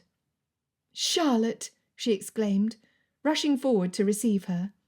They embraced each other tightly, and Elizabeth felt that Charlotte must have missed her every bit as much as she had missed Charlotte. Pulling back and holding Elizabeth at arm's length, Charlotte said, "Oh, Lizzie, it is so good to see you again. I cannot thank you enough for inviting me when you did." Something in her wording alarmed Elizabeth. "How so? Is all well at Lucas Lodge?" she asked. "All is well with me, but I fear that my views are perhaps a bit too modern for my antiquated father. I will explain it all later. But for now I would love to see the rest of your family. Are they in?" She looked around the entrance hall. Elizabeth pretended to slap her arm. "You are evil, leaving me intrigued as you have. Now I must suffer through the polite conversation in the drawing-room until we have the opportunity to catch up." Charlotte grinned impishly. "And you think that I am not curious what you've been doing since arriving in town nearly 2 months ago? I know your reasons for insisting on being here, and I'm dying to know if you've met with any success." She looked expectantly at Elizabeth, as if Elizabeth would give her the satisfaction of an easy answer after leaving her curiosity unsatisfied. "You will just have to wait," she said flippantly, as she looped her arm through Charlotte's and led her into the drawing-room. Charlotte stepped in, and Elizabeth heard her catch her breath as she took in her surroundings. It was such a commonplace room to Elizabeth now, but she supposed it would be impressive to a newcomer, especially a newcomer who knew the state of their drawing-room at Longbourn. Mother rose to greet Charlotte, as did Jane. "How do you do, Miss Lucas? I do hope that your journey here was not too fatiguing. Is your mother well? I was so afraid that she harboured hurt feelings toward us when we left." Mother looked at her hopefully. There was nothing she enjoyed more than touting her change of fortune in Lady Lucas's face. Charlotte took her prying with grace. "Mother is well. Please do not concern yourself on her account. As for my journey, I found it refreshing to have a change of scenery from the fields and rolling hills to the busy streets of London. I look forward to my time here very much, and I thank you for your generous hospitality in receiving me into your home." Elizabeth squeezed her arm and bobbed up and down on her toes. There was so much she wanted to tell Charlotte, so much she wanted to hear from her, she could hardly contain her excitement. Kitty and Lydia welcomed Charlotte with all of the enthusiasm Elizabeth expected from the girls who thought Charlotte to be as exciting as a stick of mud. At least they would not bother them when they could finally steal away for their chat. Mother ordered tea and a light repast. It neared the calling hour, and it was no bother to Mother, since she had acquired the habit of partaking of an afternoon snack before dinner. They expected the tea tray to be brought in when a visitor was announced. "A Mr. Gordon to see you, Mum," announced Pigeon. Mother perked up in her chair, as did Kitty and Lydia. "Oh, do see him in, Pigeon. and ask cook to add a little extra to the tea tray for our guest. We shall encourage him to stay as long as he wishes." She winked at Elizabeth, causing Charlotte to arch an eyebrow at her. Elizabeth shook her head at her friend, but Charlotte looked toward the door in anticipation all the same. When Mr. Gordon walked in, with his thick golden hair perfectly combed back, his straight teeth gleaming, and his tall muscular figure filling out his coat and breeches in all the right places, she nodded her approval.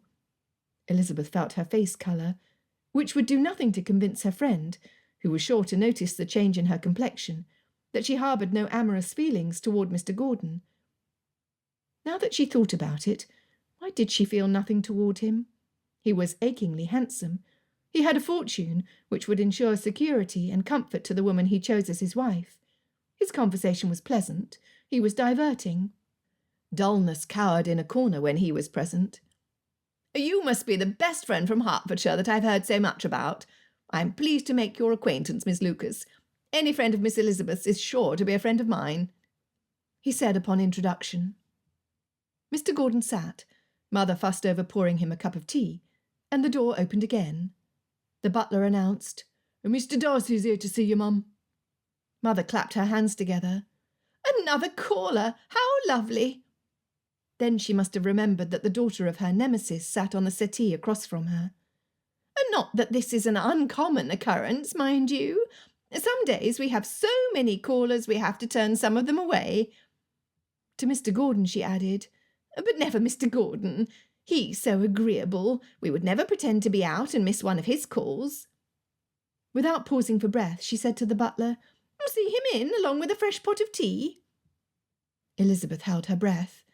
She felt Charlotte's eyes on her, but she could not look at her and keep her composure, so she looked intently at the door, and witnessed the surprise on Mr. Darcy's face at the crowded drawing-room.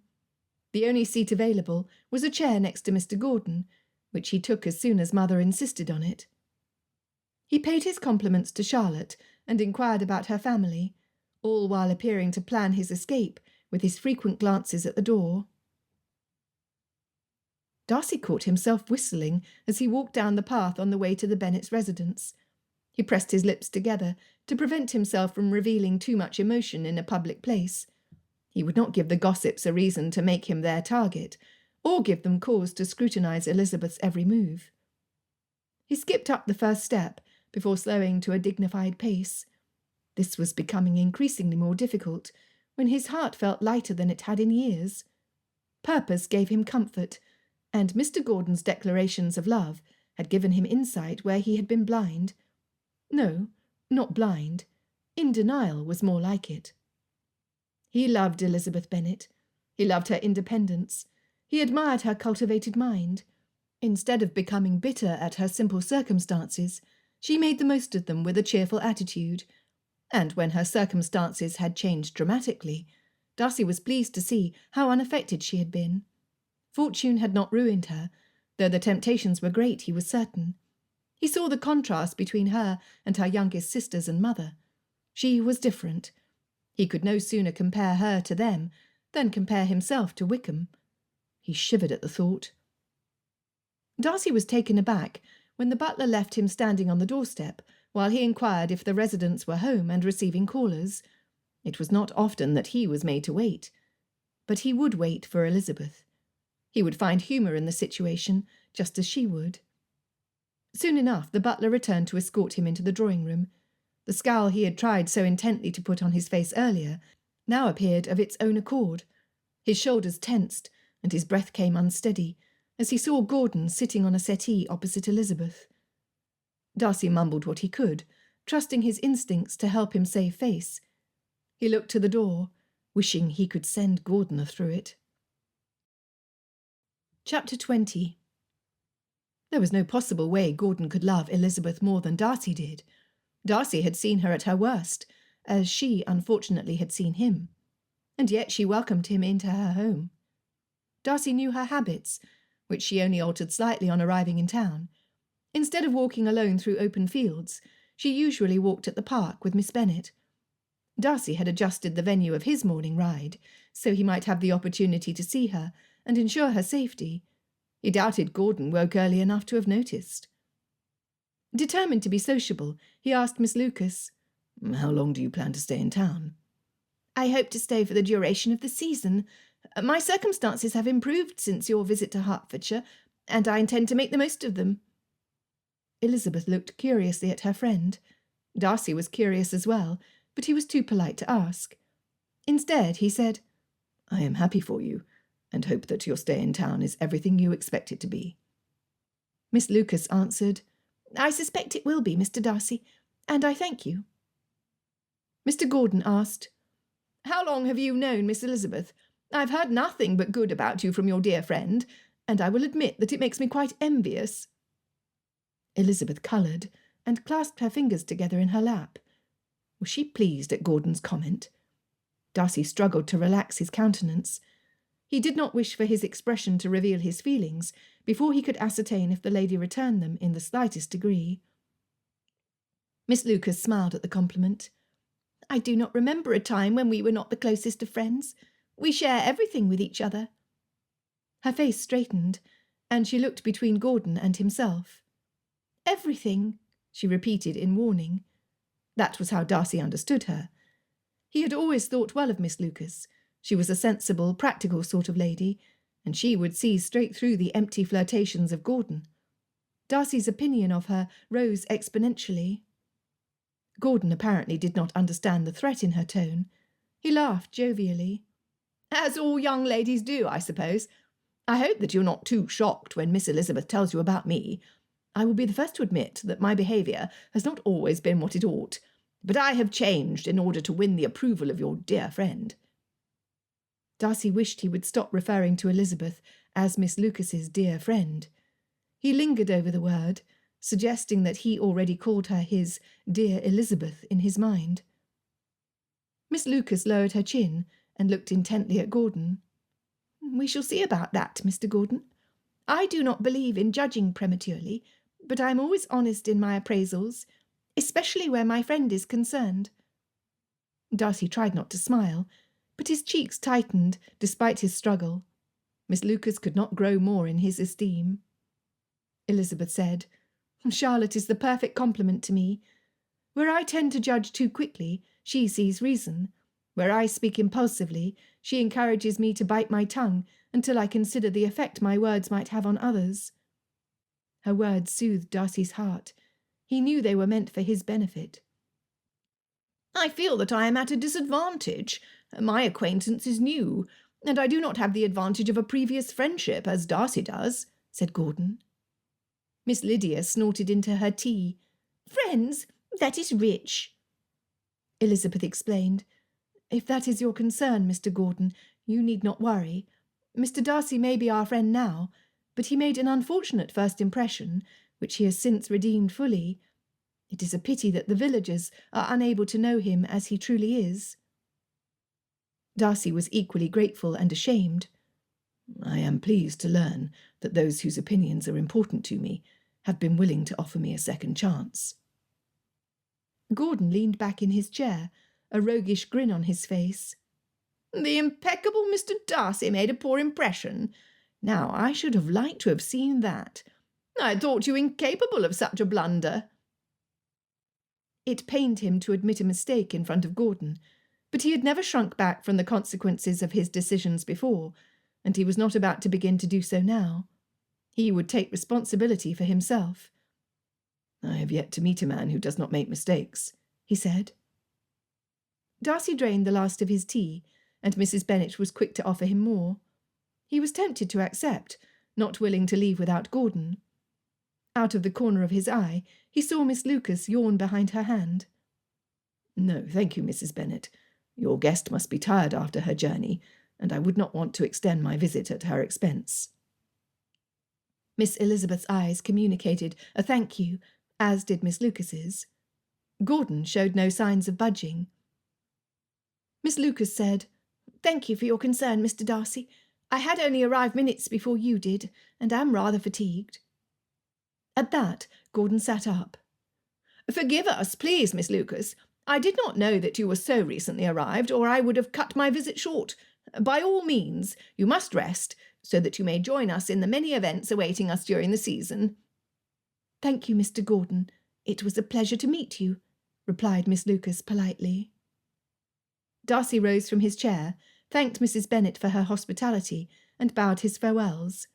Finally, he would get Gordon through the door. They went outside, ready to part ways, when Gordon turned to him with a large grin. "I did not realise you had a dog in this hunt, Darcy." "You did not ask," he replied. Gordon chuckled.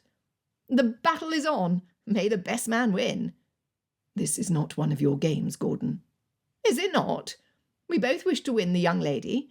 Each of us will do our best to advance our suit, like players on a chess table. The only difference is that in this game the lady will choose the winner, and I will do everything to ensure that it is me." "If you win her heart, what do you plan to do with it?" Gordon stepped back. "Why, I would propose to her, of course." "And after that?" Gordon coloured. "That is hardly a gentlemanly topic of conversation, Darcy. I'm surprised at you." Shaking his head in frustration, Darcy said, "No, not that. What I want to know is if the game ends for you when she vows her love for you at the altar." "Of course, I would have won." Clicking his tongue, he added, "Why would you ask such a daft question?" "Exchanging vows is only the beginning. If you must compare it to a game, then know this. The real game you ought to seek to win will last the duration of your lifetime. You may win her heart, but can you keep it? What will you do to keep her everlasting devotion? If Miss Elizabeth gives you the most precious gift a woman can bestow upon a man, will you live every day of your life in honour of it?" He would. He would cherish her until his last breath, until death did them part. Gordon scrunched his eyebrows together. "I see that I will have to play smart. I did not realise that you are romantic." Darcy had not realised it either, but Elizabeth made him feel things he had never felt before. Emotions intensified until his heart ached with them. "Good day, Darcy," said Gordon, departing in the opposite direction. Darcy watched his opponent withdraw. He could no longer take him lightly. Blasts of fire, and her meddlesome interference. Charlotte was just as eager to abandon the drawing-room as Elizabeth was. They had much to talk about, and the sooner they began, the better. Elizabeth led Charlotte upstairs to the room next to hers. While it was not as amply furnished as the other rooms, it was still much nicer than her cramped room she had shared with Jane at Longbourn. Charlotte whistled as she traced her fingers along the large mahogany armoire in the corner by the door. Elizabeth went straight to the window, pulling the shiny satin curtains aside to open it. The stiff winter breezes had given way to the softer breeze of spring, and the earth around them began to come to life. Already the trees outside the window abounded in buds. "Your home is much nicer than I had imagined," commented Charlotte. She wandered around the room, sat on her puffy canopy bed, piled high with pillows, sighed in approval, then chose instead to join Elizabeth at the couch by the window. It offered a lovely view of the garden, and was the reason Elizabeth had suggested that they use the room for guests. She knew Charlotte would come, and she would enjoy the garden just as much as Elizabeth did. "It has been diverting here. This winter we have been ice skating on the Thames, and the season is so close I can already taste the champagne." Elizabeth sat down next to Charlotte and tucked her feet under her legs. "Did you really get Sir William to agree to allow you to stay for the entire season?" she asked. Charlotte breathed deeply. "Father did not have much of a choice in the matter. I doubt your mother has told you, so I will." She paused. Elizabeth waited until she thought she would burst. "What? What should mother have told me?" "I earned a tidy sum when Mrs. Bennet won the lottery. You see, she was short £1 to purchase a full share, and I lent it to her." Elizabeth smacked Charlotte with a pillow. "Whatever for? Did you not think that if she had not won, you may never have seen your money again?" "Oh, ye of little faith!" laughed Charlotte, sending the pillow flying back at Elizabeth. "No, not of little faith, but rather of realistic expectations," she said, hugging the pillow. "I did not do it without considering the potential cost to me. I made her swear before the shopkeeper that she would pay me back in small instalments over a reasonable period of time. However, I also made her promise that if she won, I would get 10% of her winnings. She smiled victoriously. Elizabeth's jaw dropped, and she gasped in admiration. You negotiated a deal with my mother and came out a winner. Good for you, Charlotte. Charlotte shrugged. It was only a matter of simple mathematics. Without my money, she could not buy a full ticket. I gave her 10% of the cost, so I felt that 10% of the winnings was only fair. She laughed and leaned forward.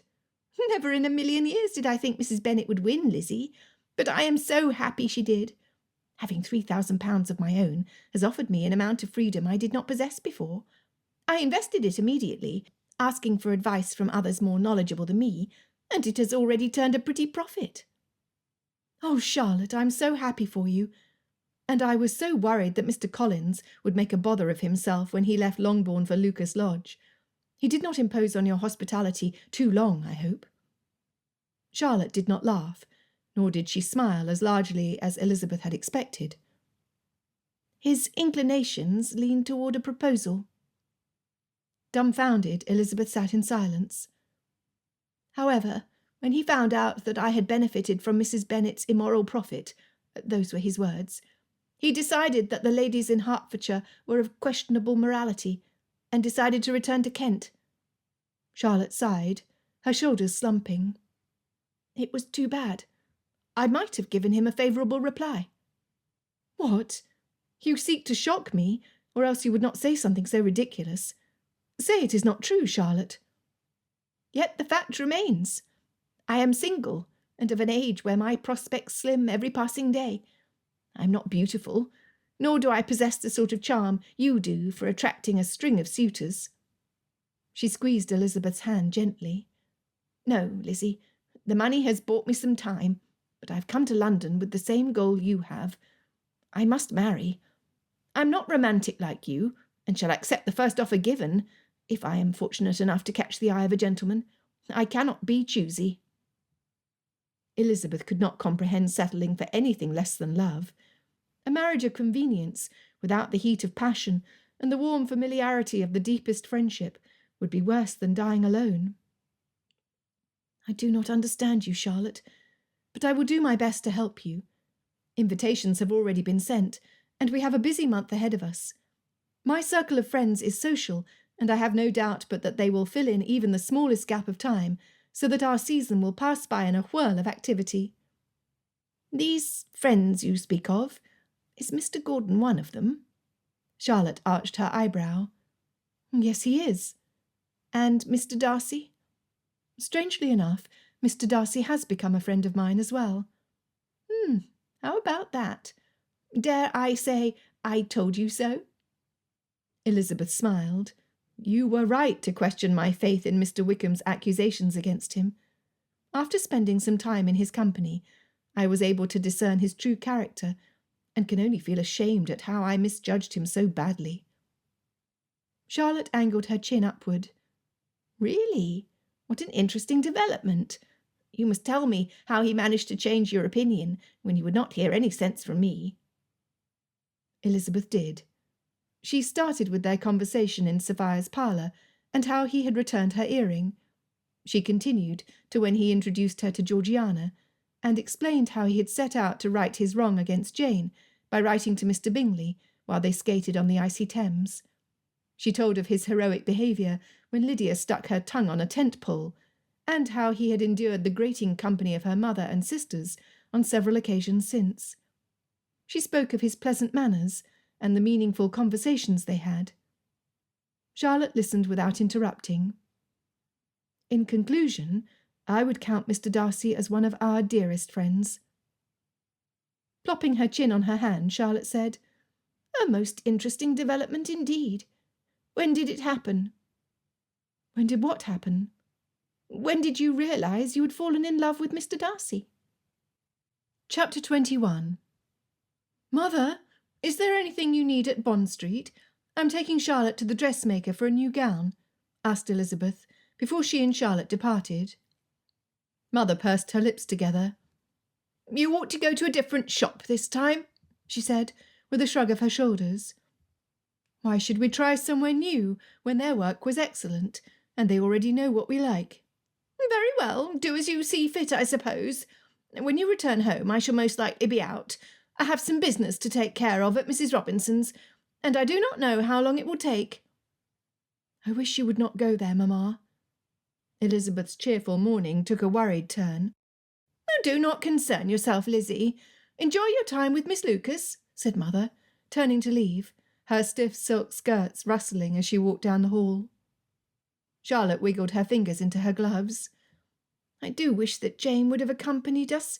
She seems so melancholy. Have you had any news about Mr. Bingley? Elizabeth sighed. We have not. Mr. Darcy told me that he wrote to him, but that was over a month ago. In February? Did not the post delay delivery during the fog? Yes, but the delay only lasted a week. Mr. Bingley has had more than enough time to receive his letter and act on it. If he desired to see Jane again, she added in a whisper. I'm glad that she, Lydia and Kitty have decided to spend the day with Aunt Gardiner. She has a cheerful, nurturing disposition, and our little cousins will distract Jane from her sadness. Charlotte was willing, so they decided to walk the distance to the dress shop. Living in town had its advantages, but Elizabeth sorely missed the freedom of the country. She hoped that whoever she married had a country estate, like Pemberley. Not that Mr. Darcy would ever ask for her hand, her and her sharp tongue.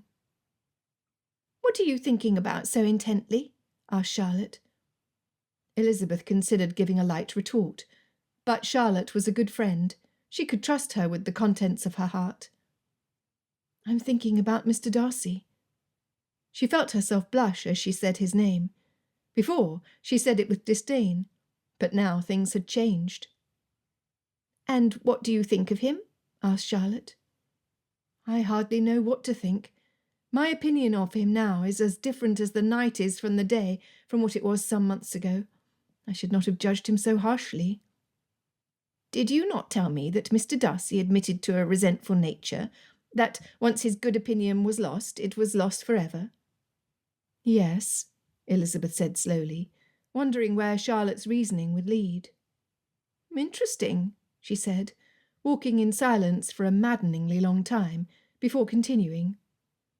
I have to wonder. You have done everything possible through your manners and speech to discourage Mr. Darcy from any attempt at a friendship, and yet you are friends. Elizabeth nearly tripped on the uneven footpath. It is true. I should have lost his good opinion long ago, yet he gave me every opportunity to see him at his best and his worst. I cannot help but feel that he has been patient with me for some unexplained reason. She slowed her pace, her thoughts heavy on her. I wonder why that is, said Charlotte. Could it be? Dare she flatter herself so much as to believe that Mr. Darcy regarded her kindly? She could not say the words out loud. I wonder, she said. Charlotte rolled her eyes. Really, Lizzie, you do not see what is so plain to any other observer. I would bet my recently acquired winnings that he likes you, and not merely as a friend for his sister. He has liked you for some time now. Elizabeth's body felt so light, she thought she might float away into the soft, puffy clouds in the blue sky. Do you really think so? What proof do you have? Every time he's in your company, he only has eyes for you. I noticed it first at the Netherfield ball. When he called yesterday, he seemed jealous and looked like he wished he could send Mr. Gordon out of the door. I thought he looked like he wished to leave. Charlotte shook her head vigorously. No, a man like Mr. Darcy would never admit defeat before a dandy like Mr. Gordon. He will have his say and take his chances before he would bow out of a fight. They are two very different gentlemen, are they not? They are, and you have the attention of both of them. They reached the door of the dress shop. The bell rang as they entered, but no one rushed to attend to them as they had the last time. Odd, that. The owner looked up from her book ledger, frowned, then continued writing, before she finally closed the book and greeted them. Her mood improved when they explained how Charlotte needed a new gown. It improved even more when Charlotte stipulated costs and arranged to pay half of the amount that moment and the rest on receipt of the gown. Elizabeth was forced to reflect on how difficult it must be for some businesses to receive payment for their hard work. Extracting money from even the richest ladies in town must be no small task. Elizabeth looked at the clock ticking in the corner. Sophia had agreed to meet them at the dress shop, then they would treat Charlotte to a repast at a nice tea shop nearby. While Charlotte picked the design of her dress, Elizabeth let her mind wander, nodding when she was required to do so. Charlotte did not need her help in choosing trimmings, nor in selecting a design. The shopkeeper was much more qualified than she. Surrounded by luxurious trappings and brilliant colours, Elizabeth reminded herself of her purpose in wishing to come to town. Though her family possessed a fortune, she did not feel secure. She still needed to marry. She had hoped that, by now, Jane could have found happiness with Mr. Bingley, but as the weeks passed with no information from the gentleman, the hope she had felt so strongly had begun to fade. She felt shiftless. Neither she nor Jane had progressed much in the marriage market. Jane was not interested, and she dared not believe that Mr. Darcy held her in any higher regard than he held Sophia. She sat in a chair by one of the fitting rooms, leaving Charlotte alone with the shopkeeper. Why could Elizabeth not be so simple and reasonable as Charlotte? Why could Mr. Darcy not be so easy to read as Mr. Gordon? She rarely understood his expressions, and so she was forever uncertain as to what he thought unless he spoke it. Elizabeth was certain of Mr. Darcy's friendship, but did he feel more for her? How she wished she could read his mind. The bell chimed, and Sophia entered, her flowery perfume filling the room. With an embrace, Sophia said, "I'm so sorry that I'm late. I ran into Mr. Gordon on my way here." Leaning in, she added, "He's quite taken with you, Elizabeth. I should not be surprised if he proposes before the season even begins." Elizabeth tried to smile. "I'm only glad that you were able to join us. Charlotte Lucas has been my friend since infancy, and I just know that you will love her as much as I do." She looped her arm through Sophia's, and they proceeded to the counter. Elizabeth had not known what to expect, but she had assumed that her two best friends would soon adopt the same warmth and camaraderie she enjoyed with each of them. She made introductions, and waited while the two ladies considered each other at a distance. Finally, Charlotte smiled and said, "I am happy to make your acquaintance, Miss Kingsley. I've heard many wonderful things about you." Putting her hand over her heart, Sophia said, "Oh, my dear Miss Lucas, what a kind thing to say. I look forward to seeing for myself if all the praise Elizabeth has lavished upon you is true." Elizabeth watched the two women facing each other with their shoulders stiff and their expressions controlled. All would be well by the time they reached the tea shop. The shopkeeper motioned to Elizabeth. "Miss Elizabeth, might I please have a word with you? It will only take a moment. Perhaps Miss Kingsley will offer her opinion on Miss Lucas's selections." Looking at Charlotte, she added, "Miss Kingsley has excellent taste in fashion, and her opinion is much sought after. You are very fortunate to have her here." Elizabeth did not want to leave Charlotte and Sophia alone, but she could think of no reason to deny the shopkeeper her request. She led Elizabeth to a small room behind the counter. An open ledger lay on top of the desk, with two chairs in front of it. "I apologise for causing you any discomfort, Miss Elizabeth. It pains me to have to approach you about this." She wrung her hands together. "You see, I have already appealed to Mrs. Bennet several times. I've sent bills of payment to your home, but as yet I've not received any remuneration for my work." Elizabeth sat up in her chair. "You have not been paid for our gowns?" she asked in shock. "No, Miss Elizabeth. My seamstresses have families to feed. They cannot afford to not be paid for their hard work." Elizabeth held her hand up. "I understand, and it is I who must apologise to you. This is the first mention I have heard of it, and I will speak directly to my father about it as soon as I return home." Not that father would be there. She would hunt him down at his club if need be. "Thank you, Miss Elizabeth. I knew I could rely on you. If you would please be so kind as to tell Mrs. Bennet that I will not make any more dresses for her until payment is received, I would appreciate it." Elizabeth stood. I will take it upon myself to set things right. They left the room to join Sophia and Charlotte, and Elizabeth did her best to appear as light-hearted as she usually was.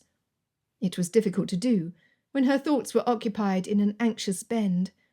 If mother had not paid the dressmaker, who else had not been paid? Looping her arm possessively through hers, Sophia said, "It pains me to change our plans for this afternoon, but I promised Miss Darcy that I would listen to her practice her instrument today. She has become rather reliant on my support, and I would hate to disappoint her. Perhaps we can go for tea with Miss Lucas another day?"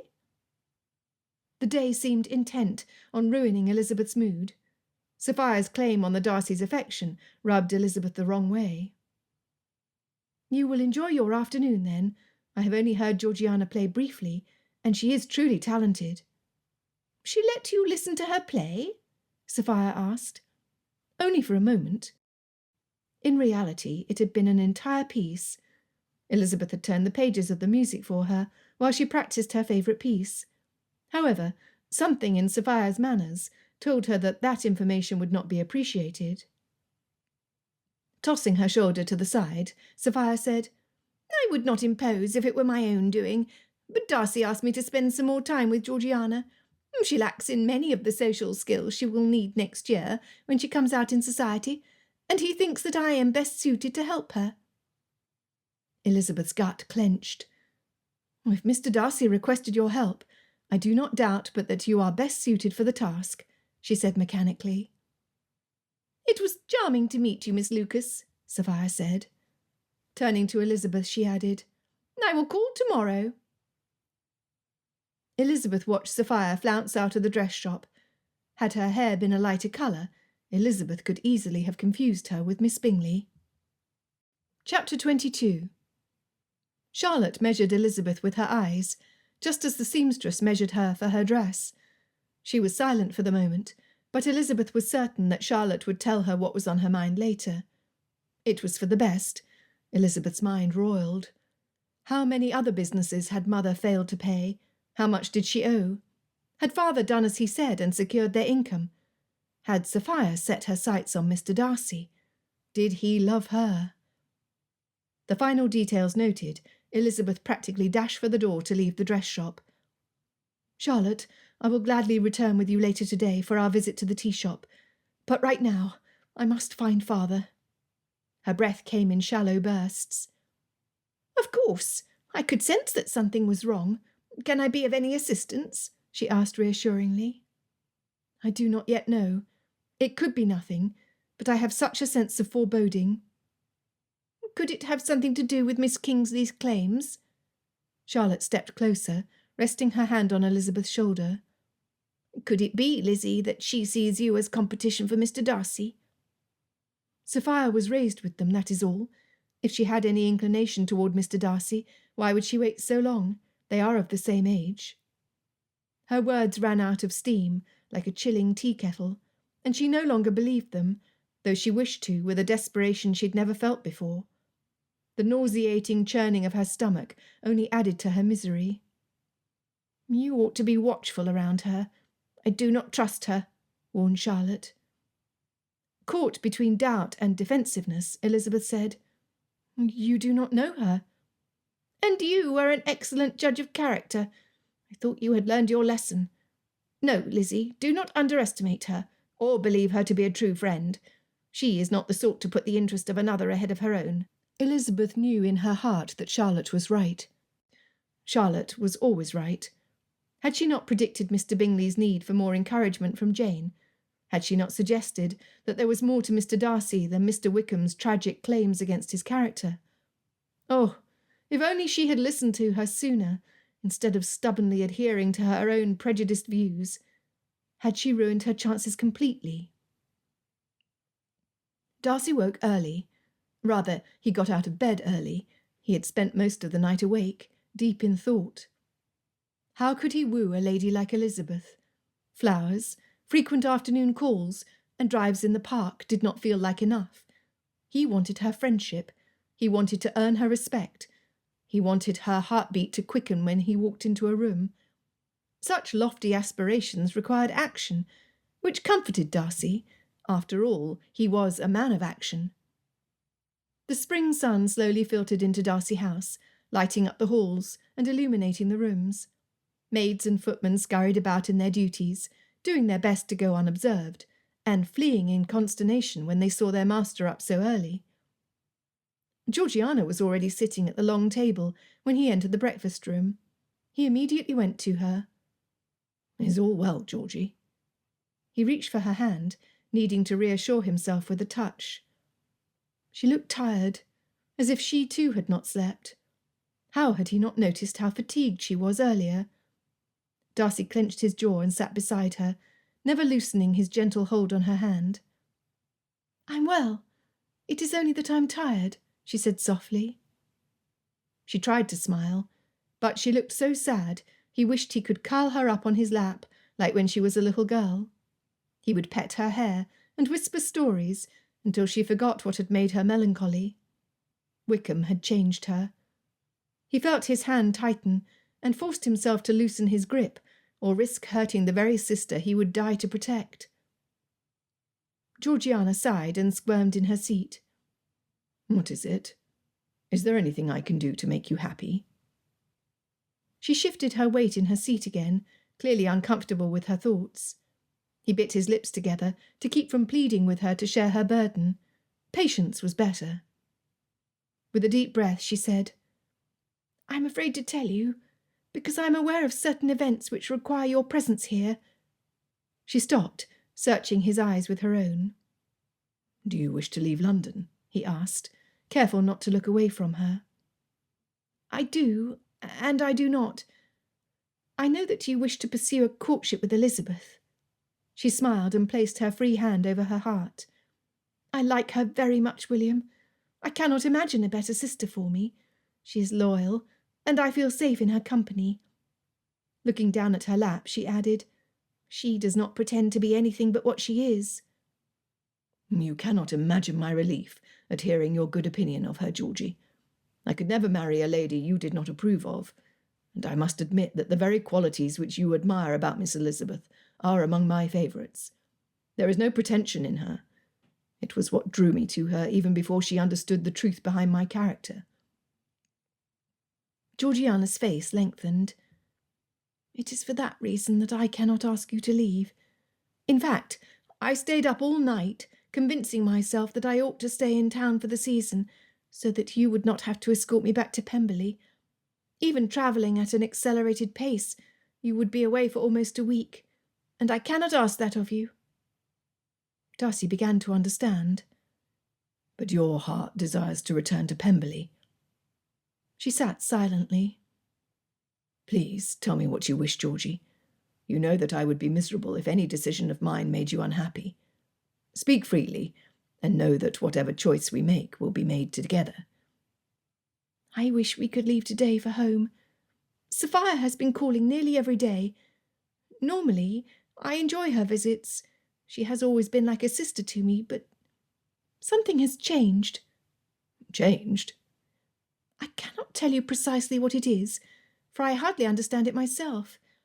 However, I no longer feel that I can relax in her presence. She insists on listening to me practice the pianoforte, something she never did before. It is not that I do not enjoy her company, but I feel that I have no room to breathe. Everywhere I turn, she is present and watching me." Her words came out fast, as if she wished to say them before she could stop herself. Darcy had noticed Sophia's increased attentiveness to Georgiana. How could he miss it?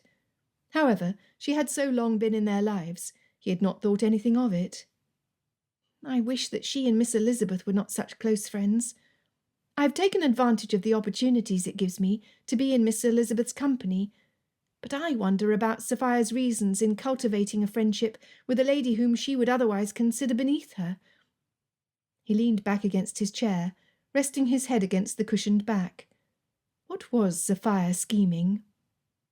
Georgiana shook her head. "I have no reason to doubt her motives. Most likely my experience of this summer has made me suspicious of my closest friends." "No, Georgie, I think you are wise to pay heed to your instincts. I have a reason to doubt her. When we went to the theatre, I learned that Sophia asked Gordon to befriend Miss Elizabeth. Only I do not know that she meant for him to fall in love with her. Mr. Gordon loves Elizabeth. Georgiana's eyes grew large. He told me as much. He has been calling at the Bennets, and I dare say that he would be a favourite with Mrs. Bennet. He is everything a young lady would admire in a gentleman. Georgiana patted his hand. But he is as inconstant as the moon. We know that, Georgie. However, they do not. They only see what he wants them to see. And even I must admit that he has calmed his coquettish nature somewhat since determining his feelings toward Miss Elizabeth. She is the sort of lady to make a man want to change and to better himself. Crossing her arms and nodding determinedly, Georgiana said, That settles it. We cannot leave. I will stay in London with you until you convince Elizabeth that you are the man she should marry. As if it were that easy. It warmed Darcy's heart to witness Georgiana's determined resolve. Her unselfish self-sacrifice for his benefit only made him all the more convinced that he must leave London to return her home. He would never ask more of her than what she was willing to give. And while Georgiana tried to be willing, it was plain enough to see that her heart was not in it. I wish Elizabeth could come with us. That would solve everything. She could see Pemberley at its best, at the height of spring. You would not be deprived of her company, nor she of yours, and we would have such a wonderful time of it. Darcy pinched his chin and considered his options. I will take you home, Georgie. It was what we had planned to begin with, and I understand your motives in wanting to return home now as much as I did then. Her shoulders relaxed, though he could see the struggle not to appear too relieved on her face. It was the best decision. He was certain of it. Narrowing his eyes and focusing his vision to enable him to see a clear solution, he added, However, there must be a way that I can do something for her, something which would please her greatly, some way I might be of service to her and her family. That ought not to be too difficult, brother. Only consider what she wants more than anything. He opened his mouth to say, Easier said than done, but the words dried up and vanished before his breath left his throat. He knew what he needed to do. With renewed enthusiasm, Darcy buttered the bread which had sat untouched on the table. He plopped a large dollop of preserves on top. We will leave this very day if we can manage it. Eat a hearty breakfast, Georgie. We do not have much time to waste. What do you plan? She asked, full of curiosity. I will tell you in the carriage. It is the perfect solution, and it requires that I travel north of Pemberley. So you see, my dearest sister, you are doing me an immense favour by giving me a reason to go that way. The surprise for her will be all the greater for it. He ate so quickly he did not even taste the preserves. He burnt his lips in his haste to drink his morning coffee, but he did not care. There was much to do, and time was precious. Chapter 23. Sir, might I suggest that if you are in such a hurry, I might send the luggage behind you in another carriage? Asked Bates, Darcy's long-suffering valet. Darcy paused his pacing and ran his fingers through his hair. I apologise, Bates. I will leave the room and try to occupy myself until all is ready. It would not make much sense to take 2 carriages when one is sufficient for Georgiana and me to travel in comfortably. Bates, as was his custom, expressed neither pleasure nor disfavour. He continued packing without falter. Darcy walked past Georgiana's door. She was busy with her maid, and Darcy did not want to distract them or do anything to slow their progress. The sooner they could leave, the sooner he could return to Elizabeth. If he did not find something with which to occupy himself, he feared he would jump out of his skin. It was the only thing holding him together. Now that he had a plan, anticipation and excitement needled his nerves and slowed time down to a crawl. Nothing could be done quickly enough. He decided to see if there was anything in his study which required his attention, but he was stopped midway. "Sir, Miss Kingsley is here to see you," said the stoic butler. "To see me?" asked Darcy. Sophia had become a regular visitor of late, but she had directed her attention to Georgiana, not him. "Yes, sir. She specifically asked to see you." Reaching a hand up to squeeze the back of his stiff neck, Darcy said, See her into my study, and ask Bates to stand by the door. I will see her." He continued into the room, settling behind the thick oak desk, which would provide a hefty barrier between him and his unwanted guest. He lay his hands out in front of the smooth surface and readied himself. She came in with a scowl firmly set. "Do you really think it necessary to station your valet outside the door?" Darcy said calmly, "Yes. There is nothing you might discuss with me that Bates may not hear. I will not risk compromising your reputation, nor mine." She sat in the chair in front of him, the leather creaking softly under her weight. "It is just as well, I suppose, for I have a request which will be made all the more serious by having a witness to it." Darcy's fingertips pressed against the hard wood, and his jaw clenched. "What is this request?" he asked through his teeth, knowing that it would not be anything pleasing to him. Sophia faced him boldly. "You will marry me." Darcy's nails bit into the oak. "I do not love you." She scoffed and leaned forward to press her hands against the edge of the desk. "What does love have to do with anything? I was brought up to be a perfect wife for you. I would do you credit. Half of London expects it." Darcy bristled. "I am unaccustomed to living my life by others' expectations, nor should you give so much credence to what society expects of you." Her eyes flashed in anger. "You owe it to me, Darcy. I've waited for you all these years, and I will not allow for anyone to take my place, especially a lady with such a disgraceful family. They would bring shame on the Darcy name." Her breath came out in huffs, and her face turned an appalling shade of red, as her fingers gripped the desk like the talons of a hawk on the hunt. His blood boiled. "You would defame a lady you chose to befriend. Have you no loyalty?" "I only befriended Elizabeth to keep a close eye on her. She's nothing to me, and she ought to be nothing to you. Think of the influence she and her atrocious family would have on Georgiana. She would be ruined before she even made her debut into society. No gentleman of noble birth or good taste would come near her, and it would all be Elizabeth's fault." Darcy stood, resting his weight against his hands on top of the desk. "I will not be told what to do by you, Sophia. If you knew me at all, you would know that I am not easily dissuaded once my mind is made up." She shrunk back in her seat, her hand grasping at her throat. "Is it true, then? You have determined to desecrate your family name by proposing to someone so inferior to you as Elizabeth?" "Take care to speak more kindly about the woman I have chosen. As far as I am concerned, we are equals in birth." Sophia pounded her chest. "And I was groomed to be your wife. I will accept nothing less." "I have never encouraged you to think of me as anything more than a brother. I have sought out no interaction with you outside of your friendship with Georgiana, nor have I put myself in your association unless she was present." She harumphed. "Your sweet little sister, who is not so innocent as you would allow others to believe." Darcy froze. What had she heard outside the theatre curtain? Georgiana had told him of her conversation with Elizabeth. Had Sophia overheard enough? "What do you know?" he asked.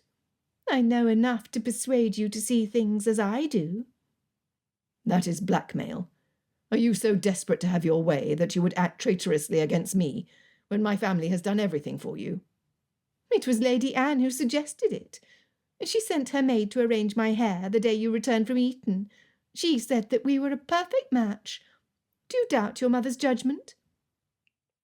He could not give any ground. "I cannot love you. This conversation, and my loyalty to another, forbids it." Her face contorted into an angry sneer. "I thought you would say something of the sort. Your romantic notions of love have kept you single thus far. But how important is love when the reputation of your beloved sister hangs in the balance? Would you allow Georgiana's great mistake to become known and her future ruined, just so that you might enjoy some weeks of happiness before the realities and tribulations of marriage settle on you, and the precious wife you will soon enough grow to hate?" There was no reasoning with her, but he could not let her have the last word. She would take it as a victory. He leaned back in his chair, attempting to look as carefree as Gordon. My plans are unchanged, and they do not include you. He rose. Understand, Sophia, that if you make any trouble for Miss Elizabeth, her family, her friends, or even her maid, I will hear about it. If you breathe a word about Georgiana, I will hear about it, and there will be consequences which you would sorely regret. He stared at her until she squirmed, despite her unyielding resolve of moments ago. She stood, lifting up her chin. Very well, Darcy. We will speak on your return. Oh, do not look shocked. The housekeeper was all too happy to share your plans with me. Perhaps some time away will help you come to your senses. With that, she tossed her head and left the room. Darcy waited only long enough for her to descend the steps. He did not want to extend her visit, or have her think that he followed her out of interest. The front door clicked shut, and Darcy said to Bates, who had stood faithfully by the door, Tell Georgiana that I have a brief call to make, but I shall return directly so that we might be on our way. Say nothing of what you heard to her, even if she asks directly. He prayed for another option to occur to him. Sophia had forced his hand, and the only person he could entrust to keep a watch on her was the very man who competed with him for Elizabeth's hand. Darcy donned his jacket and hat. His boots pounded against the marble floor as he shouted for his horse to be readied. He would ride to White's first. If Gordon was to be found, it would be there. Chapter 24. Charlotte decided to stay at the house to write letters when they arrived, making clear that Elizabeth's plan to extract her father from the gentleman's club was a fool's errand. Elizabeth gripped the note she had scratched on the chance that it might be allowed entry in her stead. She had walked past father's club several times. It was not far from their townhouse. The aged stones forming the building were darkened with age. Flags proclaiming loyalties to the royal family and various other notable institutions poked out from the front like giant spears, warning away the unwelcome. You would seek to intimidate me, said Elizabeth to herself, as she marched up the steps to the front door, where a snobbish doorman looked aghast at her through the glass pane. He did not open the door, but rather motioned with his hand for her to leave. Widening her stance, she knocked on the door. Still refusing to open the door, the man said through the glass, "Women are not allowed, miss." As if she did not know that. "I am well aware of that fact. It is a matter of great urgency which brings me here." The doorman repeated, "I am sorry, miss, but women are not allowed. There are no exceptions." He turned away to leave. Already feeling ridiculous at speaking through a closed door, and knowing that her mission was doomed to fail, she knocked on the glass. He turned, not bothering to disguise the annoyance in his expression. If Elizabeth had not been equally annoyed, it might have bothered her. What right did men have ensconcing themselves away from their families and responsibilities in their little clubs? They would not like it much if their women were to act as they did. It was a ridiculous place. Planting her hand on her hip, she extended the note she had written in the other. If I am to be denied access to my father, might I at least leave this note for him? I trust that you will deliver it promptly. As I have told you, it is a matter of great urgency. Or would you rather live with the guilt that your failure to deliver a simple note could have prevented the ruin of one of your members, whom you work so hard to protect from female influences? She shoved the note forward, adding to the dramatics of her story.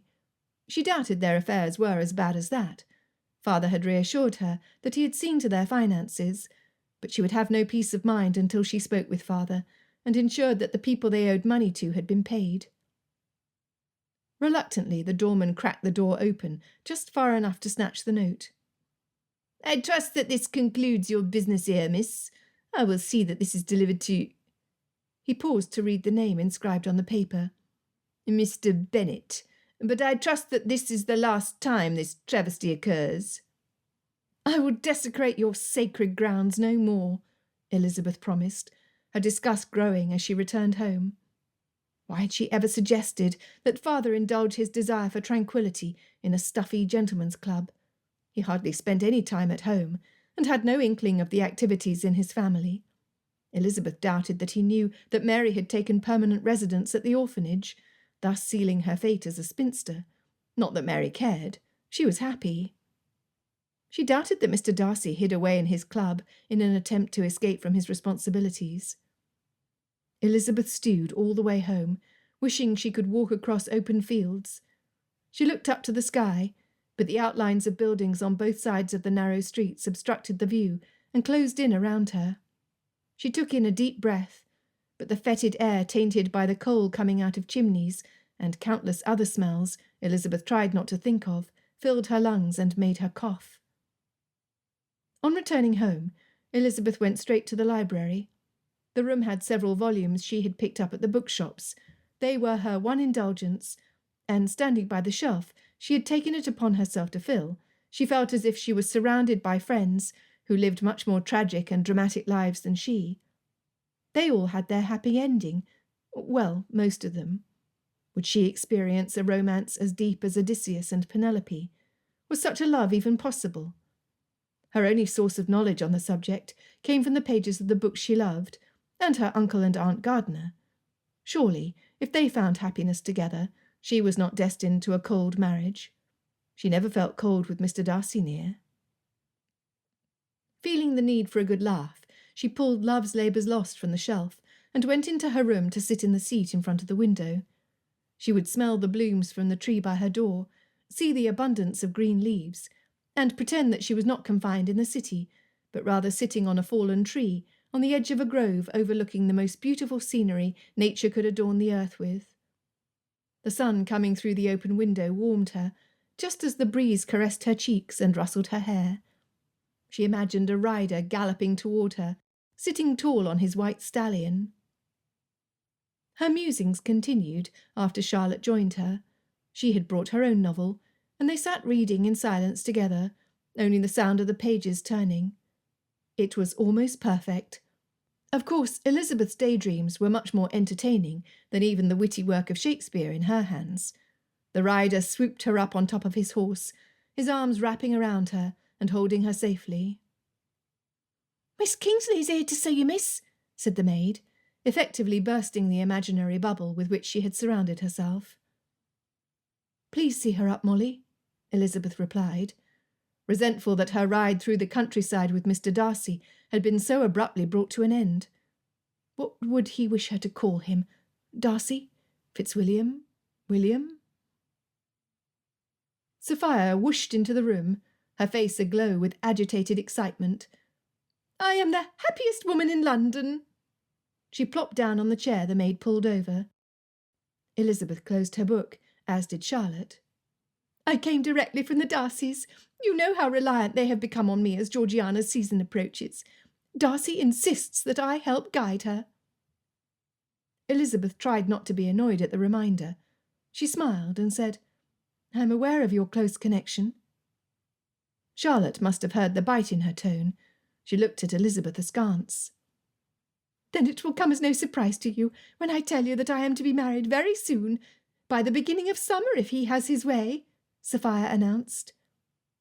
Words failed Elizabeth. She clutched her chest, lest her heart stop beating. Charlotte had the sense to say, "Let us be the first to congratulate you, Miss Kingsley. Who is the fortunate gentleman?" Yes, Sophia had mentioned no names. Please, oh, please, let it be Mr. Gordon. Sophia blushed. "I am afraid that it is a secret as yet, but surely you must have figured it out. Who else could it possibly be?" Elizabeth felt Sophia's stare. She would not let her see how deeply her claim cut her soul. Charlotte looked at Elizabeth, but she could not speak without revealing the depth of her disappointment. Coming to her rescue once again, Charlotte said, "If you are not yet free to give names, then please tell us how this joyous occasion came about. Only if I have your reassurance that you will say nothing until it is time. He wants to be here to share in our joy when it is finally announced. He is attentive that way, although I doubt it will come as a surprise to our closest friends. It has been expected for ages. Everyone knew we would marry eventually." If Mr. Darcy loved her, why did he wait so long to propose? If her news was true, why had Elizabeth seen no hint of affection on his behalf? Her entire being rebelled at the news of their attachment. Elizabeth listened half-heartedly as Sophia shared the intimate details of the proposal which, according to her, was perfect and should be a model for all gentlemen to follow. Though Elizabeth had difficulty believing everything she heard, she could not prevent her heart from beating so nauseatingly fast. She struggled to sit upright, when all she wanted was to curl up into a ball on her couch until the sensation passed. A knock on her door provided a welcome distraction. Molly entered hesitantly. "Excuse me, miss, but you told me to bring you all correspondence immediately," she said in a rush, holding out a note. "Thank you, Molly. I will take that." She took the note and quickly read the name on the outside, hoping it was from father saying that he would return home directly. It was not. It was from Georgiana. Elizabeth debated whether she should tear off the wax seal and devour the contents of the note, or discreetly set it aside to read after Sophia's departure. Two sets of inquisitive eyes regarded her. Shrugging her shoulders and smiling weakly, Elizabeth said, "I only expect to hear from my father. It is nothing worth hearing, so I will not bore you with the details." Yes, she would definitely wait until Sophia had left to read what Georgiana had penned. Charlotte accepted her explanation and tactfully asked nothing further. Sophia, on the other hand, asked, "It was from your father? How droll!" Having answered her own question, Elizabeth felt no need to expound on it. "Shall I ring for tea?" she asked instead, trying to show how unaffected she was by Sophia's news. "No, thank you. I have so much to do and so little time in which to do it. I cannot very well be seen at my wedding in this old thing, can I?" She plucked her beautiful gown away from herself. Sophia rose to leave, conferring hugs and kissing the air beside their cheeks. The sickeningly sweet smell of her perfume made Elizabeth gag. Before reaching the door, Sophia said, "You are the best friend ever, Elizabeth, and any friend of yours is a friend of mine. I will do my best to see you both properly married before the end of the season." Her offer of assistance felt like a slap to the face, but her wording bothered Elizabeth more than the crushing of her dreams. "Will you not live at Pemberley?" she questioned. Mr. Darcy and Georgiana clearly preferred their country estate over their forced time in town. She had seen with her own eyes how miserable Georgiana had become of late, and how she counted the days until they could depart. "Of course not. Why should I choose to leave, when all the diversions are here?" Elizabeth could not imagine Mr. Darcy agreeing to stay beyond what he had determined beneficial for Georgiana. If Sophia married Mr. Darcy, theirs would be a match of constant disagreements and strife. The thought made her want to punch a pillow before she buried her face in it to weep. Chapter 25. "The note is not from Mr. Bennet, is it?" asked Charlotte, as soon as the door closed behind Sophia. Elizabeth pulled it out of her pocket and ran her finger over Georgiana's perfect lettering. "No, it is from Miss Darcy." Charlotte opened her novel. "You had best read it. If Miss Kingsley's claim is true, which I have reasons to doubt, then surely Miss Darcy would make mention of it." She placed the book before her eyes like a screen, giving Elizabeth the privacy she needed. Unfolding the page, Elizabeth read, "Dearest Elizabeth, I must declare myself to be amongst the happiest girls in all of England today. But first, some news that is sad for the moment, but which will lead to much joy soon. William and I will depart from Darcy House today for Pemberley. My heart soars at the prospect of returning to my home. I do hope that you will come visit me soon. William has some business to attend to farther north, after ensuring my safe arrival to our family estate. Whatever the outcome, I am certain that it will please you. As for the news that has given me no end of joy, all I can say for now is that my happiness will be complete for my brother when I gain a sister. Your friend, Georgiana Darcy." Elizabeth folded the letter with meticulous precision and slowly returned it to her pocket. Dread washed over her as thoroughly as the rain turns dirt to mud. Charlotte peeked over her book at her. "Oh, Lizzie," she said, setting her book down and hastening to her side. "What is wrong?" Without a word, her throat too tight to speak above a whisper or a squeak, Elizabeth held out the letter. Charlotte hesitated until Elizabeth pushed it into her hand. She read it in seconds. Dropping it down to her side, she embraced Elizabeth. "I am sorry." Elizabeth's breath shook, and she wondered if this was what heartbreak felt like. Poor Jane! How had she survived it? Elizabeth did not have time to speak to Jane, nor to despair in her disappointed hopes for long. Father was announced, and he asked for her to join him in his study, a room he neglected with his absence. "Lizzie," he said cheerfully, patting the seat beside him, "I received your message." He chuckled as he polished his spectacles. "You are a plucky girl. I only wish I'd been there to witness your exchange. I've never seen the doorman so disconcerted." Putting his spectacles back on, his eyebrows bunched together. "My dear girl, are you well?" Elizabeth forced thoughts of Sophia and Mr. Darcy out of her mind, and attempted to focus her mind on her motive for ousting father from his club. "I've had some bad news today, and I seek your reassurance. I went to the dress shop this morning. The owner of the establishment called me aside to inform me that we still owe her money." Father waved off her concern. "I will add a nice little bonus to her payment for her trouble. Your mother spent more than I'd anticipated upon learning that many shops would extend credit to her. I dare say that she was never offered that luxury in Meryton, and it rather went to her head." He shook his head and chuckled. "Father, if Mother is not checked, she could exhaust our entire fortune on fineries. Does that not concern you? The season has yet to start, and you have 5 unmarried daughters.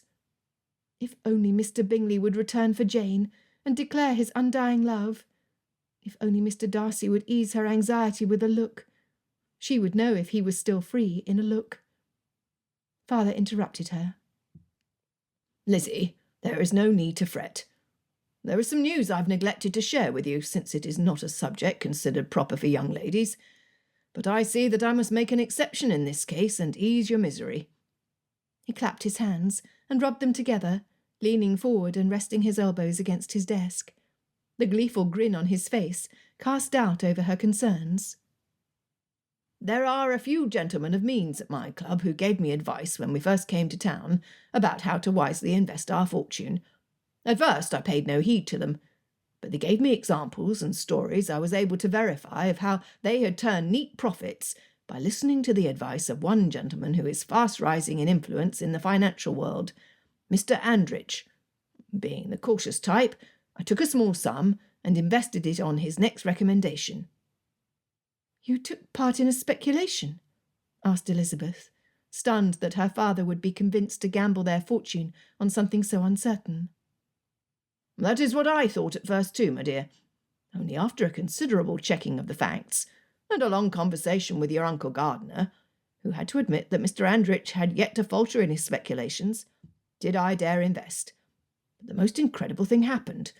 Not only did my investment profit, it earned twofold from one day to the next."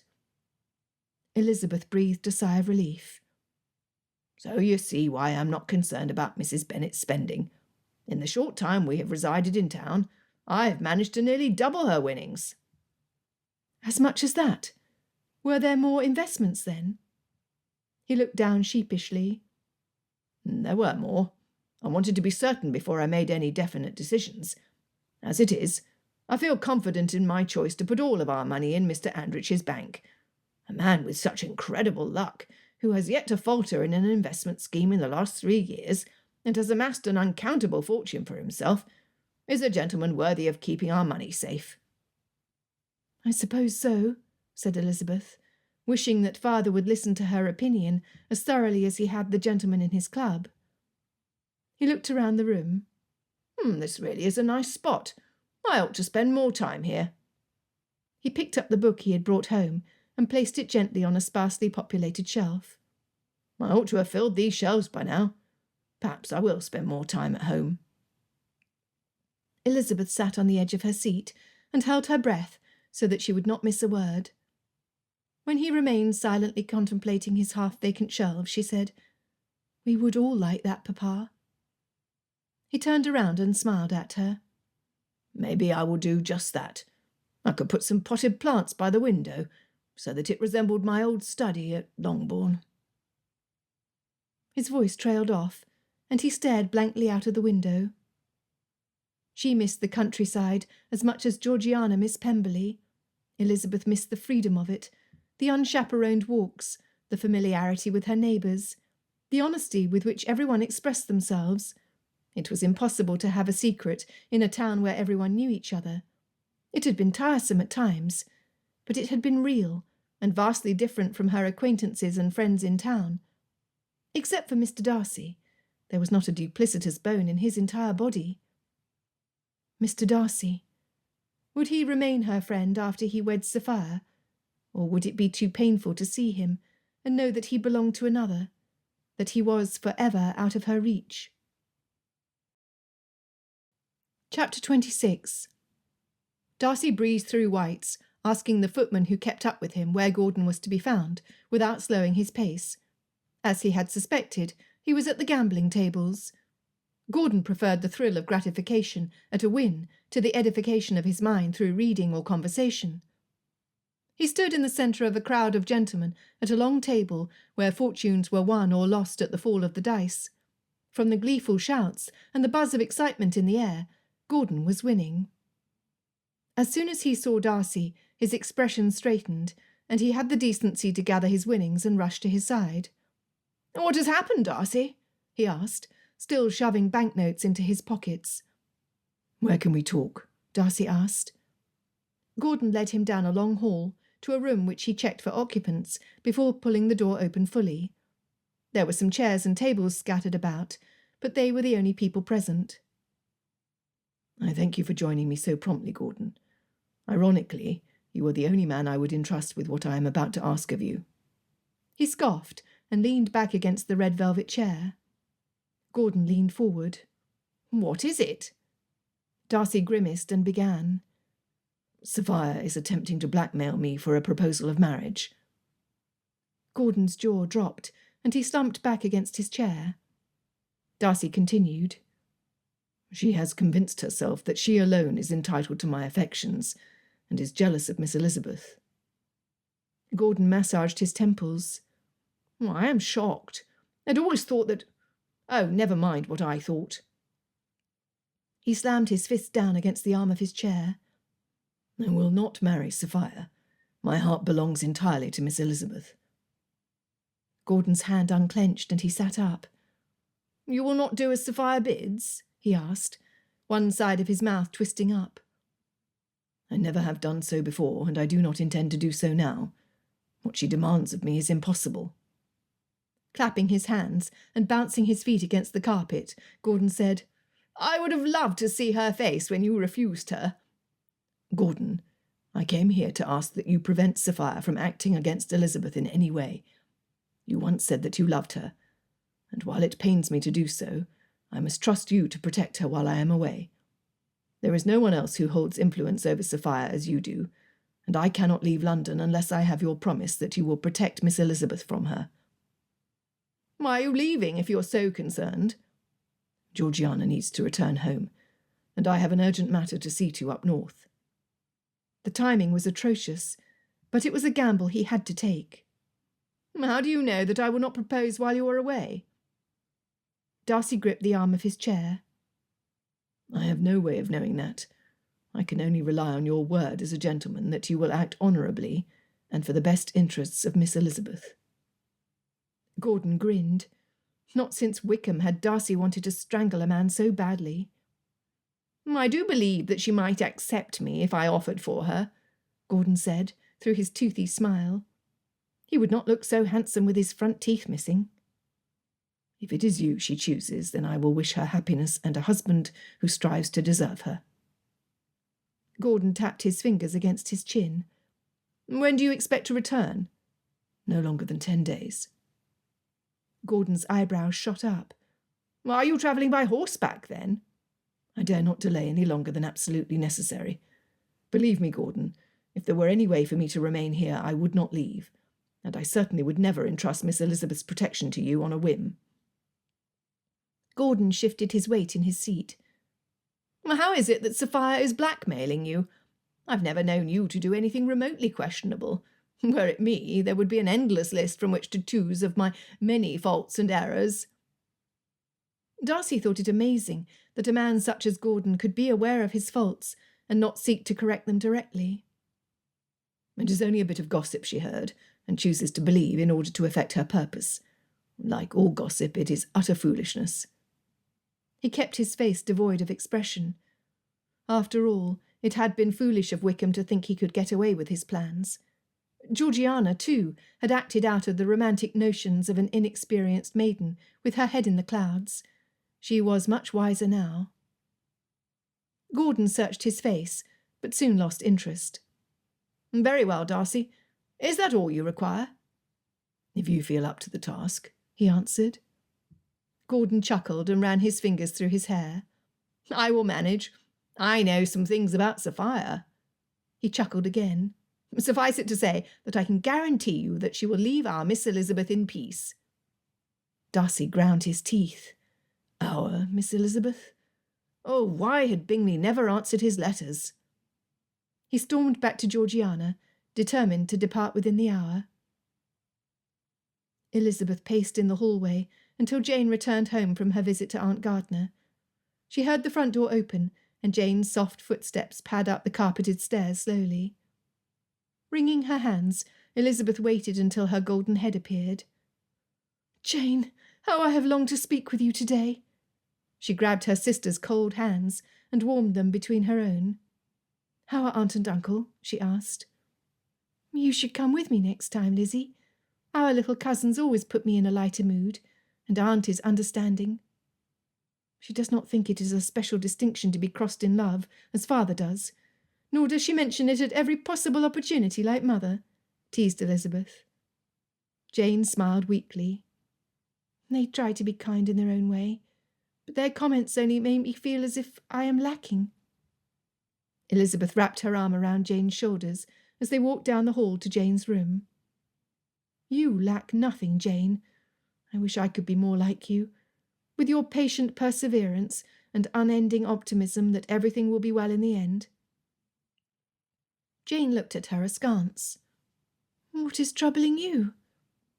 Elizabeth plunked down on Jane's settee. "I have experienced a taste of heartache, Jane, and I have only now realized how I ought to have sympathized better with you. Instead of dragging you out with a new set of friends, I should have asked you if you were ready for company. There is nothing I want more than to wander alone in a field to clear my thoughts and sort my emotions. Do not grieve yourself on my account. I know now, as I knew then, that you acted with my best interests at heart, like the wonderful sister you are." She squeezed Elizabeth's hand, making Elizabeth feel that she did not deserve such a kind-hearted response, and wondering why Mr. Bingley had not recognised and appreciated the treasure he had in Jane. "You are much more gracious than I am, Jane, but I suspected you would react as you always have, and so I will tell you the cause of my remorse and misery, in the confidence that you will know exactly what to say to bring me comfort." Jane sighed. "Oh, Lizzie, only you can make an earnest plea sound selfish in your witty manner." Elizabeth gasped and placed her hand dramatically over her throat. "My sweet sister calling me selfish! What has this world come to when Jane Bennet insults her own beloved sister?" She laughed before Jane could take her seriously. "Very well, then. Tell me everything." Chapter 27. Elizabeth prided herself on her ability to appear cheerful, even when she felt quite the opposite. She gave the appearance of sunshine and optimistic rainbows, when her emotional climate was cloudy with a significant chance of showers. Donning her brightest gown, a morning dress with printed flowers of pink blossoms surrounding a bright yellow centre, she went downstairs to the breakfast room. Father was there. He had stayed at home and had taken his supper with them the evening before. It was a nice change. "You have not grown accustomed to waking at a more fashionable hour?" he asked, as she sat to his left. "I do not think I ever shall, and it is worthy of noting that I am not the only one awake." Elizabeth poured her tea and held it between her hands under her nose. For a moment she closed her eyes and was transported to Mr. Bingley's drawing-room at Netherfield Park. Strange that she should think of that place instead of home. She had argued with Mr. Darcy that day, as Jane lay ill in a guest-room. Funny how things changed. Father leaned back and sipped from his steaming teacup, fogging his glasses so that he had to peek over them to see her. Though I cannot seem to sleep so far into the morning as the fashionable set, I have been considering some of their other habits with the objective of adopting them. Of which habits do you speak? I want to improve Longbourn, so that it may serve as a respite from town. While I will admit that the lures of the club are many and well suited to my desires, I do not much like the trouble it takes me to get there from here. Even in a carriage it is a bother. At Longbourn I only had to walk downstairs and down the hall to my sanctuary. I miss the freedoms I once enjoyed in the country. Do you plan to spend the summer there?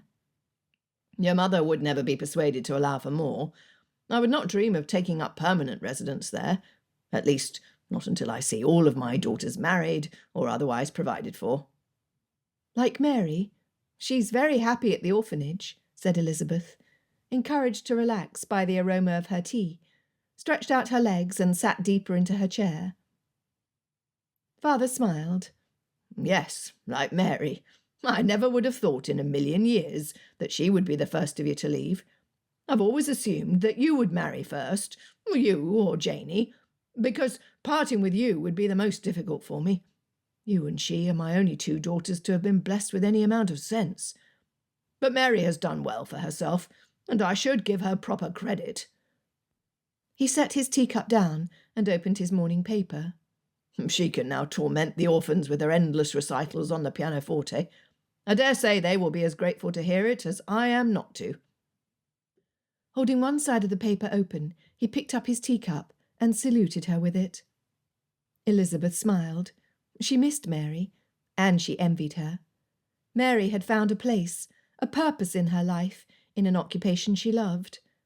By the time Elizabeth discovered the depths of her feelings toward Mr. Darcy, he was lost to her. Or so it seemed. She, Charlotte and Jane had gone over every detail, and while her possibilities were obscure, there was still the tiniest glimmer of hope. Closing her eyes again, she saw him in her mind, as he was the day he invited them to the Frost Fair. His hair looked darker, almost black, against the white backdrop of the snow. He had been the perfect host. His eyes crinkled up at the sides when he smiled, and the indentation in his chin deepened. The crash of china jolted her out of her dream. Father clenched the paper in his hand, his face the same colour as its pages. His teacup lay in pieces on top of its broken plate. Tea stains spread over the tablecloth, but Father made no move to keep it from spilling over onto his lap. Elizabeth grabbed her napkin and dabbed it at the table before it burned him. "Father?" she asked, not taking her eyes off him.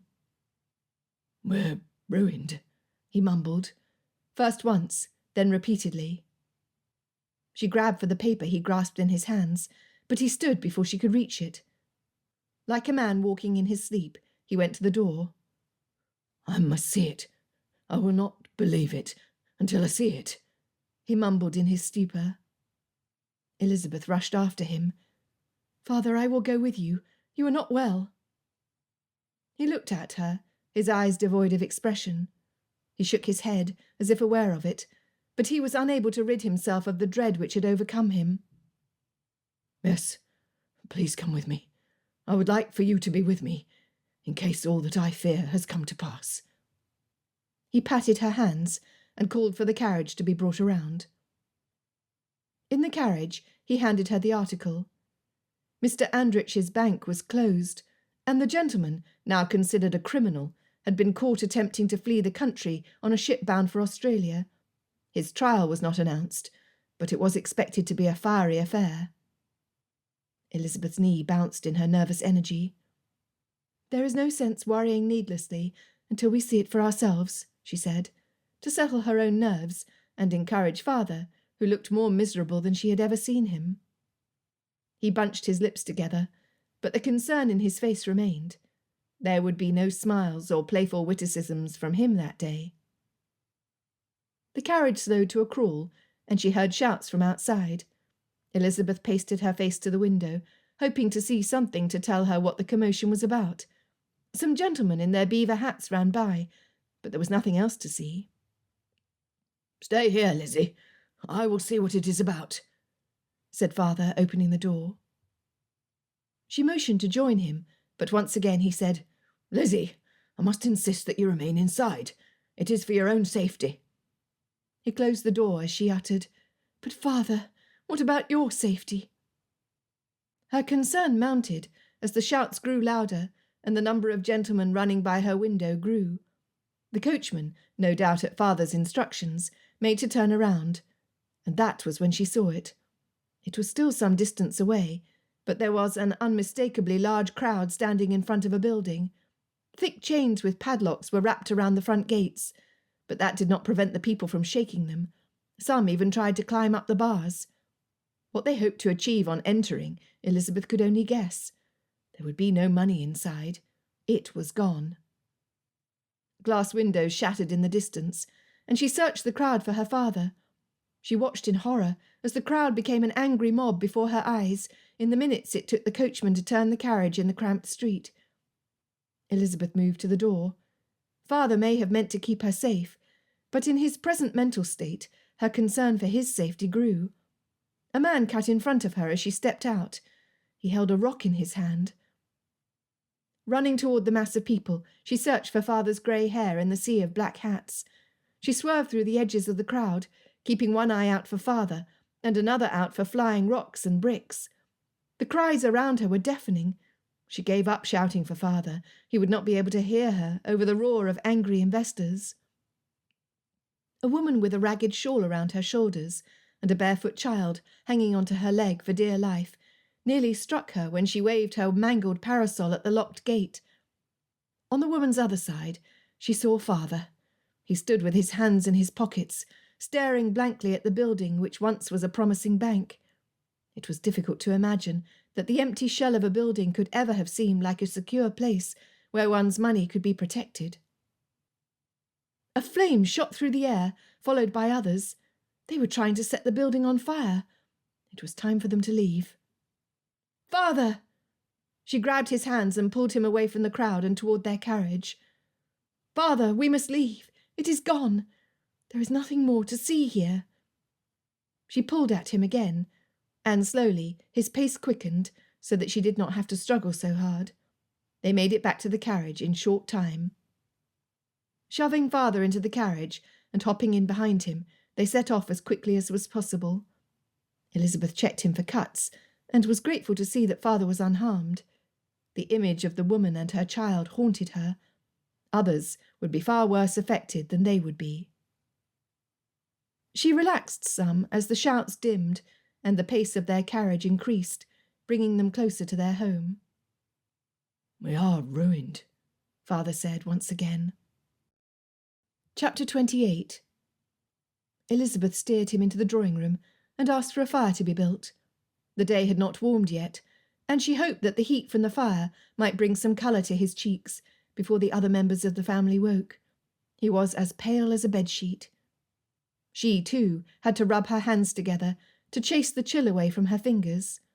The cold bit her to the bones, and she stood close by the fire and father's chair. When she had warmed sufficiently, she pulled a chair closer to him. Softly, so as not to startle him too badly, she said, "Father, you keep saying that we are ruined." "We are, my dear Lizzie. Absolutely and irrevocably ruined," he said, staring into the fire. "Please tell me how bad it is. Perhaps I can help." Father scoffed and looked at her. Patting the hand she rested on the arm of his chair, he said, "I love you for thinking that you could help at all, Lizzie. You have gumption. However, I am afraid that this is beyond even you. Our only option is to flee London before the papers catch wind of it, and hope that nobody follows us home." Elizabeth's breath caught in her throat. "You would give up, without even considering our options?" "We have no options," he said, again looking into the fire. Mustering all of her bravado, she stiffened her spine and said, There is always an option, Father. I want to help you, if you will allow me. Father bowed his head, took off his spectacles, and massaged his forehead. Very well. It is no use hiding anything from you. Maybe some miracle will happen and we will be able to leave town with our pride intact. Elizabeth sat patiently, while Father sat pensively. He would speak when he was ready. Finally, after some time waiting, he looked at her with the clarity she had last seen at the breakfast table that morning. It was a welcome sight. I put everything we had into that bank. Everything we had gained has been lost. What of the money you had in Meryton? Asked Elizabeth. It would be a small amount, but it is money all the same. Father smiled weakly. That is the one positive in this messy business. However, in the desire to be absolutely honest with you, that money is only safe because I was unable to withdraw it to add to the sum at Mr. Andrich's bank. Otherwise it too would be gone. Elizabeth exhaled deeply. At last, some good news. It does not matter now, Father. At least we are not completely destitute. Is it enough to pay some of what we owe and see us home? Father shook his head. It is only enough to see us home and re-establish ourselves at Longbourn once again. It is not enough to pay the debts that I am aware of, much less the debts of which I am unaware. He sighed and leaned his head against the back of his chair. I was certain that I would have time to take care of all that unpleasant business. I had intended to add a little extra on top of the amount owed, for the trouble we had caused in not paying on time. It is easy to be generous when one has an excess to give. We must pay what we owe, Father. If we can only manage to stay on for the season. What? Mr. Bingley and Mr. Darcy would pay off her family's debts. That would make them no better than fortune hunters. She gasped for breath. Even if Mr. Darcy were free, he would never marry her now. Father rested his trembling hand on top of hers. I am so sorry, my Lizzie. I've made such a mess of things. The pain in his expression stabbed her heart like a dagger. Do not say that, Father. You did what you thought best, and there is no sense in lamenting it now. It will not return any of our fortune, nor do anything to improve our circumstances. What we must do is think things through thoroughly, and make a plan so that we do not need to leave before we have a chance to put things right. We must try. Please do not despair. We can go through the house and the stables and sell what has been paid for. I have some dresses which I doubt that I will be able to use once our situation is found out. A tear trickled down his cheek, and it was all Elizabeth could do not to join him. She had to be strong for him, or else watch him plunge into a deep melancholy, which unfortunately their family did not have the time nor the resources to manage. She wiped his cheek with the sleeve of her dress, wishing she could impart some strength and optimism through her fingertips to him. But she had none to spare. Mr. Darcy was lost to her. Father moved his hand up to cover hers and kissed her palm. You are the best of daughters. We will see this through. I realise that my indifference has caused much of this, and now I must face the consequences. He rose and requested for his writing materials to be brought in, before settling at the chair and table over in the corner of the room. Elizabeth joined him, offering her support, as he scratched his quill over the paper in a list that kept growing in length and added to Elizabeth's astonishment. Finally he took a deep breath and set the dry quill down, his list as complete as he could presently make it. Slapping his hands against his thighs, Father stood. We need Mrs. Bennet. Elizabeth looked at the clock ticking next to them. She might be awake. Father bunched his cheeks. If she is not, then I shall wake her. He strode across the carpet to the open door and into the hall. Mother not being in the hallway, they went upstairs. To Elizabeth's relief, she was awake. She was dressed as if she planned to go out. Where are you going, my love?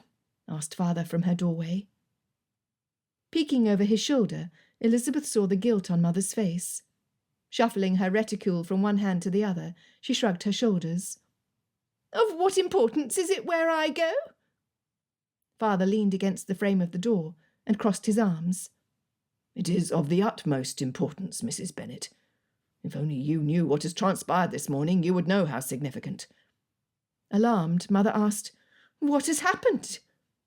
Father ran his hand wearily over his face and through his wiry hair. "We are ruined." Mother contemplated him, then waved his statement away with a guffaw. "You tease me, Mr. Bennet. How very cruel of you." Father shook his head solemnly. "I only wish it were all a big joke, but it is not. We are ruined." Mother's smile melted, and she reached her arms behind her, seeking a chair to fall into. Her maid was quick to provide one, lest she fall on the ground. Burying her face in her hand, she said, "It cannot be true."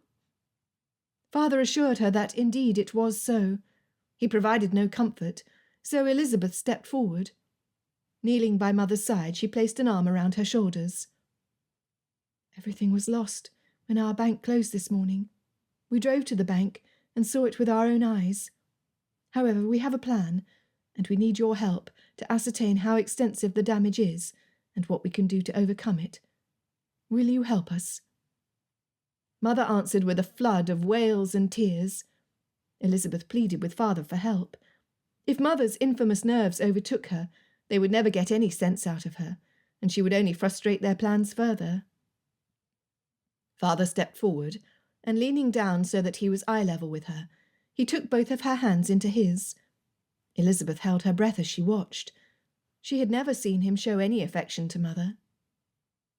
Mother hiccuped and looked up at him, her eyes red and swollen. "My love, we have been through many trials and tribulations together. However, we have enjoyed some wonderful blessings as well. We must do as we have always done, and make the best out of it. That is one quality I have always admired in you. No matter how I failed you, you never let it keep you down." Mother sniffed, and Father handed her his handkerchief, which she accepted to dab her eyes and nose with the one hand she freed from his touch. Elizabeth was pleased to see how her other hand turned to face his, palm to palm, and her fingers intertwined with his. "I suppose you are right, Mr. Bennet, though I will admit that it is nice to hear you say it. I did not know." Her words choked dry, and she fell silent. Father raised her hand to his lips and kissed it. "It is a fault of mine, and I apologize. For now, my dear, I am in need of your help. We must write down every bill we owe and every item we own to see how best to pay off our debts. Only then will we know if we can continue in this house, or if we will be forced to return to Longbourn." That certainly got Mother's attention. She sat as straight as a board, and her tears dried in an instant. "I will not have my girls leave before the season has properly begun. How will they marry if we leave now? No, Mr. Bennet, that would be a disaster." Helping her to her feet, Father tucked her hand in the crook of his arm and led her downstairs. "Then I trust you to leave out no detail, no matter how insignificant or shameful you deem it to be." Mother huffed, but she agreed. The rest of the family was up by now, as well as Charlotte. Father called them downstairs, saying that they could continue their discussion in the breakfast-room. Not that anyone would have an appetite after he revealed their new circumstances. Elizabeth asked for a tray to be sent up to Charlotte, who discerned that she had best remain in her room. The cries and wails proceeding from Lydia, and the blank silence from Kitty, made any progress with the list difficult. But Father was determined, and Mother equally so. She would do anything to give her daughters a season. Mother's gambling was worse than they had thought.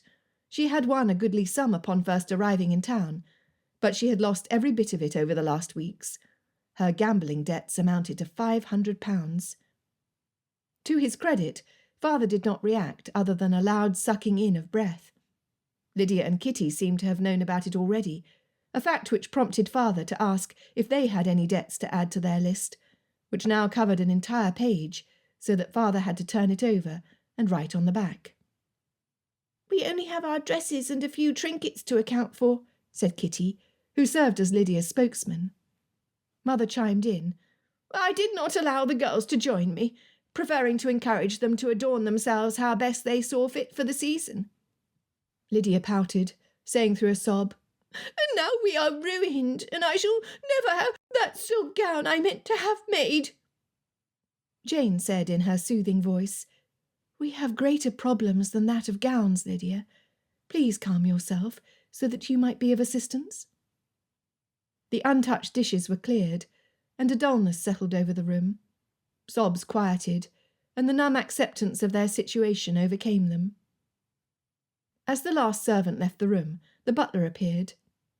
"Mr. Gordon is here, sir. Shall I see him in?" Father shook his head, clearly not wishing for company. However, Mother's reaction was quite the opposite. "Oh, take him to the parlour for a few minutes while we freshen up. We will await him in the drawing-room," she said, smoothing her hair and straightening her dress. Chapter 29. Mother ushered them into the drawing-room as efficiently as a hen does her chicks. "Jane, smooth your hair. Lydia, wipe the jam from your mouth. Kitty, pinch your cheeks. You're dreadfully pale. Oh, Lizzie, do try to smile. You look much too grave. And we do not want Mr. Gordon to think that his call is unwelcome."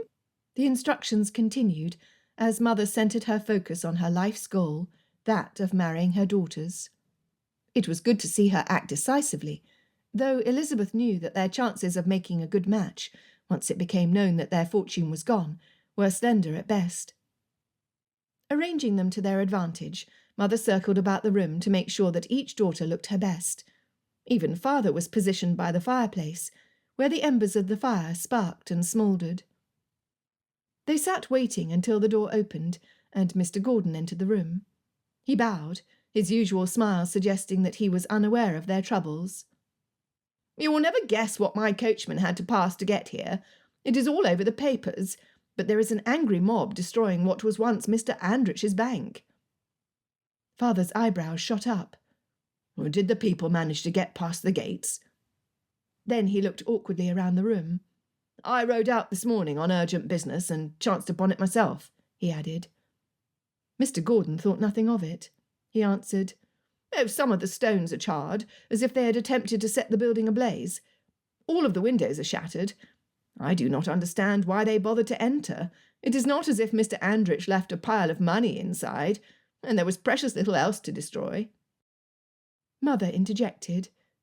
"Do you not think that my daughters are looking lovely, Mr. Gordon? You know, they are all out in society." Poor Mr. Gordon did not know how to react at the brusque change of subject. All eyes were on him, and Elizabeth's sense of humour was restored at watching how uncomfortable he was. After several false starts, he cleared his throat and said, "The daughters are merely a reflection of the mother, Mrs. Bennet. I wish you all success in your endeavours during the season. It is a diverting time of year, and I declare that I shall dance with each of you in the balls to come. Will you be attending Lady Guthrie's ball? I believe that it is the first of the season." Mrs. Bennet answered before anyone else could. "We received our invitation some time ago, and she expects us. It is tomorrow evening, is it not? Would you like to claim the first dance of one of my daughters?" Mr. Gordon uncrossed his foot from his knee and shifted his weight in his chair. "I would be honoured to claim Miss Elizabeth's first dance," he finally said. "Lizzie?" Mother asked. "I had thought that you would prefer to dance with Jane. She is by far the handsomest among my girls." Elizabeth had long ago accustomed herself to the thoughtless comments her mother made, but Mr. Gordon had not. He looked appalled, and looked between her and her mother with his mouth open. Her humour dispelled, Elizabeth said, "Our plans are not so certain as Mother lets on, Mr. Gordon. However, should our schedule permit it, I would be honoured to dance with you. I would not do you the disservice of accepting the first dance, when it is uncertain that I shall even be there to dance it." His relief returned the smile to his face. "That is gracious of you, Miss Elizabeth. However, what circumstances could possibly prevent you from missing the opening ball of the season? You must not allow that to happen, lest others withdraw their invitations. You would miss out on a great deal." Mother spoke again. "I have often wondered why gentlemen wait until the season to profess their attachments. I've always thought it more sensible for a gentleman to propose before the most eligible young ladies are snatched up by others." She looked between them, clearly expecting him to propose that moment. Father stepped closer to Mr. Gordon's chair. "Perhaps it is more sensible, my dear, but we cannot read hearts to know for whom it quickens. I have found that all attempts to predict such an important event prove fruitless, and can even cause what regard there is to shrivel up and disappear into the air." Mr. Gordon nodded his head vigorously in agreement. When Mother asked for tea to be brought in, Mr. Gordon scrambled up to his feet. "You are too kind, Mrs. Bennet, but please do not let me trouble you any further. I was merely passing by, and did not intend to stay for long." He looked at his pocket watch. "In fact, I fear that I am late for an appointment." Father put his hand on Mr. Gordon's shoulder and steered him to the door. "Thank you for calling, Mr. Gordon." "I hope to see you all tomorrow evening at the ball," Mr. Gordon said, bowing his farewell to the occupants of the room. His eyes rested an extra second on Elizabeth, and she wondered if his call had served any purpose. She doubted that he had counted on Mother's advertisements of the availability of her daughters. Had he held any interest toward her before, surely it was gone now. Not that she minded much. He was handsome and kind-hearted, but he would have to marry someone other than her. She did not love him, just as surely as she was certain that he did not love her. As the gentleman disappeared out of the door of the drawing-room, Mother crossed her arms and huffed. "So much for that," she complained. "Our only hope is that one of you marry a man with fortune enough to cover our debts. But I see that the task falls completely into my hands." Turning to Elizabeth, she said, "You ought to encourage him more. How do you expect him to propose if you do not show him that you would accept him were he to ask?" A loud pounding at the front door sounded before Mr. Gordon could leave. Elizabeth ran to the doorway to see who it was. A crude accent said, "We're here from Merritt's Music Emporium. Mr. Merritt himself sent us to collect the instruments." The butler said in a pompous voice, "Perhaps you may wish to call when Mr. Bennet is home. At this moment he is unable to attend on you." Elizabeth applauded him for trying, but it was to no avail. Father stood next to Mr. Gordon in the entrance hall. The labourer who served as a spokesman for the group of men accompanying him said, "Oh, come on, sir. We know as well as you do that the master is home. If he knows what is good for him, he will leave us to see to the task for which we were sent. Mr. Merritt does not take kindly to folks who do not pay what is owed." He emphasised his purposeful intent by nudging on the door, an act which the butler was quick to respond to by shoving the door in the opposite direction. The labourer merely laughed. "Do you see this man, gents? He thinks that he alone can keep all 6 of us from completing our work." Father moved closer to the door.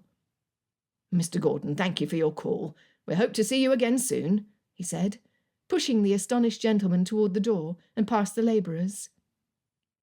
The men stood taller and quit bothering the butler by shoving on the door.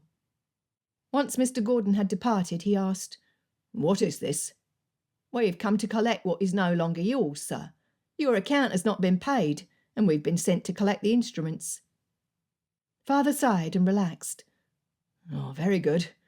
I assume that once the items are returned to their proper place, I am no longer indebted to your master." The labourers guffawed in unison. Their spokesman said, "You may think that if you wish, but Mr. Merritt would sooner see you in debtor's prison than allow it to be known how easily he forgave a debt. You rich families are all the same, free enough to spend your money, but tight-fisted when it's time to settle." Father stepped back as if he had been hit, and the men proceeded inside, walking toward the drawing-room. Elizabeth, who had been observing in stunned silence until now, stepped forward. "Will you not allow us another day to speak directly with Mr. Merritt? Perhaps we can come to an agreement." The men did not slow down. "How are we to pay our debt if we're not given a chance to make arrangements?" she asked. That caused a halt when the spokesman turned to her, his face full of scorn. "You've not been given a chance? Miss, these men here with me help craft the instruments your father has refused time and again to pay for. We have families of our own to feed. and we do not take kindly to folks who buy fineries for which they refuse to pay." Elizabeth's shame spread over her, but she could not allow them to leave with their goods unless she knew that her family benefited in some way. "Will our debt be absolved if we allow you to take the instruments and give you no further trouble?" Mother stood in the doorway, Lydia and Kitty leaning against her back and peeking over her shoulders. Their eyes grew wide as they listened. Whether it was being surrounded by frightened females or Elizabeth's desperate plea, the man relaxed his stance. Listen here, miss. We mean you no harm. We're only doing the work we've been sent to do. I'm in no position to speak for my master. He's not known for his forgiving nature. He will not listen to anything I tell him. However, if you were to go to him soon and arrange for payment to be made, it cannot hurt, can it?" "What if he demands full payment, even after his instruments are returned?" she asked, her worry intensifying. Out of the corner of her eyes, she saw Kitty and Lydia dart out from behind Mother, whisk past the labourers, and run up the stairs. "We must hide our trinkets before we are stripped clean," said Lydia to Kitty, too loudly in her shortness of breath. Mother looked about in confusion, bumbling in tears. "It's true, then," said the labourer. "What is true?" Elizabeth asked. Could word have spread already? The labourer clenched his jaw. "It's our business to know if our master's clients fall on hard times and are unable to pay. I'm sorry for your loss, but we have work to do." With that he turned to one of his helpers. "Where did you say you delivered the harp and pianoforte?" "Down the hall and to the left in the drawing-room," the helper answered. They continued down the hall. Mother tried her best to stand her ground in the doorway, but the closer the men drew to her, the more she crumbled. Father placed his arm around her shoulder while she wept against his chest. Elizabeth understood the men's arguments for intruding into their home, but she could not prevent her anger from rising. Tightening her fists and standing tersely, she decided that she had no time for solitude. She could sort her feelings later. Now was a time for action. Running upstairs, where she passed by her younger sister's rooms, to see them shoving gowns into trunks and hiding jewellery under their beds and behind cushions, she paused as she heard low voices speaking in the direction of Jane's room. Of course! Charlotte! In the commotion of the morning, Elizabeth had forgotten about her friend. Of course, Jane would see that their guest was made aware of their situation, and would see to her comfort in the kindest way. She wished more than anything to join them, but there was no time. Dashing to her room, she donned a pelisse, bonnet and gloves. She would have to tell Father where she was going, and hope that he would join her. The proprietors of the many businesses she must visit that day would hardly listen to a mere female negotiating her family's debts. They would take more kindly to his presence, if she could convince him to join her. Buttoning her coat as she hopped down the stairs, she went to him. "Father, we must act now. Once word spreads about our situation, it will be difficult to arrange any kind of negotiation." He nodded and scratched his chin. He tilted his forehead to Mother, who found herself on a couch. "I cannot leave her here alone with these men. She's convinced that they will take more than what they came here for, so I've been instructed to stand guard right here." He indicated the precise spot he stood in. "As soon as they leave, then?" asked Elizabeth. Father bunched his lips together and exhaled through his nose. "Yes, as soon as they leave." 4 of the men came in their direction with the pianoforte wrapped in a cloth. The roughness of their hands stood in stark contrast to the gentleness with which they carried the instrument, carefully guiding it through the room and out of the door without the hint of a bump against anything which could scratch it. Mother fussed, seemingly forgetting that they were there to carry the instrument away and not merely move it to another room. "Take more care with the harp. It has never been played, and I do not want to see a scratch on it," she called out to the men who wrapped up the instrument. They made it down the steps and outside, where a cart waited. Elizabeth, with nothing else to do but wait until they departed, watched them arrange the instrument in such a way that it would come to no harm, tying it with ropes carefully padded with wads of fabric all around the sides and between the ropes. A figure approached, who Elizabeth hoped would continue walking past their home, but she did not. nor did she turn around and re-enter her waiting carriage. She slowed, looking about her as if she could determine from her surroundings why a cart was outside the Bennet residence, with a pianoforte on it. She walked up the steps, craning her neck forward to peer inside. Unable to avoid the inevitable, Elizabeth walked forward and greeted Sophia at the open front door. They had to step aside, as the harp, carried by 2 men, passed them on its way out of the house.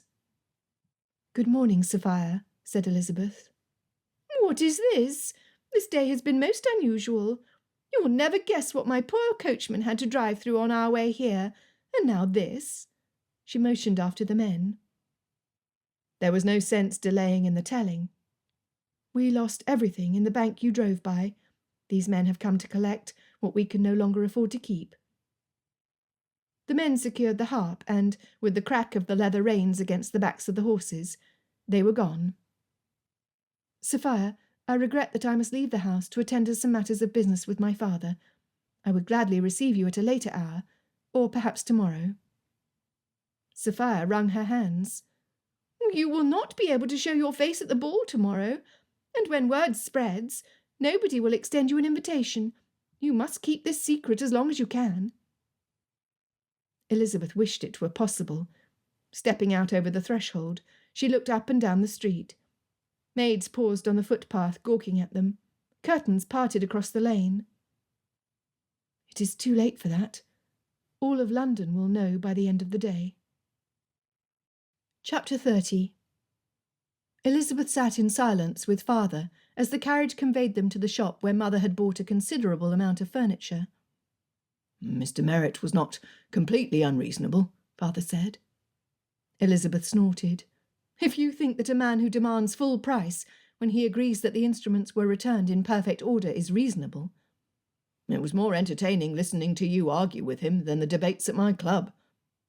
Elizabeth smiled. Mr. Merritt had been difficult to convince, but she had managed to reduce the amount they owed him. "Anything to help our situation, so that we may hold our heads high and stay for the season." Although in reality she doubted if they would be able to keep their reputation untarnished. They may manage to stay in town, but she did not hold out much hope that they would be welcomed as hospitably into homes as they had been only the day before. She breathed deeply and prepared herself for another confrontation with an irate shopkeeper. She went over arguments and reasonings in her mind, trying to find the best way to approach what would prove to be another challenge. It was better than suffering over what Mr. Darcy would think of her once he found out. Sure enough, the gentleman at the furniture shop did not appreciate their bad news. However, he did prove to be more reasonable than Mr. Merritt, agreeing that once the furniture was returned and inspected to be in perfect condition, he would only demand that they covered the cost of the time spent in making the goods. It was a relief for Elizabeth, though it meant that they would have to take their meals without a table, and they would have precious few chairs to sit on. Before that evening, their house would be an empty skeleton. They went to one more shop before father declared that they had accomplished sufficient business for that day. The sun began its decline over the chimneys on the rooftops, and Elizabeth's stomach grumbled. They had not eaten since their late breakfast. When they arrived home, a cart bursting with the furniture which had once been theirs waited in front of their house. Again, servants paused on the footpaths, whispering to each other and collecting information which they would share with their masters, whose wives watched passively from the safety and comfort of their windows. Elizabeth was sorely tempted to stick her tongue out at them. They swerved around the sideboard, which had adorned the wall of their dining room, on their way up the stairs, and into father's study, where he kept a neat ledger in which they would write down the negotiations they were able to agree to. Cheerfully, father dipped his pen into the inkstand and made his annotations in the ledger. Then he turned the book around for Elizabeth to see. There was still so much they needed to do. They owed £5,000. "We need to talk to Uncle Gardner. We have made some progress today, but there is still too much. Even if we were to convince all of these people to allow us more time, we will not be able to pay them when the time arrives." She hated to put a damper on father's positive outlook, but she did not want him to end up in debtor's prison either. Father sat down heavily in his chair, a chair which not 5 minutes later was taken out from under him, to be returned, along with its matching desk, to the shop from whence it came. Sitting on the edge of the fireplace, Elizabeth repeated, "We must talk to Uncle Gardner. He is a man of business, and he might be in a position to offer some assistance." Father massaged the back of his neck. "I had hoped not to have to speak to him. He advised me against investing everything in one bank, but I paid him no heed."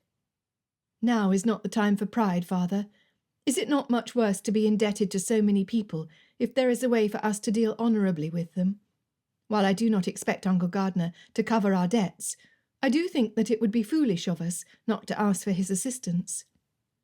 "Edward is a good man. I do not doubt that but what you say is true. Were he to know our situation, he would be the first to offer his help, which is precisely what makes it so difficult for me to ask." He ran his weary hands through his hair. "Shall we go first thing in the morning?" she asked. Father nodded. Elizabeth rose. "I must see to Charlotte. Jane has been so good as to keep her company, but it will be best if Charlotte seeks out other arrangements if she wishes to remain in town. I do not want her prospects diminished if it is found out that she is our guest." It hurt to say the words aloud, but they were true.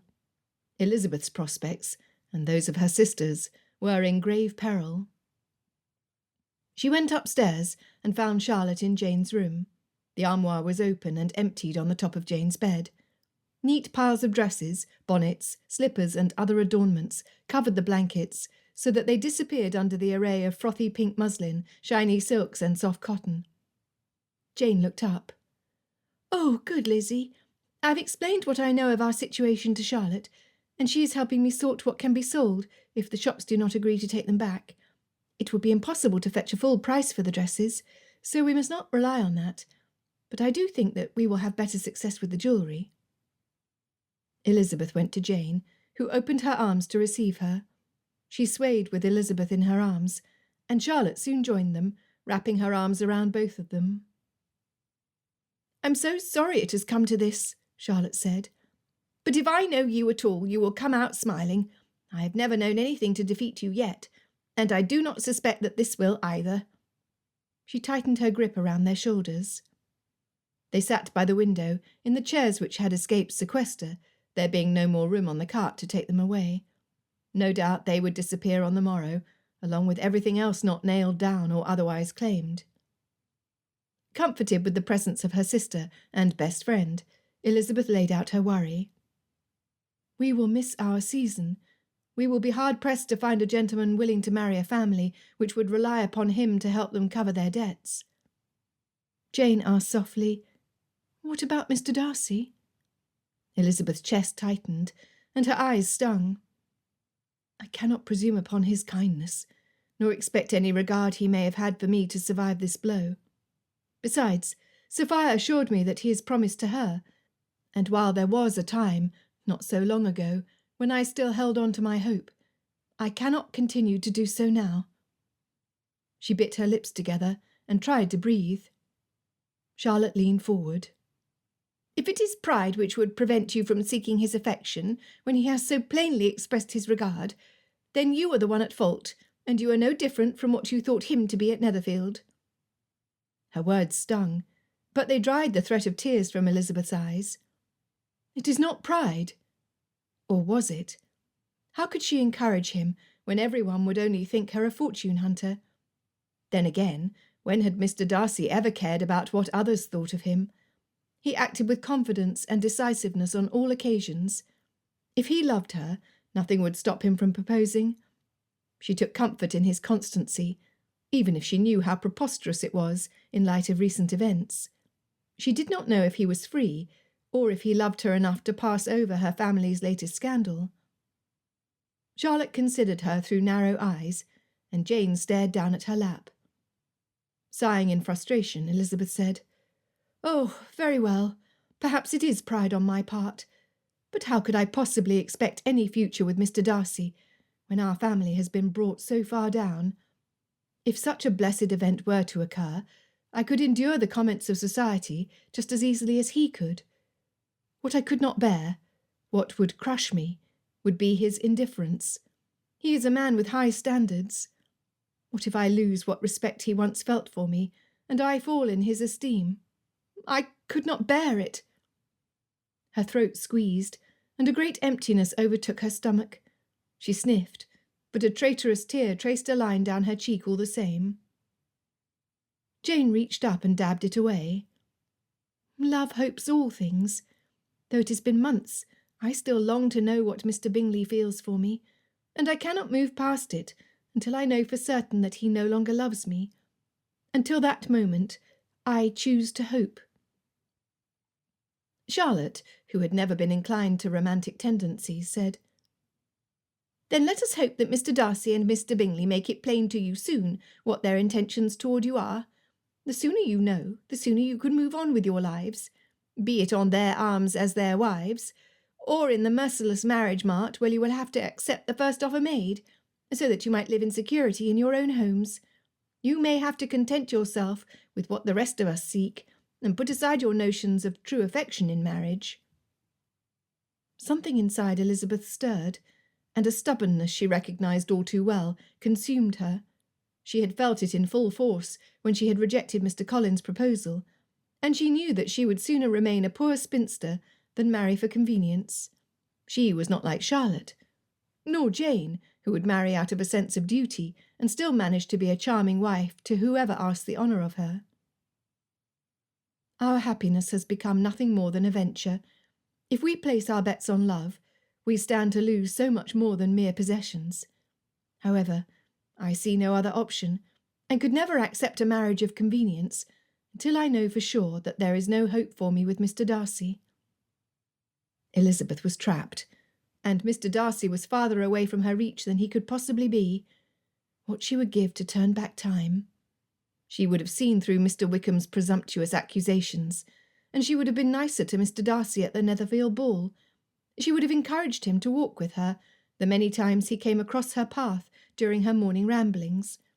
When she spent some days tending to Jane during her illness at Netherfield Park, she would have made herself more agreeable, instead of arguing with him over every point.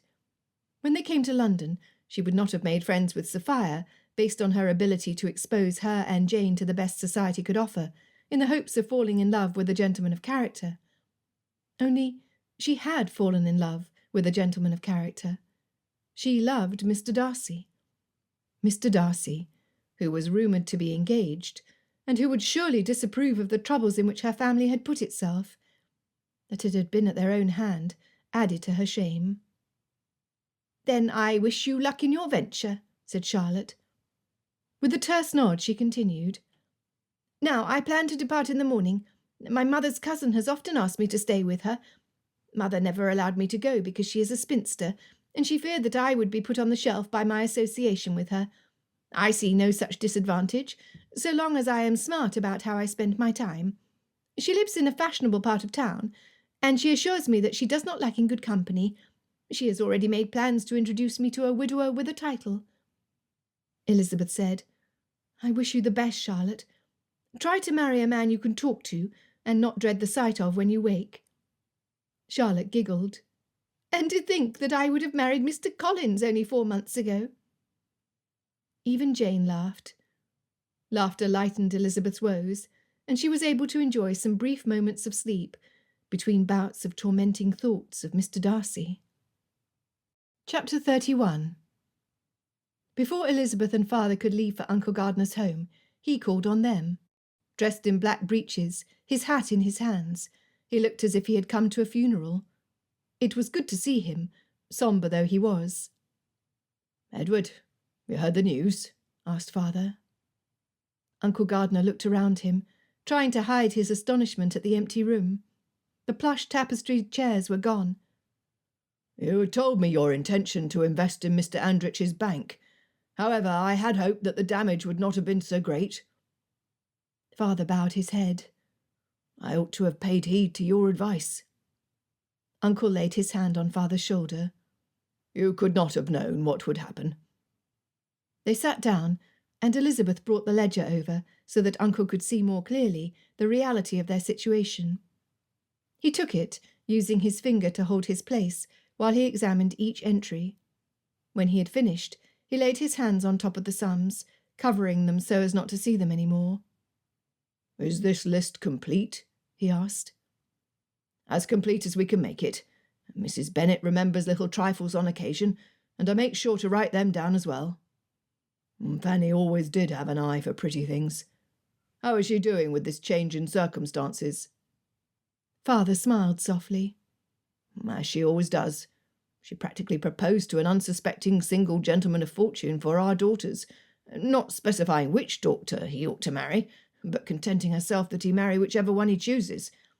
When he fled from our home, she was overtaken with nerves, and spent the rest of the day on her fainting couch, until the men came to haul it away. I suspect that today she's much improved." Uncle Gardner nodded. "She is singular in her purpose. What a trial it is to have 5 unmarried daughters, all of an age." He and Father shared in their joke, but neither of them laughed too hard. Elizabeth cleared her throat to remind them of her presence, and that one of the 5 unmarried daughters could hear them. Uncle Gardner bolted upright in his chair. "I apologise, Lizzie. My comment was made in jest, but it was insensitive." Before she could reassure him that she was not offended, that he had only spoken the truth, Father said, "It was Lizzie's idea to start the ledger, and it is only with her art of persuasion that we've convinced some of the shopkeepers to give us more time." "Thank you, Father," she said, turning her attention fully to Uncle Gardner then. "We need your help, Uncle. I would like to convince all of them to allow us more time.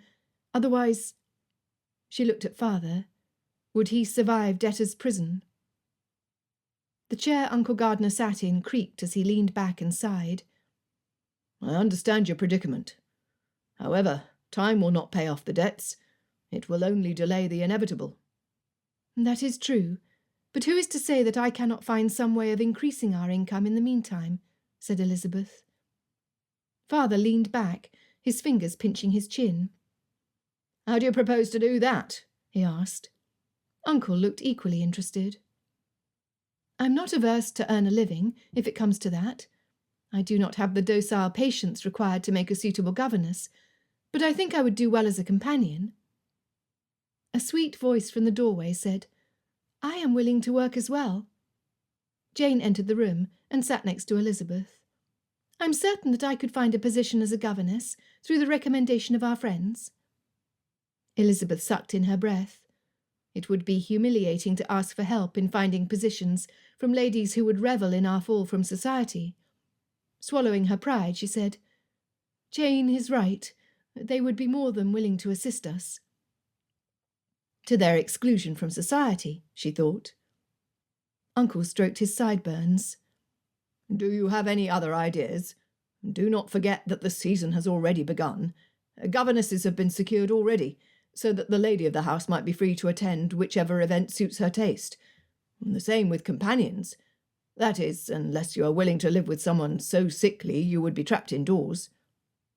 Elizabeth felt panic wash over her. She looked at Father, who appeared more tired than she was accustomed to seeing him. He must have aged several years overnight. Was she willing to give up her freedom in order to attempt to preserve his? She could not allow him to be incarcerated easily, not without a struggle. Swallowing hard, she said, "We will do what we must when we get to it. I could always try my hand at writing novels like Anne Radcliffe." Father shook his head. "Do not suppose that it is as easy as that, my dear. The drawers of my desk are full of half-completed manuscripts I am unable to finish." She sat up, interested to learn this new detail about her father.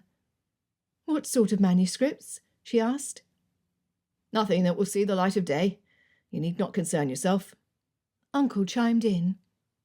"Thomas, if you were able to complete half of so many manuscripts, what is to prevent you from completing just one? Are they of a subject for which a publisher might pay?" Father pondered so long, Elizabeth was sorely tempted to run to his study and pull open the drawers of his desk, until she remembered that the desk was no more, and he must have meant his desk at Longbourn. She contented herself by fidgeting her foot. "I began one piece on the benefits of leisure and its place in everyday life. I felt so passionately on the subject I wrote a great deal on it. Of course, after recent events and more experience with the effects of taking too much leisure, I see that it is in need of revision." "Perhaps you hold a more balanced view now that you have experienced both the extremes of the subject," suggested Jane. Are you up to the task? asked Uncle. I would read it, said Elizabeth, by way of encouragement. As would I, added Jane. Father cheered. I thank you for your blind and undeserved support, but we would need for people with money to be willing to read it. However, I suppose there is no harm in attempting the scheme. At the least I will have completed something worthwhile in my lifetime, and if the worst happens and I end up in such a place as the Marshalsea, it would help me to pass the time. That is precisely what we are trying to avoid, Thomas, said Uncle Gardner, perusing the ledger and pursing his lips again. We will raise pigs and sell vegetables from our garden before we allow that to happen, said Elizabeth, unwilling to admit defeat. Uncle remained silent, his eyes fixed on the pages before him. Jane added in her timid way, I have never considered myself a talented artist, but do you think my paintings good enough to sell? Elizabeth was quick to offer support. Of course they are. Have you seen some of the hideous paintings adorning the walls of the drawing rooms of the elite since we arrived in town? She motioned around the room to prove her point. While Mother's taste in furniture and window covers was surprisingly elegant, her taste in art bordered on the garish. Nobody had wanted to purchase them thus far. Father grimaced at the likeness of a woman holding a misshapen baby with pointy teeth. Our first order of business should be to sell what we can. Looking up, Uncle said, I will go with you today, and however many more days it takes to speak to everyone on this list. He jabbed the open ledger with his finger. We will do our best to negotiate more time, but not everyone will agree. They will argue that sufficient time has already passed and will demand payment in full. Father bowed his head and muttered, As they should. I am relieved to hear you say that. Otherwise I would hesitate to offer my assistance, said Uncle. Slowly and clearly he added, I am willing to offer my name as a guarantee on the understanding that you will continue to pay what you reasonably can to your debtors in the time they give you. I only wish that I could give you more, but business has been slow, and I have nothing to spare. Father slumped back in his chair, his hand rising to massage his temple. That is too much, Edward. I cannot allow you to put yourself at risk to cover over my mistakes. You must think of your family. Uncle relaxed his shoulders and his voice. I would not have an easy conscience if I did not offer my assistance. Your debts are to the sum of £5,000 if everything has been noted in the ledger. Jane blanched and reached her hand out to Elizabeth. £5,000, she repeated in a whisper. That was the sum of Mr. Bingley's annual income, and they only had weeks to come up with the amount. Elizabeth said, It is true, Jane.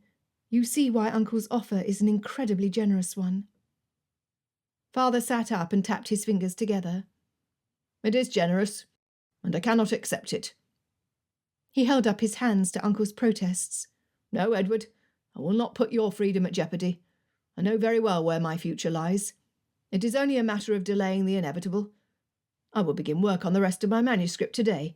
I'm on friendly terms with a gentleman who owns a publishing house. We enjoyed many debates at the club. I will call on him this afternoon. If you will not accept my offer, then allow me to accompany you. My skills of persuasion might be of benefit to you, said Uncle.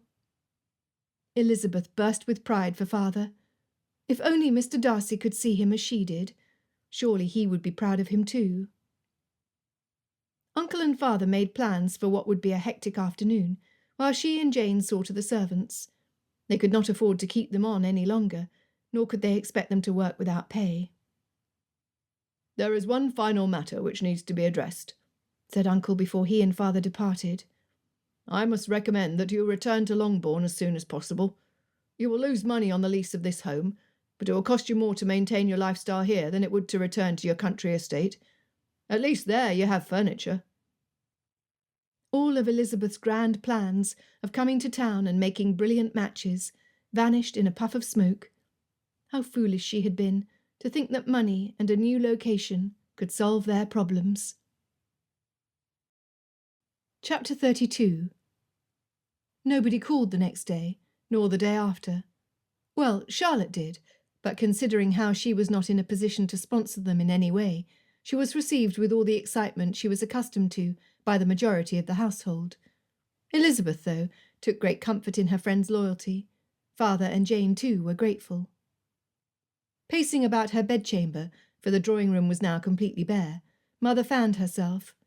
Lydia and Kitty wandered beside her, their boredom evident in their slouched posture and pouting lips. "I do not understand it. Nobody calls, and we have received no invitations."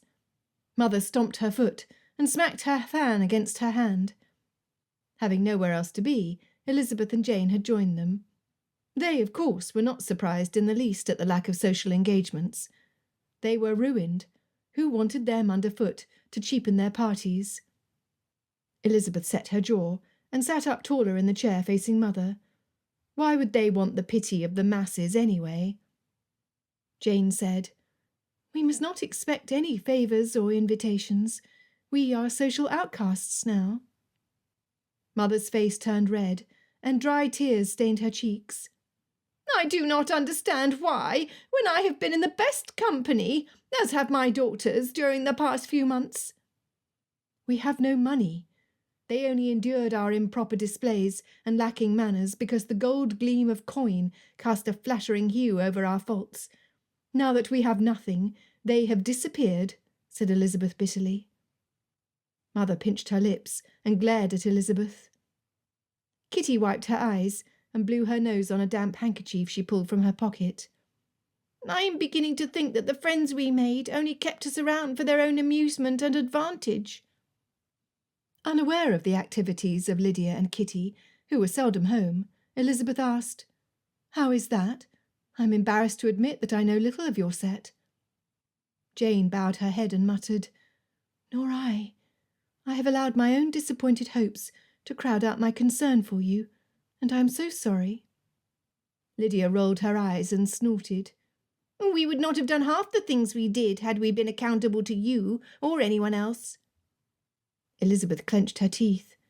What a horrible sister she had been. To her younger sisters she had been as blind as father. It would stop now. "It is for that reason that I expect that your conscience will require you to tell father everything you've been up to, so that he may see best how to help you learn to act like a young lady you can be proud of." "You sound like Mary," Lydia scoffed. Kitty lowered her head and had the decency to look embarrassed. Lydia stuck out her lower lip and crossed her arms like a weaning tot. "Besides, none of that will matter when we are forced to return to Longbourn," said Lydia. With a smile she added, "I hope that the militia is still stationed in Meryton." That rose Mother's spirits considerably. Turning abruptly, and nearly knocking a sobbing Kitty over in the process, she went to her armoire. Opening the doors, she counted how many dresses she still had. "I hope you hid your best dresses, girls. You may not marry a stuffy town gentleman, but you can still catch a handsome officer serving the crown. It is to be preferred, I think." Elizabeth exchanged a glance with Jane. Most gentlemen became officers because they could not afford to live as gentlemen. They were the second sons, or their families had fallen on hard times and they had to earn their keep. They were in exactly the same position her family found themselves in. Without a dowry to lure suitors, they may very well dry up on the shelf as spinsters. Poor old maids. There was no speaking sense in Mother's room. Rising to leave, Mother called out, "Did I tell you, Lizzie, that I went to Mrs. Gordon to pay my debt to her?" "With what money were you able to pay her?" asked Elizabeth. Mother waved her off. "I did not have any money. I only meant to see how serious she was that I pay her. It was, after all, just a game, and not to be taken too seriously." Elizabeth doubted that Mother felt the same way when she was the one owed a sum. She could think of nothing pleasant to say, so she bit her tongue and waited for Mother to continue. "As it turns out, my debt was covered by a generous benefactor." She smiled and shook her shoulders. Lydia hopped to her feet, clasping Mother's hands. "Do you have a secret admirer? How romantic!" Kitty stood stiffly. "I do not find it romantic in the least. Mother is married to father and should not entertain such fancies." Elizabeth stepped back, surprised at the sensible speech proceeding from her formerly insensible sister. There may be hope for her yet. She looped her arm through Kitty's, who felt like a stiff board. Lydia stuck her tongue out. Oh, you sound like Mary too. What does it matter where the money comes from, or how it is come by, if it helps us live more comfortably? Mother tapped Lydia with her closed fan. Now, Lydia, I must agree with Kitty. You should not take infidelity so lightly, my dear. You would not take so kindly to being replaced in your husband's affections were it to happen to you. Thank goodness Mother possessed some sense. Lydia shrugged. I do not think that it would happen with me. I would keep my looks so that my husband is never tempted. As if she could control the passing of the years, or the deeper needs of a love which extended beyond the superficial. Elizabeth said, "A benefactor is not necessarily an admirer. The important thing is that the debt is paid. Are there any more?" she asked. Mother smiled wider. I only had the debt with Mrs. Gardner and one other with Mrs. Wyland, who sent a note this morning that my debt had been cancelled as well. Was this the doing of the mysterious benefactor, or did she cancel the debt out of her guilty conscience in encouraging your vice? Elizabeth asked. Does it matter? The debt is cancelled, and I plan to ask Mr. Bennet if that will save us enough to enable us to stay on in town. Doubtful. You have no clue as to the identity of this benefactor? Pressed Elizabeth.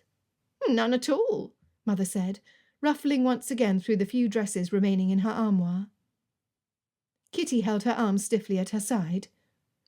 I think that I shall go to the orphanage to visit Mary. Jane quickly said, I will go with you, with a disappointed glance at Lydia. Mother clapped her hands together. What a splendid idea, Kitty! Who is to say but that you will meet a single gentleman on the way there? Do not forget to drop your handkerchief, she shouted after Jane and Kitty as they slipped through the door. When she noticed that Lydia still stood in place, Mother asked, Why do you not go with them? No gentleman will see you if you remain cooped up inside this house. How are you to marry well if you're not seen? Visibly wrestling with her distaste of visiting her pious sister in a drab orphanage, at the cost of being seen in public, Lydia's craving for attention finally won out. With a bounce, she hurried out of the room. Mother slapped her hands together as if she had completed an arduous task. Elizabeth was grateful she had been left out of the excursion.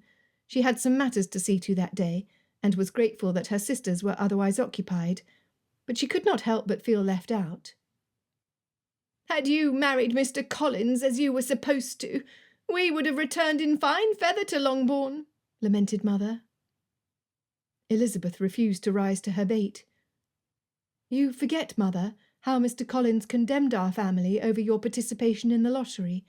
He saw it as a vice, and would no longer associate with us on the chance that we might contaminate his righteous standing in the community. Mother clucked her tongue.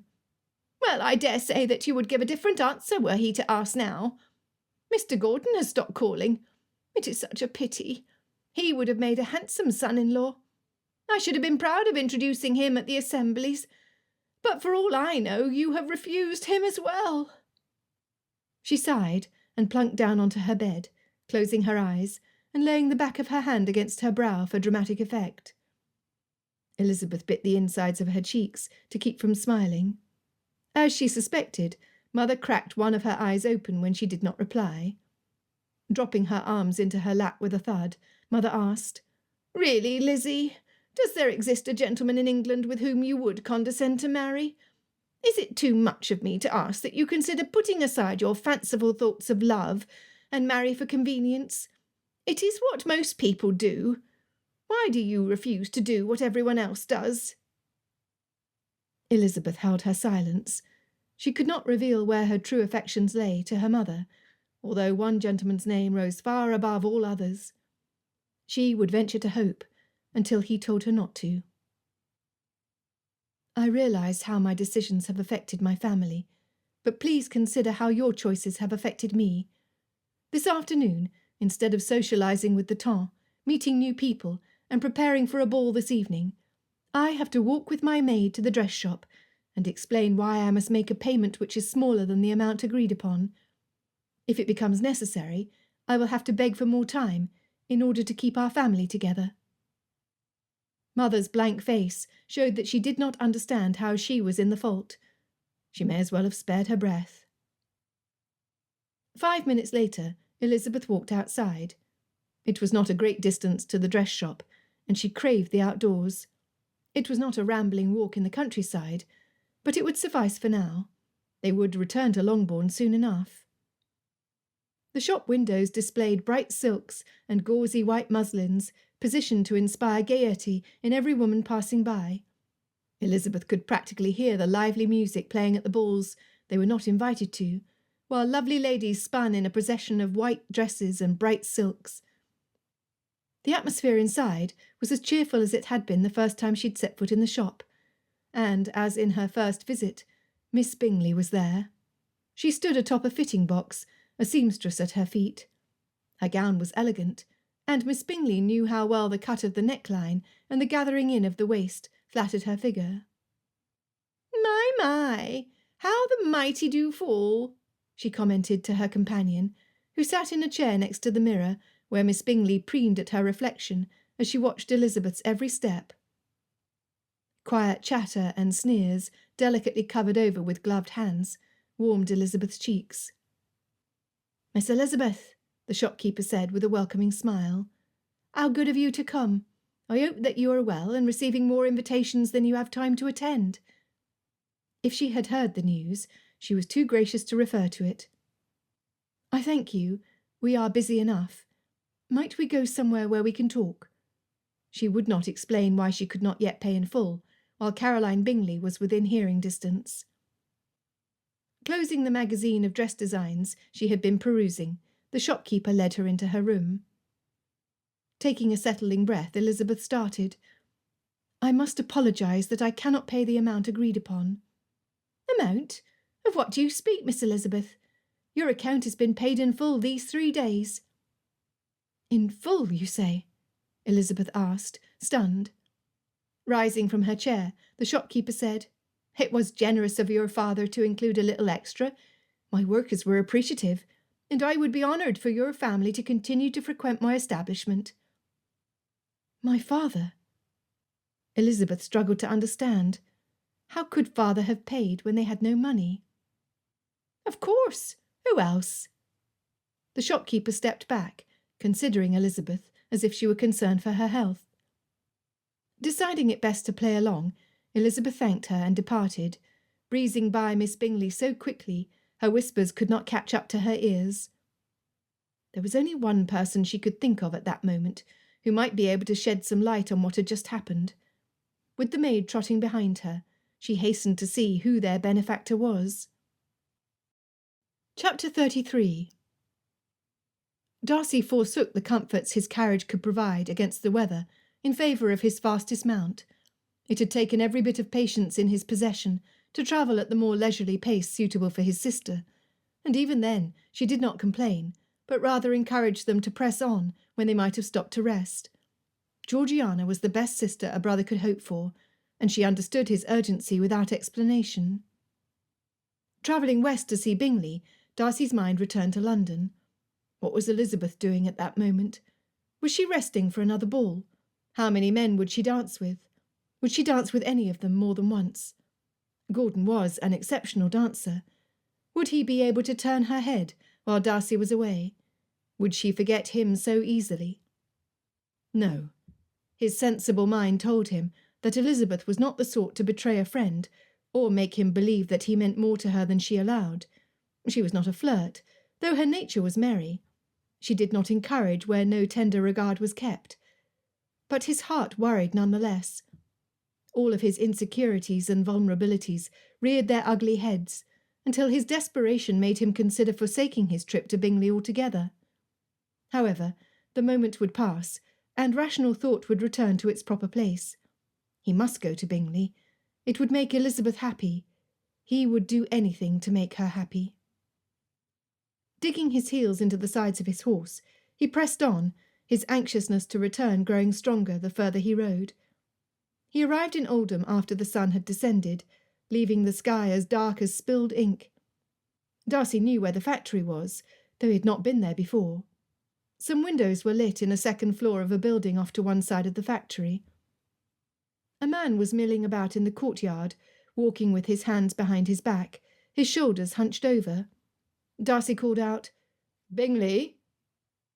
The man straightened somewhat and walked to him, his large smile and shiny teeth reassuring Darcy that the broken man before him was not completely lost. "Darcy," Bingley said as he drew closer, "what brings you to this part of England?" Concern overtook his smile, and he ordered the gate to be opened and for Darcy's horse to be seen to in his stables. On closer inspection, Darcy saw how Bingley's cheeks sunk in, and his hair appeared to have gone uncombed several days. Blonde stubble dotted his face in patches. Long sideburns never did suit his friend, but he did not seem to care. "I heard it on good authority that you dismissed your valet, and I've come to set you straight," Darcy said, hoping to cheer his friend. Bingley tried to run his hand through his hair, but a mass of tangles stopped his fingers, so that he had to tug to free them. A frown covered his face, and the most cross expression Darcy had ever seen his cheerful friend wear. Slapping him on the back gently for fear of breaking his thin frame, Darcy said, "I come bearing good news, Bingley, but a man cannot discuss weighty matters on an empty stomach. Is there any food in your house, or shall we go to a tavern?" While it was true that Darcy's stomach rumbled, he was more interested in ensuring that Bingley eat. "There's more food in my house than I know what to do with. Cook will be happy to have someone eat her offerings. I've been too busy to bother." He turned toward the house, and Darcy followed. "Tell her to send enough for the both of us. What I have to tell you, I think, will return your appetite." The look Bingley gave him broke Darcy's heart.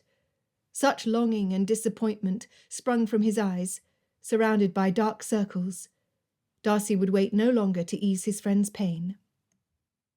"Miss Bennet's appearance, though not as downcast as yours, her maid must be more persistent than your valet, has been affected by what I can only assume is a heart crushed by disappointed hopes."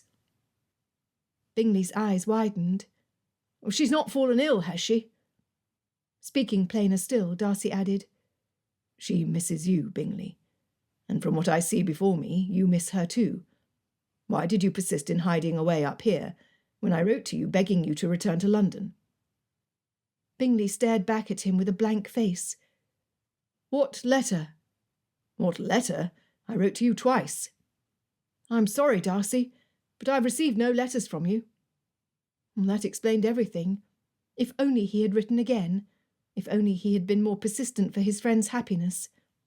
Squeezing Bingley on the shoulder, Darcy said, "I must apologise to you, then. I wrote a letter detailing my observations on Miss Bennet since your departure. It was much more marked than I had believed possible. When I did not hear from you, I wrote once more, but I can only suppose it got misplaced. I should have sent it by messenger." He hung his head as they entered the parlour and sat near the fire. "The winter has been a difficult one. It may have been lost during the week-long fog." Lord love Bingley, who was so quick to apologise offences against him. Darcy decided to try to be more forgiving, so long as the offence was not a grave one. His mercy had limits.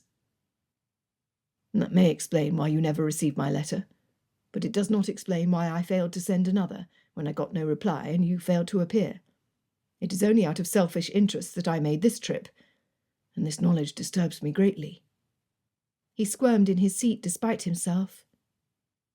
Bingley looked appalled. "What has happened to you? I've never known you to doubt yourself like this." Darcy grit his teeth. "It is new for me to see my faults and recognise a need for improvement, but I am determined." Bingley's mouth gaped wide open, and he laughed heartily, a reaction which a couple months ago would have put Darcy in a sour mood, hastened his departure, and most likely put a damper on his long-standing friendship with Bingley. "For years I've tried in vain to help you see how you stood stubbornly in the way of your own happiness. Why do you think I suggested that you accompany me to Netherfield Park, and made you attend the assemblies out of guilt? I believe you to be a good man, Darcy. I would not be your friend otherwise. But I also know you well enough to be certain that you did not come to this conclusion on your own. Which begs the question, Who is responsible for this incredible change of attitude?" His smile broadened as he spoke, and Darcy felt no reproach. "A woman, Bingley. A woman who saw me for what I really was, and had the audacity to call me out on it." He chuckled. "Of course, this same woman has faults of her own, which I can clearly see. But I love her all the same. I would not change her for the world." "Yet you willingly change for her." "Therein lies the irony. She has never suggested that I change, nor, I am certain, would she ask me to do so. However, I find that I crave her respect like nothing I have ever desired before, and I will do anything to win her favour. I came here in search of you, so that I might convince you to return to London, and if your feelings are still claimed by Miss Bennet, that you might make her happy again." Bingley started, tripping over the fire-poker he stood near. "You do not mean—" he asked, unable to finish the question in his astonishment. Darcy nodded. "I love Elizabeth Bennet, and the greatest gift I could think to give her is her sister's happiness." Righting himself, and deciding it best to sit, Bingley once again attempted to shove his fingers through his hair, with similar results to his previous attempt. "Presley!" he shouted to his valet, who appeared within seconds. "Presley, I will need a haircut tonight." Feeling the stubble on his cheeks, he added, "as well as a shave." The valet's years of training prevented him from sighing with relief or jumping with glee. He responded with a straight face and level voice. "Very well, sir. Do you need anything else?" Bingley sat forward in his chair. Looking to Darcy, he said, "Were it up to me, I would leave this moment." Darcy understood. There was nothing he wanted more, but his friend was in no condition to travel at that moment. "While I share in your enthusiasm, I think it more prudent to partake of a hearty dinner and enjoy a good night's rest, after a hot bath and shave. You will feel better, and you will provide a more pleasant aspect when you do see your Miss Bennet. You do not want her to think that you have fallen ill, do you?" Bingley stood and looked at his reflection in the mirror over the mantel of the fireplace. He grimaced at what he saw. Turning back to Presley, he said, "We will leave as early as we can on the morrow by horse." To Darcy he said, "Really, I would not have the patience for a carriage," in explanation. Darcy held his hands up. Travelling by horse was perfectly acceptable to him, especially under the circumstances. Dinner was a happy meal, of which Bingley partook with delight. They talked of their goings-on, and any bit of news which had caught their eye. They talked a great deal about the Bennet sisters. "Did you hear about the uproar when Mr. Andrich's bank closed?" asked Bingley between bites. "I do hope that you did not have any money invested there. It seemed like such a sure investment, and had I not been away from London, I dare say I would have invested a small sum in the establishment." Darcy put his fork down, unable to take another bite, though his plate was far from empty. He did not understand his unease. Nonetheless, his thoughts took a dark turn, and instead of imagining Elizabeth dancing and enjoying the entertainments the season had to offer, he now imagined her cold and homeless. No rational reassurance, he repeated to himself, could shake off the presentiment that something was dreadfully wrong. "We will leave at first light," said Bingley, standing from the table. Never before had his friend spoken with such sensible certainty. Chapter 34. Sophia was not in, or so she had her butler tell Elizabeth. Returning home, Elizabeth soon found the spring in her step once again, as she thought of the good fortune of the day. Mother's debts had been covered. The bill at the dress shop had been paid in full. Elizabeth believed it to be the work of a kind benefactor more than ever. That Sophia knew who was responsible was not in doubt.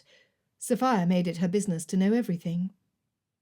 She marched straight to father's study and pulled out the ledger stowed away in the top drawer of a small table he used as a desk. Drawing her finger down the page, she found the entries she searched for and scratched them out jovially. The list did not seem as overwhelming, with 2 solid black lines piercing it through. With a light heart, she subtracted the sums from the total, humming as she did so, until she saw the figure. Then she stopped humming and subtracted the sum once again. Mathematics was not her strong suit, and she might have made a mistake. only she got the same answer again and again. Dropping the pen with a thud on the paper, she curled up in father's chair and stared at the ledger. It was still not enough. Father found her there some time later. Elizabeth paid no mind to the hour. It was not as if she had anywhere to go anyway. No dinners, balls or soirees to attend. No friends to pay a call or invite her for an evening out. Not that she would be able to enjoy polite company. She felt miserable, and would only make everyone else partake of her misery, thus deepening her own dismay. Was this how Mr. Darcy felt the night of the Meryton assembly? "There you are, Lizzie," said father. She made to rise from his chair, but he held his hand out. "Stay where you are. I dare say that this chair here," he pulled up a tapestry chair next to her, "will be just as comfortable." He sat, shifting his weight first to one side and then to the other. Elizabeth tried to stand again, but father was insistent. "No, I'm settled now. Your Uncle Gardner has been sharing some of his insights with me, and since I know you to be interested in the topic, I thought it best to share it with you." She sat up and rested her elbows against the table, ready to listen. "What have you and Uncle been scheming?" she asked as light-heartedly as she could. She tried not to look at the ledger in front of her, or risk losing what little cheer she could conjure. Father flipped the ledger around to face him, grimaced, and closed it shut with a slap of the pages. "It is still too much, but we will do our best." He bunched his cheeks up and leaned forward against the table as if he needed its support. She wanted to tell him something to ease his guilt, but what could she say without minimizing the problem or relieving him of the responsibility he had shirked for so long? So she kept silent and listened. Continuing, father said, "When we arrive at Longbourn, I will consult with your Uncle Phillips. You may not be aware of this, but he came from a large estate. His older brother had no interest in managing it. Your uncle, however, loved the estate, and as is the nature of one who loves something, he learned how best to manage it." How unfair that he should lose out merely because he was born second. Elizabeth rested her cheek against her hand and sighed. Although it is no more unjust than the position of a poor gentleman's daughter, what choice do we have but to marry? We cannot make our own living as men do. Father peeked at her between his spectacles and his bushy eyebrows. "A point I would enjoy discussing with you further, at a future date, my dear. For now, I fear that I have deviated from the matter at hand by sharing some of your Uncle Phillips's history. My intent in sharing that with you is to thus impress on your mind his qualifications to improve our property, and in doing so, improve our income." Elizabeth felt like jumping for joy. For years she had wished that father would take more of an active interest in Longbourn, and that was before she understood how fit Uncle Phillips was to guide him. "It is a splendid idea. I only wish that Uncle would allow me to be present during your discussions." Father nodded. "I promise that I will remember every detail so that I may keep you informed. You can help hold me accountable, for I know my habits too well. The peace and quiet of my study will be a tremendous lure for me on most days, and I will need someone to put me to task." She twined her fingers together and rested her chin on them. "I am up to the task," she said happily, once again her hope restored by the sheer knowledge that action was being taken. Action meant progress. Though it be slow, it was much better than nothing. Their business concluded, they departed from the study to prepare for dinner. A small table from the parlour served as their table, and Elizabeth liked the closeness of it. It brought them together. She walked down the hallway, which was littered with trunks and boxes of what little possessions remained, after everything else worth selling had been sold, or returned to minimise their debt. They would leave London tomorrow, after luncheon. The following morning was a scramble. Father, Jane, Elizabeth, and even Kitty had stowed everything away to wait in trunks in the entrance hall. Mother and Lydia pulled dresses out of hiding places. Jewellery they had hidden away was miraculously produced, where days before they could not be found. Of course that did not go over well with father, who now had to make separate trips to different jewellers to replace the items in exchange for a lowering of their account. Lydia stormed into her room, and refused to open her door unless her adornments were returned. Mother had more sense, but she still cried and complained of the injustice of it all. "Do you not realise what is at stake?" Elizabeth asked Lydia. "Time is running out, and we could all end up in debtor's prison. Is that what you want?" She reached up to fiddle with her earrings, but they were not there. They too had been sold. "Just because you sold your jewellery does not mean I have to sell mine," Lydia replied. Mother stepped into her room. "What is this? Are my girls fighting?" Pointing her finger at Elizabeth, Lydia said, "She says that we could all end up in debtor's prison if I do not give up my jewellery. Lizzie gave up her grandmamma's earrings, and I finally gave Mr. Bennet the last of my jewels." She reached up and caressed Elizabeth's cheek.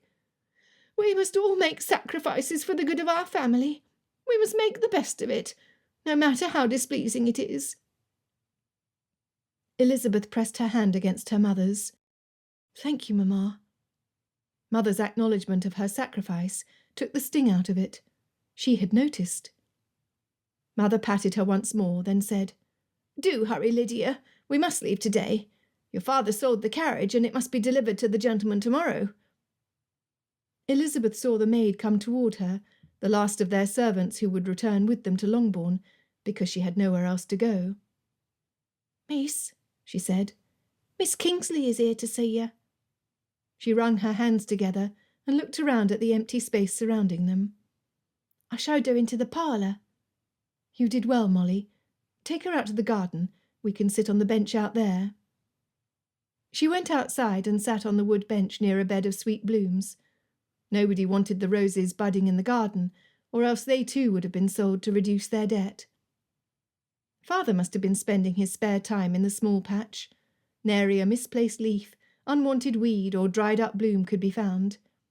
Elizabeth closed her eyes to hear the humming of bees, the chirping of birds, and the rustle of the breeze. But their welcome sounds were drowned out by horses' hooves clattering against flagstones, carriage wheels, and high heels coming down the hall. She opened her eyes in time to greet Sophia. Elizabeth smiled through her misgivings. Sophia looked around her with wide eyes. "You are leaving?" she asked. "We have no other choice." Silently, Sophia sat beside Elizabeth. "I do not know what to say," she said. "We have a benefactor," began Elizabeth.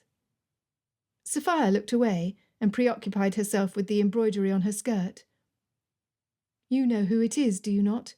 pressed Elizabeth. Sophia's dark eyebrows knit together, and she started and stopped speaking several times, before she finally blurted out, "It was never my intention to like you. You were supposed to be pompous and full of airs like Miss Bingley, or a dreadful bore I could easily outshine." She stopped abruptly, her cheeks in high colour. Elizabeth opened her mouth to breathe better. "I do not understand." "I only allowed you to become my friend because I wanted to keep a close eye on you. I heard rumours about Darcy having his head turned by a country bumpkin, Caroline Bingley's words, not mine, and I felt threatened. We have always been intended for each other." Elizabeth's ears buzzed, and her head pounded. "Do you love him?" "It has always been understood that I would marry Darcy." Sophia threw her hands up. "I grew up at Pemberley, for heaven's sake. I know everything there is to know about the family, and what Darcy holds important. I know all of his secrets, and Georgiana's.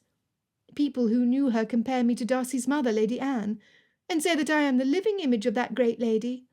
I have worked for years to perfect myself for him." Her voice dropped, and for a moment Elizabeth pitied her. Sophia did not love Mr. Darcy. "And then you came along and interrupted all of my plans. He would have proposed to me this year, I'm certain of it." Sophia's eyes flashed, but she did not lash out. Slowly, and without breaking eye contact, Elizabeth said, "You, more than anyone, ought to know that a man like Mr. Darcy can never be told who he must marry. He would resent interference, even from his closest friends." "He loves you," Sophia spat out. The burden on her soul floated away, and the spark of hope she carried in her heart burned into a flame. Elizabeth desperately wanted to ask how she could be so certain, but she felt it best not to injure Sophia further. I did nothing to encourage his affections, if what you claim is true. Sophia rolled her eyes. That is why he fell for you. It is the cleverest trick, and I only wish I had thought of it sooner. Pretend disinterestedness, disdain even, and he will do anything to prove himself worthy of your love. Sophia, you must believe me that I am not the sort of lady to encourage the attentions of a gentleman for the diversion of it. Why did she feel like she had had this conversation before? Sophia narrowed her eyes at Elizabeth. I believe that you would not do so intentionally. Unlike your sisters, you are not a flirt. Where the heart is involved, all bets are off. Can you tell me that you do not love Fitzwilliam Darcy? Elizabeth stared down at her clasped fingers. That is what I thought, said Sophia in triumph. I really must thank you, I suppose. Had you not ruined your chances with him, I would not stand a chance. Darcy would never attach himself to such a scandalous family as yours. When he returns to town and learns why you have left, any respect he may have had for you will shrivel up and die. Tears burned her eyes, but Elizabeth held them back with an iron will. You never did tell me who the benefactor was. Sophia stood to leave, smoothing her skirts.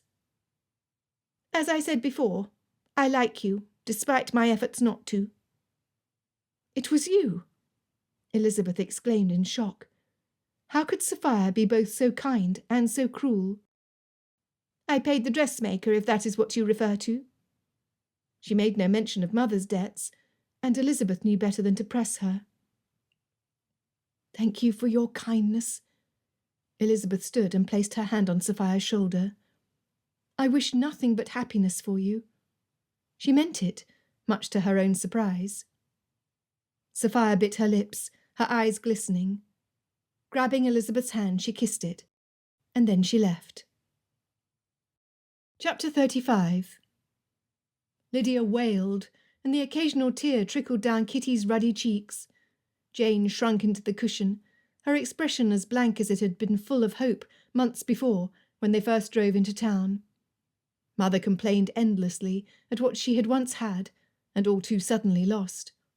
Father rocked back and forth with the motion of the carriage, patting Mother's hand and muttering, Yes, dear, every so often.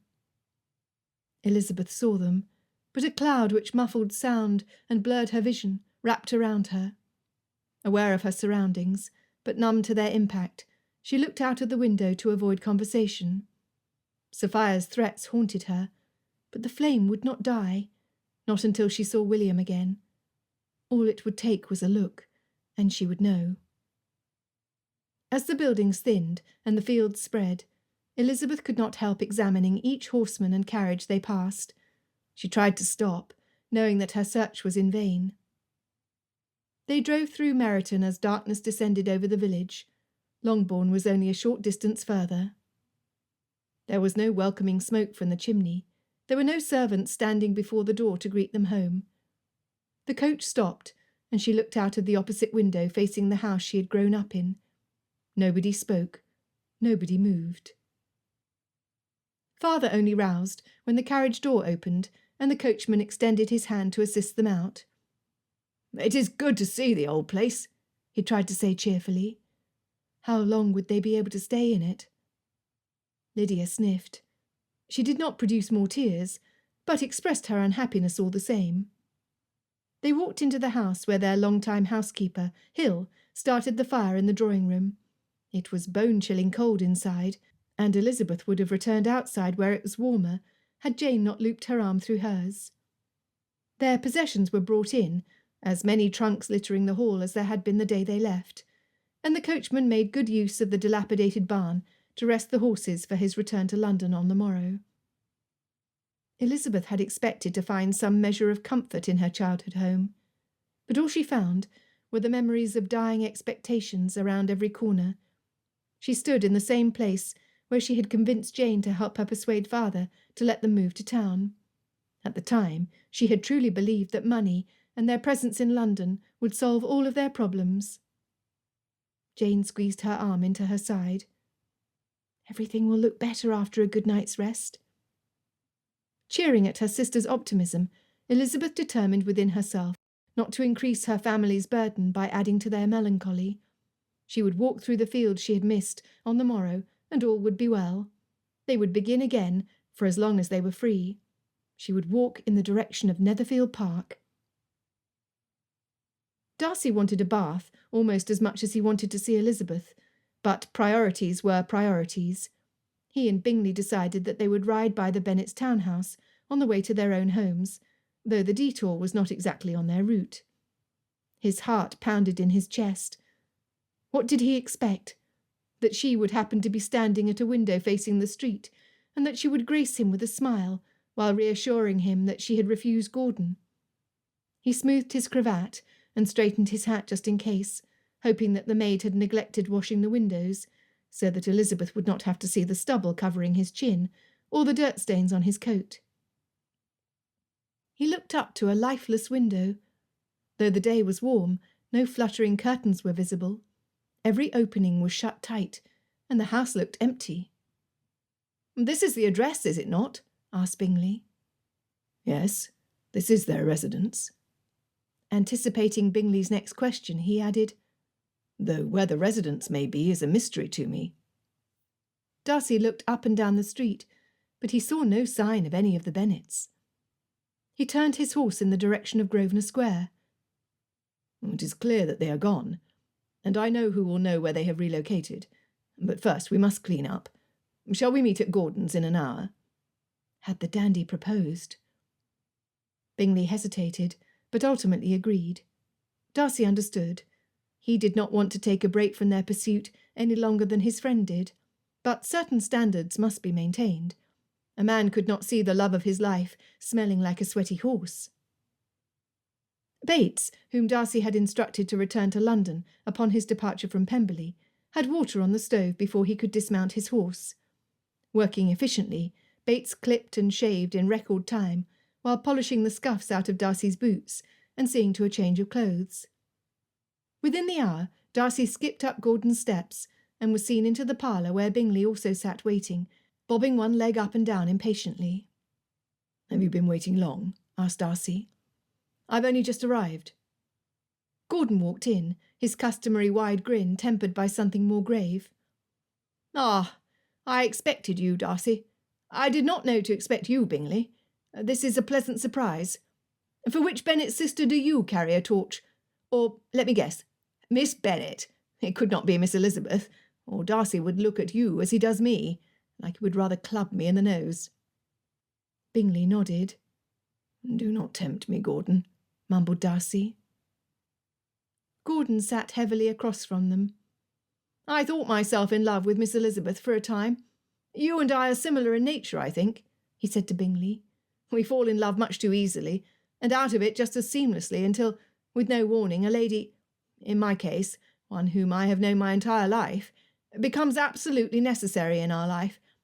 So vital does she become, it feels impossible to wake unless there is the chance of seeing her that day." Darcy melted in his chair. Leaning forward to brace himself against his knees, he said, "You are in love with Sophia?" The miserable aspect on Gordon's face made Darcy chuckle. "I apologise, Gordon. I do not mean to be insensitive to your plight. Only it strikes me as perfect. I wish you both very happy." Gordon groaned. "If only I can convince Sophia it is not you, but me whom she wants." Darcy said, "You will." Stretching his legs out in front of him and leaning back in his chair, Gordon chuckled. "I'm having a great deal of fun planning my attack. I know that she loves me, but it is devilishly difficult to have patience enough for her to figure it out." Bingley laughed with him. "Now that sounds more like the Gordon I know. You had me concerned for a moment, and it is a relief to see that all is well in the world again." Gordon sat up again. "Now that you are here, it will be. I know why you've come, and so will inform you of certain events which happened in your absence." He grew grave again, and Darcy braced himself for bad news. "Why are the Bennets gone?" he asked, giving Gordon a point from which to start his telling. "Do you remember Mr. Andrich's bank?" asked Gordon. Darcy's heart sank down to his toes. It would have been difficult not to hear of it. It was all over the papers. Gordon continued. Mr. Bennet, evidently having some success investing with him in the past, put everything in his bank the day before Mr. Andrich tried to flee the country. He lost everything. They sat in silence, mourning the Bennets' loss. "Do you know where they have gone?" asked Darcy. "I found out from their coachman. You see, when I found out what had happened, I did good by my promise to you, and I found little ways to ease their burden. I cancelled a couple of Mrs. Bennet's outstanding gambling debts, one of which was to my own mother. I purchased their carriage and horses, allowing it to convey them back to their home in Hertfordshire before it returned to me today." "Longbourn," said Bingley in a dreamy voice. Darcy could see his mind at work, like the gears of a clock. Slapping his thigh, Bingley said, "I will send the servants to Netherfield Park straight away to ready the house. In fact, I will go with them. If Jane is there, then that is where I must be." Darcy struggled not to let his emotions get the better of him. He would march out to his horse that moment and gallop the distance to Longbourn so he could see Elizabeth that same day. But her family was in trouble, and he would make it his business to know how bad the damage was. "They arrived at Longbourn only recently, then?" he pressed. "They must have arrived last night," replied Gordon. "It will not be easy for them to return thus humbled. Their situation would be worse off than before." Darcy rubbed his tingling hands against his breeches. Standing, he thanked Gordon. "I appreciate what you have done. You are a good man, Gordon, and I wish you success in your endeavours." Gordon stood and slapped Darcy on the shoulder in a mock embrace. "So long as my endeavour cooperates. My, but the chase is diverting. She did get away from me once, but I do not think any harm came of it. I wish you the best in your endeavour as well, and you too, Bingley." He slapped Bingley on the shoulder when he stood to join them. They departed as good of friends as they had ever been, each keen on his purpose. Darcy's confidence bolstered at the knowledge that he was in good company. He turned to Bingley as the stable boy handed them their reins. "I have a call to make at Gracechurch Street. Will you join me?" Chapter 36. "Mr. Bennet, I must insist that you write to Mr. Collins this very day," said Mother, as she followed Father around the house. Finally, Father turned to pay Mother the attention she sought. "Pray tell, Mrs. Bennet, why am I to write to a gentleman who proclaimed that he wanted nothing to do with our family?" Elizabeth watched the scene before her. It was infinitely more interesting than the cookery book she made herself read. She was convinced that her talents did not lie in the kitchen, and that her family was doomed to subsist on undercooked potatoes and burned cuts of meat, but she had to try. They could not afford to keep a cook. Mother pulled a strand of hair off her forehead. "He must marry Lizzie, of course. He liked her enough to propose once, and I think that if we encouraged him, he would have no reason not to propose again." Elizabeth held her breath and snapped the book of receipts shut. Father raised his ink-stained finger in the air. "I will not write to Mr. Collins. Lizzie has already refused him once, and no gentleman, no matter how disagreeable he may be, deserves to be refused twice. Now I must get back to work on my manuscript." Mother blustered. "But she would accept him this time." Father looked at Elizabeth, who violently shook her head. Placing one hand on Mother's shoulder, he leaned forward until he matched her height. "I do not expect any of our daughters to sacrifice their happiness to cover over our mistakes, dear." "Not even to keep us out of debtor's prison?" she retorted. "I will not write to Mr. Collins, and that is that. What I do intend to do today is to ride over the property and converse with the renters once my chapter is complete. Mr. Phillips believes that I must establish better communication with them, and I think it is high time I heed his advice." Elizabeth expected Mother to huff in disagreement over not getting her way, but instead She watched over her shoulder as father left, her mouth open, and a look Elizabeth could not ever remember seeing on her face. Admiration.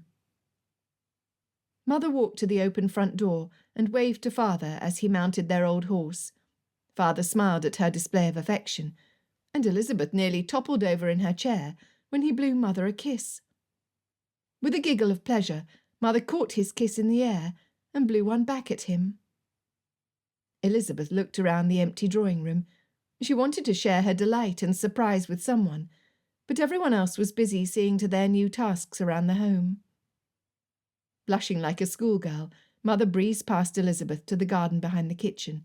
She said nothing of Mr. Collins, or of Elizabeth's failure to marry during their short time in London. A sweet breeze flowed through the room, and Elizabeth could not help but feel that the wind had changed for the Bennet household. She had no reason to think it, but she felt that all would be well. The crunching of horses' hooves and carriage wheels called her attention to the front of the house. It was an elegant coach, with the family seal emblazoned in gilded letters on the side. Elizabeth watched as it passed, but was brought to her feet when, instead, it entered their drive and proceeded toward the house. 2 servants wearing matching uniforms appeared. One opened the door and held his hand out, while the other unloaded a bag from the luggage compartment. Elizabeth stepped outside, just as the manservant handed Mary out of the coach. With a smile adorning her face, Mary skipped to Elizabeth and embraced her, rocking back and forth and adding to Elizabeth's contentedness. Could this day get any better? Mother, Jane, Kitty and Lydia soon joined them, and it grew difficult to hear anything over the chatter and flood of questions. "Let us go inside," suggested Jane, leading Mary by the hand into the drawing-room. Mary stepped into the middle of the room and turned around. "I have missed this place." Elizabeth saw the room through Mary's eyes. The furniture stood where it had been since she could remember. Every scratch and worn cushion was in the same familiar place. The paintings on the walls, faded with age and exposure to the morning sun through the windows, and the clutter of their attempts over the years to master the ladylike pursuits of embroidery and drawing, as well as their much younger attempts to make their own toys, made Elizabeth feel cherished. Mother had kept every failed attempt and displayed them like works of art around their home. Odd how she had never appreciated that before. "What brings you home?" asked Mother. "Did they kick you out of the orphanage when they realised you had a family?" teased Lydia. Mary clasped her hands together and smiled. "I am engaged," she announced. Exclamations of joy filled the room, but Lydia was none too pleased. "You? Engaged? And before me?" "Lydia," chastised Jane, "we are happy for Mary's good fortune, and wish to share in her happiness." Pouting, Lydia grumbled, "Of all of us, she was to be the spinster, and I was to marry before all of you." Mary said with a straight face, "I'm sorry to have disturbed your plans." "Who is the gentleman? Is he rich?" asked Mother. Mary blushed. "He's not rich, but he stands to inherit a lovely estate some day." "Some day? What do you have to wait for? Someone to die?" pressed Mother. "I would no sooner wish to inherit an estate prematurely than I would wish for father to die," replied Mary. Elizabeth's breath caught in her throat as the hint of a suspicion grew. Mother said, "I had hoped that Lizzie would marry Mr. Collins and secure our home should such a sad event occur." She ended her sentence with a sigh. Mary reached over and held Elizabeth's hand. She was so much more affectionate than Elizabeth remembered her to be. It was a welcome change. "Do not say that, Mother. Had it not been for Lizzie's refusal of Mr. Collins, I never would have had a chance with him." It took a moment, but Mother finally caught on to Mary's meaning. "Mr. Collins!" she gasped, her hand hovering over her mouth. "You will marry Mr. Collins!" she repeated more to herself than asked to Mary. Elizabeth squeezed Mary's hand. "I had no idea that you loved Mr. Collins." "The day Mr. Collins proposed to you, I was the most miserable creature. I cannot say that I loved him, but I have always known myself to be best suited to marry a clergyman. Mr. Collins will benefit from my practical sense, and I will be able to help others, as I have always desired to do, with his position under a generous patroness. We will be happy enough together, I am certain." "How did this come about? I thought Mr. Collins had returned to Hunsford to seek a wife," asked Jane. Mother interrupted. "Oh, who cares how it came about? Mary is to marry Mr. Collins, and our home is secure." She clasped her hands together and sighed in pleasure. Lydia huffed, curious despite her ill humour. "I want to hear how it happened." Mary, being happy to oblige, and for once in her life having reason to be the centre of attention, sat down to begin her tale. "As you know, Mr. Collins' patroness is none other than Lady Catherine de Bourgh. Once a year Lady Catherine travels to London, where she inspects each of her charitable causes. Mr. Collins says that she does it out of a sense of interest in seeing how she can better help, but I think she does it to see how her money is spent, and to criticise the institution if she feels that her patronage is not touted to her standards." Elizabeth bit her lips together and chuckled. She did not know Lady Catherine, but she had heard enough about the great lady to concur with Mary's assessment of her character. Mary continued. "It so happens that the orphanage I was at is one of her favourite causes. When it became known that she was to visit, I was assigned the privilege of showing her around and pointing out the various improvements. Many of them were her own suggestions, things like a new pianoforte to practise music on, and a mirror over the fireplace in the dining room, when the children had more use for new shoes and coats." Mary shook her head at the superfluity of it all. "You did not butt heads with her, did you?" asked Kitty. Mary scowled. "Absolutely not.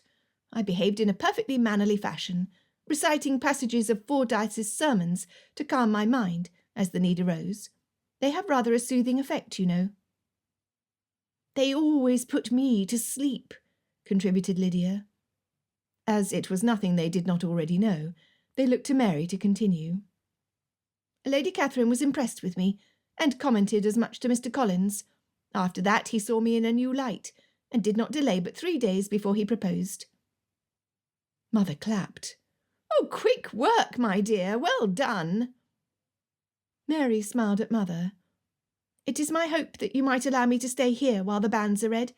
I know that it is vain of me, but I should very much like to be present in our parish as they are read." Looking down at her hands, she added, "I know it will come a great surprise to many to hear that I am engaged to be married." "You are welcome for as long as you wish, my dearest daughter," Mother exclaimed. Interesting how an engagement took her least favourite, no, second least favourite, the position of the least favourite surely belonged to Elizabeth, daughter to her dearest. "Is Mr. Collins to join us as well?" asked Jane. Elizabeth could see Jane's mind working out the details of preparing the guest room. "He is honoured to travel with Lady Catherine in her carriage on the morrow. She will stop in Meryton, where he can lodge without adding any extra burden to our household." Mary did not say that it had been her idea, but Elizabeth suspected it had. "Was the coach Lady Catherine's?" asked Elizabeth, motioning outside to where the carriage had been. "No, Lord Winslow was good enough to let me use it after his arrival," said Mary. "Lord Winslow?" asked Elizabeth. She had no clue as to who the gentleman was. Mary's eyes widened. "You do not know?" "Know what?" "I will say no more on the subject, so you'd best not ask. Charlotte can tell you herself tomorrow evening at the Meryton Assembly." Mary clamped her lips shut, and Elizabeth knew she would learn no more. Tomorrow would take an eternity to dawn. Darcy returned home well after dark. It had been a busy day, but also a satisfying one. He and Bingley would have to wait until the morning to leave for Meryton. After much discussion, they had agreed to forsake reaching Meryton early on horseback, in favour of arriving clean in Bingley's coach. Still, they would leave at first light. He poured himself a glass of wine and settled in front of the fireplace. Tomorrow would take an eternity to dawn. Chapter 37. After a night of sleepless dreams, and a stomach unable to handle anything more substantial than tea, Darcy and Bingley arrived at Meryton. The smells proceeding from the inn beckoned to him, and his belly growled. He looked at Bingley, who also looked toward the inn and licked his lips. "Does your household know when to expect us?" Darcy asked. Perhaps it is best for us to stop here. I could not eat a bite this morning, and a man ought not propose on an empty stomach," said Bingley. Accepting Bingley's sound reasoning, they signalled the coachman to stop, and they followed the enticing aroma of beef into the inn. "Are you nervous?" Darcy asked, as they settled in, and 2 tankards of ale were placed in front of them. Bingley tugged his hair. "I could not sleep at all. I've been imagining what to say over and over in my mind, but nothing ever sounds right. What if she does not want me? What if I was away too long?" Darcy leaned back in his chair until the wood squeaked. "She loves you still. Do not doubt it." If only he could feel so confident about Elizabeth. Had he done enough? Would she see how he tried? Every conversation, every touch and look had played before him like a stage performance the night before. There were moments he was certain that she felt the same way about him as he did about her. But in the recesses of his mind lingered the tiniest doubt. Did she feel as deeply for him as he did for her? He would know in a look. He only needed to see her. "What would you say, Darcy?" asked Bingley. "I've never proposed before, and I do not want to bumble it." "You have as much experience as I do," he replied. "Besides, I am not the one to give sound advice when it was my comments about Miss Bennet which caused you to doubt her in the first place. You should merely speak what is in your heart. Be honest with her." Bingley hung his head. "I ought to apologise to her. If she has been as miserable as I have been at my own doing, then she deserves my heartfelt apology." The curtains separating their private room from the rest of the inn pulled apart. Darcy moved his tankard to make room for the plate, but it was not the barmaid bringing their food. It was Sir William Lucas. Clearing his throat and taking off his hat to clutch it between his hands, Sir William said, "Pardon me, please, for the interruption. I saw your coach arrive and thought I would take the opportunity to welcome you back to Meryton." He stepped into the room, shuffling his hat. "You are returning to Netherfield Park, I assume?" Bingley motioned to the extra chair at their table, which did much to cheer Sir William. "Yes, the business affairs which took me away from Netherfield Park have been seen to, and I find myself at leisure to enjoy the countryside again." "Will your sisters be joining you?" he asked. Bingley frowned. "No, they prefer to stay in town during the season." Sir William frowned as well, apparently displeased with the information. "That is too bad. But we are happy to receive you, and you as well, Mr. Darcy." Darcy nodded. "Is your family well, Sir William?" "I'm flattered that you ask. Did you know that my eldest daughter recently returned from a successful trip to town? She is engaged to an extraordinary gentleman. Perhaps you know him? Lord Winslow." It did not surprise Darcy in the least that Lord Winslow would choose someone like Miss Lucas for a wife. She was as sensible as she was practical, traits he would appreciate in a second wife. "I do know him. His estate is near Pemberley. Please accept my congratulations for Miss Lucas. Lord Winslow is known to be a kind man, and a gentleman worthy of the title he bears." Sir William smiled. "Well, I'm glad to hear it. It bears more weight coming from a gentleman such as yourself. However, I would not give your congratulatory due justice, not when you might give them yourself. To-night is the Meryton Assembly, and we would be pleased if both of you gentlemen would join us."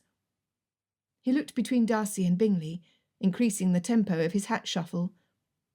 Without hesitation, Bingley accepted, and Sir William left the room, declaring how satisfied he was to have happened to see them enter the village, and wishing them a pleasant repast. Bingley turned to Darcy as soon as Sir William was gone. "It is perfect. We will go to the assembly tonight. If all is well, I shall propose on the morrow." Bingley's relief at putting off the inevitable made Darcy chuckle. "Laugh if you must, but I've never felt such opposing sensations at once.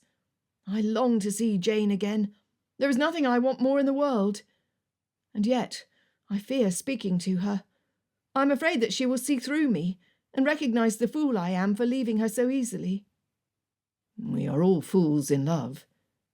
Darcy would hardly admit to himself, much less to Bingley, how nervous he was to see Elizabeth.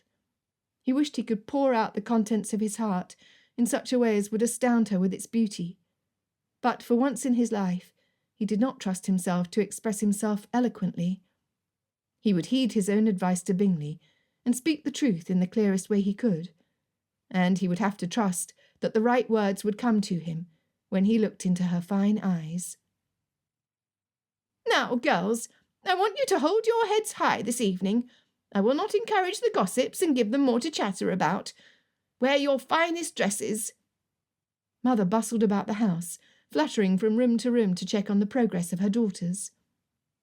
"It is only a public assembly, Mamma," Jane reminded her, donning her second-best dress, a rose-petal pink gown which would still turn heads. Jane could turn heads wearing a flour sack.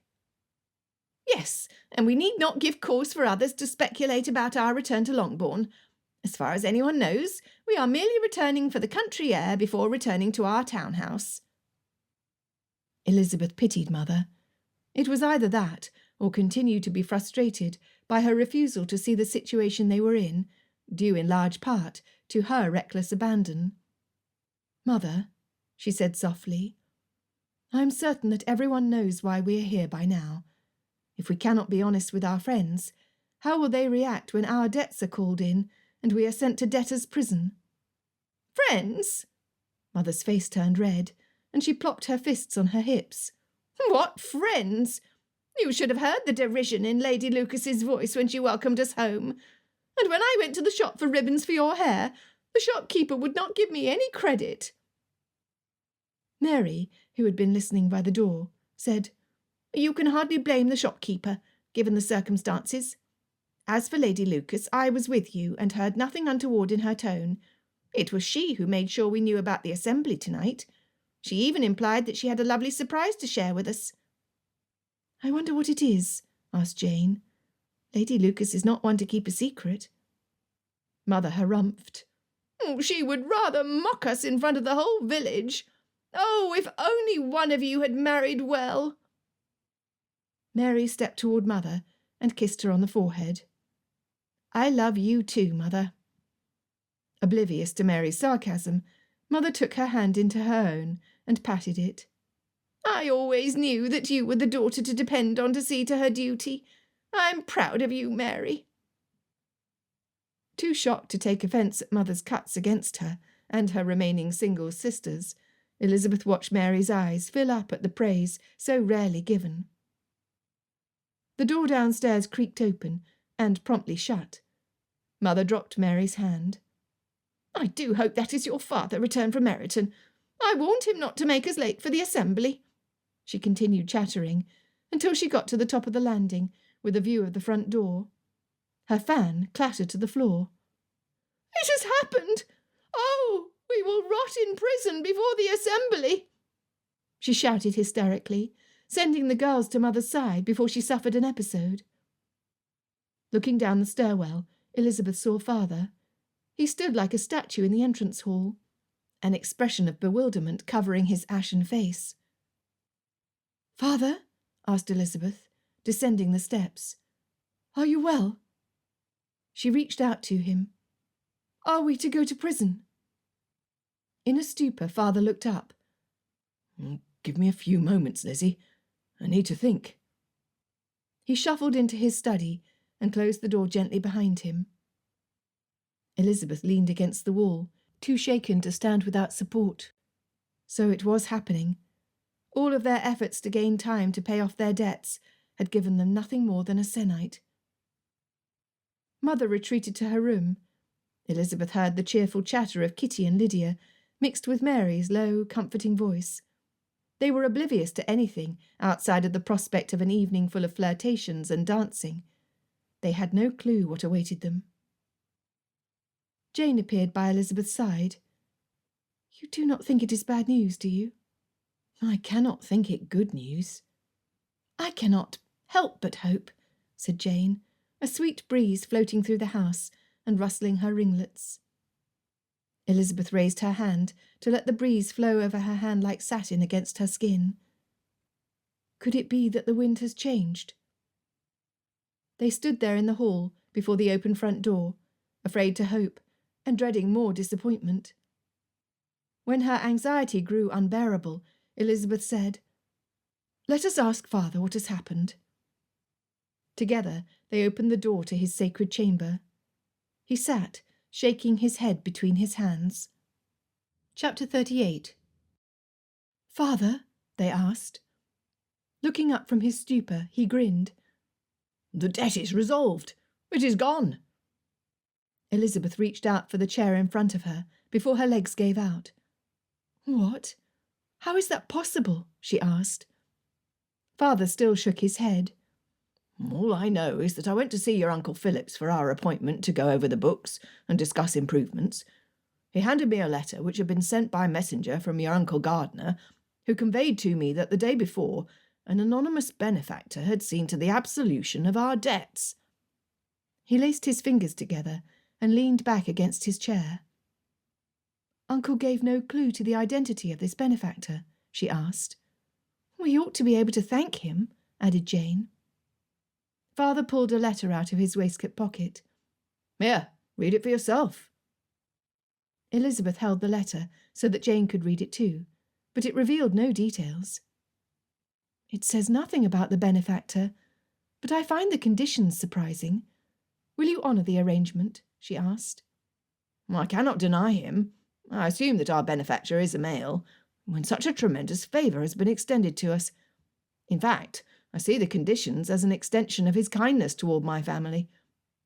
Father scratched his head. "It is something I should have seen 2 years ago, and it shames me to have my negligence brought to the fore by another's keen responsibility toward us. I know that I do not deserve such consideration, and I vow before the both of you that I will do my best not to waste it." Father's words, and the extent of the good acts done in secrecy, tingled Elizabeth's spine. "Will you tell Kitty and Lydia the news?" asked Jane. With an anticipatory chortle, Father said, "I will no longer shirk my responsibility. Tell them that I wish to see them this moment, and tell Mrs. Bennet to come as well." He rose from his desk, leaning on his knuckles, his cheeks pink with purpose. Jane went to retrieve the girls, but Elizabeth stayed behind. She wanted to witness every detail of this great moment. Father winked at her, and she took courage in his newfound pride. There was only one man Elizabeth knew who had so much pride. He could spare some for her father. And how she had spurned him for it. Now she would kiss him. Her body burned at the thought of kissing Mr. Darcy. Perhaps ladies were not supposed to think such vivid thoughts, but Elizabeth could not help but feel certain that she would enjoy it very much. Lydia tugged Kitty along behind Mother as they clambered into Father's study. Elizabeth pressed her cool hands against her cheeks, lest they see her blush. Father, still leaning over his desk with a mischievous grin, said, "I have received some good news today, and I wish for you to share in my joy. Our debts have been resolved." Gleeful shouts and praises filled the cramped room. Mother sat in the chair opposite Father's desk, on the pretence that she would otherwise faint, but her excitement had her bouncing up and down in the seat. Father allowed them time for their unhindered expressions of joy. Then he leaned forward until his knuckles turned white. "There is one condition," he said. Mother, without thought or hesitation, said, "Whatever it is, we will see to it. Oh, what a glorious day!" "I rather agree with you, my dear, and I'm pleased to know that you support my decision." That caught Mother's attention. Elizabeth tried to think of a time when Father and Mother had agreed on anything. Standing tall and looping his thumbs in the pockets of his waistcoat, Father continued, "Kitty and Lydia are to further their education and learn the accomplishments of proper young ladies of our station at a finishing school of our choice. One was suggested, which I am inclined to agree to." Gasps filled the space, where only moments ago cries of joy had been. "Furthermore," Father added, "the hiring of a chaperone to attend to you at all times is required, thus assuring that this marvellous opportunity to set up our daughters to enter the best of society is not wasted." Lydia glowered. Kitty considered her for a moment, as always looking to her for guidance. However, it pleased Elizabeth to see her then shrug her shoulders and declare, "I, for one, am thrilled at the opportunity to improve myself. There were too many times while we were in London when I felt that I fell short. I would like to feel that I fit in better with the other ladies I admire." Mother was overjoyed. "We have been blessed. With these added improvements, my daughters will surely make brilliant matches, and I shall never have to worry again. Oh, Mr. Bennet, this is wonderful news indeed." Nobody thought to ask how this turn of fortune had occurred. It bothered Elizabeth that their hero should go unacknowledged yet again, but she could not say his name aloud when he had ensured that every hint of his identity had been hidden. Still, her conviction grew. It took the threat of Lydia arriving at the assembly with a red nose to calm her down, but eventually they crowded into their coach in mostly excellent spirits for the drive into Meryton. Elizabeth would have rather walked by the light of the full moon to revel in the glories and surprises of the day, but she was just as anxious to arrive at the assembly as the rest of her family. Even father was in a merry mood, and desirous of company with which to share their good fortune. The first person she saw was Charlotte, who greeted her with open arms and the largest, warmest smile she had seen on her friend. "Oh, Lizzie, I'm so happy to see you. You look well." "I'm all the better for seeing you. Lady Lucas implied that you have a surprise." She looked over Charlotte's shoulder, where a tall gentleman in elegant clothes stood surrounded by 3 small children. A nurse hovered nearby, but it was plain to see that the children preferred their father. When the gentleman saw her notice him, he smiled, his eyes lingering on Charlotte. Charlotte turned and spoke to him. "Philip, will you join us? I want you to meet my dearest friend in the world." To Elizabeth she said, "Lizzie, this is Lord Philip Winslow. We are engaged to be married." Elizabeth embraced Charlotte again, her heart brimming with bliss. She had hardly stepped back when Sir William joined them. "I see you have met Charlotte's intended, Miss Elizabeth. Lord Winslow has a grand estate up in Derbyshire that they intend to marry by special licence upon returning to town," said Sir William, loudly enough that others might hear of his daughter's triumphal match. Elizabeth did not blame him. "Derbyshire?" she asked. "Is your estate by any chance near Pemberley?" "It is within riding distance," Charlotte answered for Lord Winslow, who was distracted by his son sitting on top of his foot and bouncing like he rode a horse. One of the children, the smallest, toddled over to Charlotte and tugged on her dress. "Up?" she asked. Charlotte leaned down and swooped the girl up into her arms to settle on her hip, the arts of motherhood naturally assisting her in her new role in the family. "Charlotte, I want to introduce Lord Winslow to the Phillips," said Sir William, practically bouncing in his excitement to show his future son-in-law to every person in the room. Elizabeth laughed and said, "I'm pleased to make your acquaintance, Lord Winslow." To Charlotte she said, "I will look for you later. There is so much to tell you." With promises to catch up with each other during the course of the evening, Elizabeth took a turn about the large open room, filling with couples and families. Would he come to Meryton? Mr. Collins strutted as proudly as a peacock with Mary on his arm. Charlotte glowed at the tender attention shown to her by Lord Winslow and his children. She was delighted for their good fortune. Both Mary and Charlotte had always been the ladies most likely to be left on the shelf. It was a sort of just irony that they should be the first engaged, while she and Jane remained unattached. In a room surrounded by people, she grew lonely. What if Mr. Darcy did not come for her? What if he decided that her family was more trouble than she was worth? An hour passed, and it seemed that everyone in the village and surrounding areas had arrived.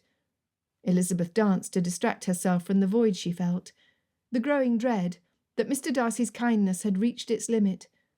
If only she could see him one more time.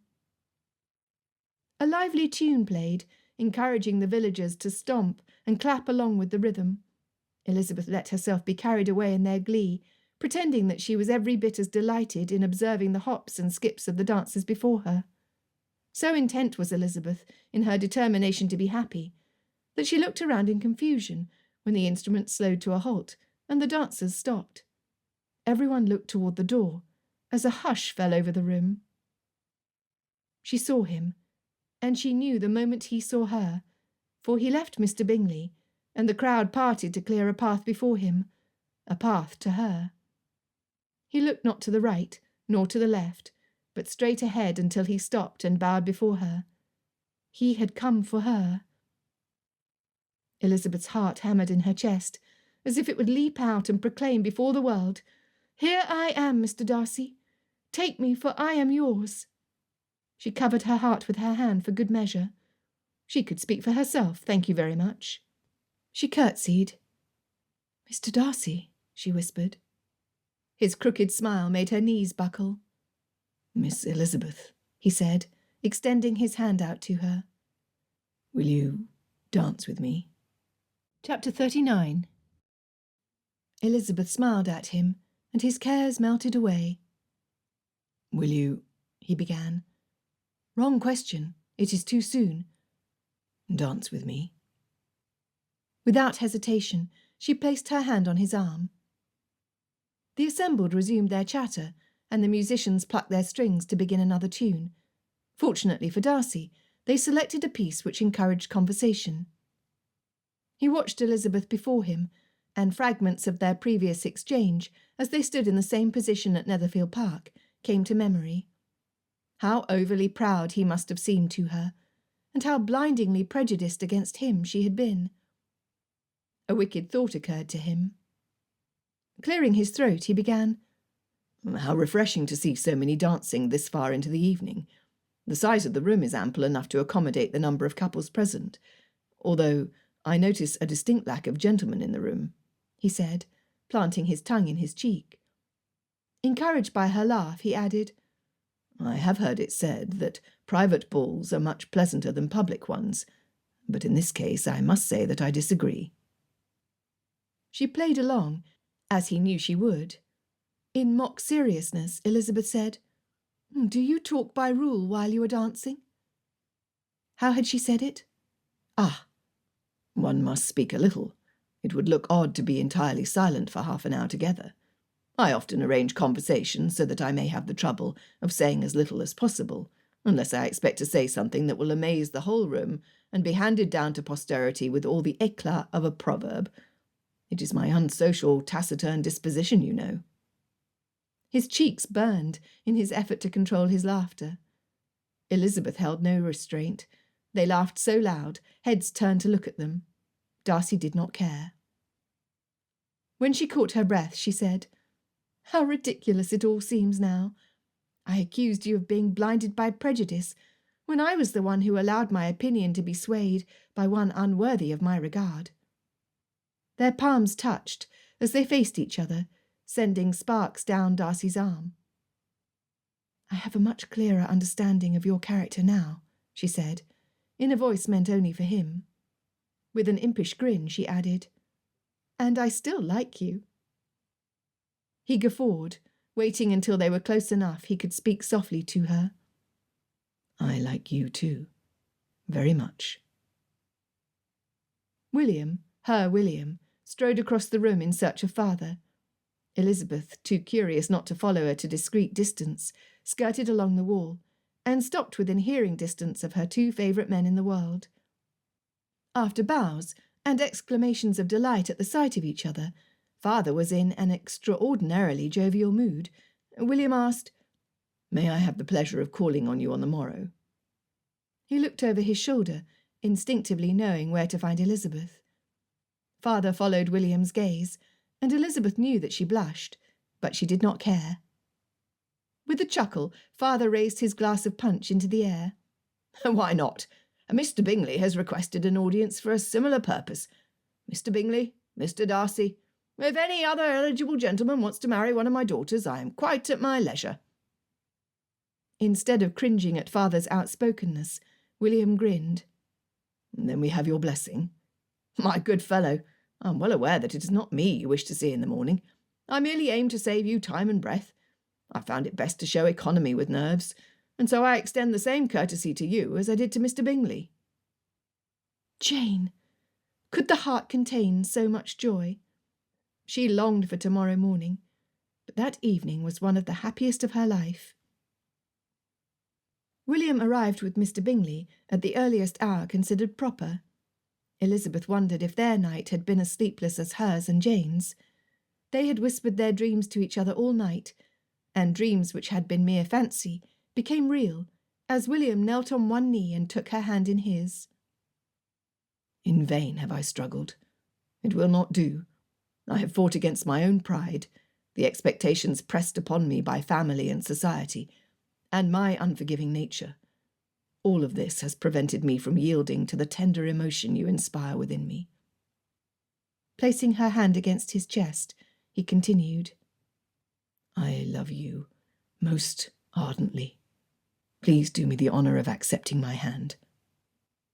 She fanned her fingers out, feeling his heart pounding against them, and her own pulse meeting its pace. "Yes," she said. He pulled her closer, wrapping his strong arms around her waist. She twined her fingers through his hair and breathed in his scent, shaving cream and sandalwood.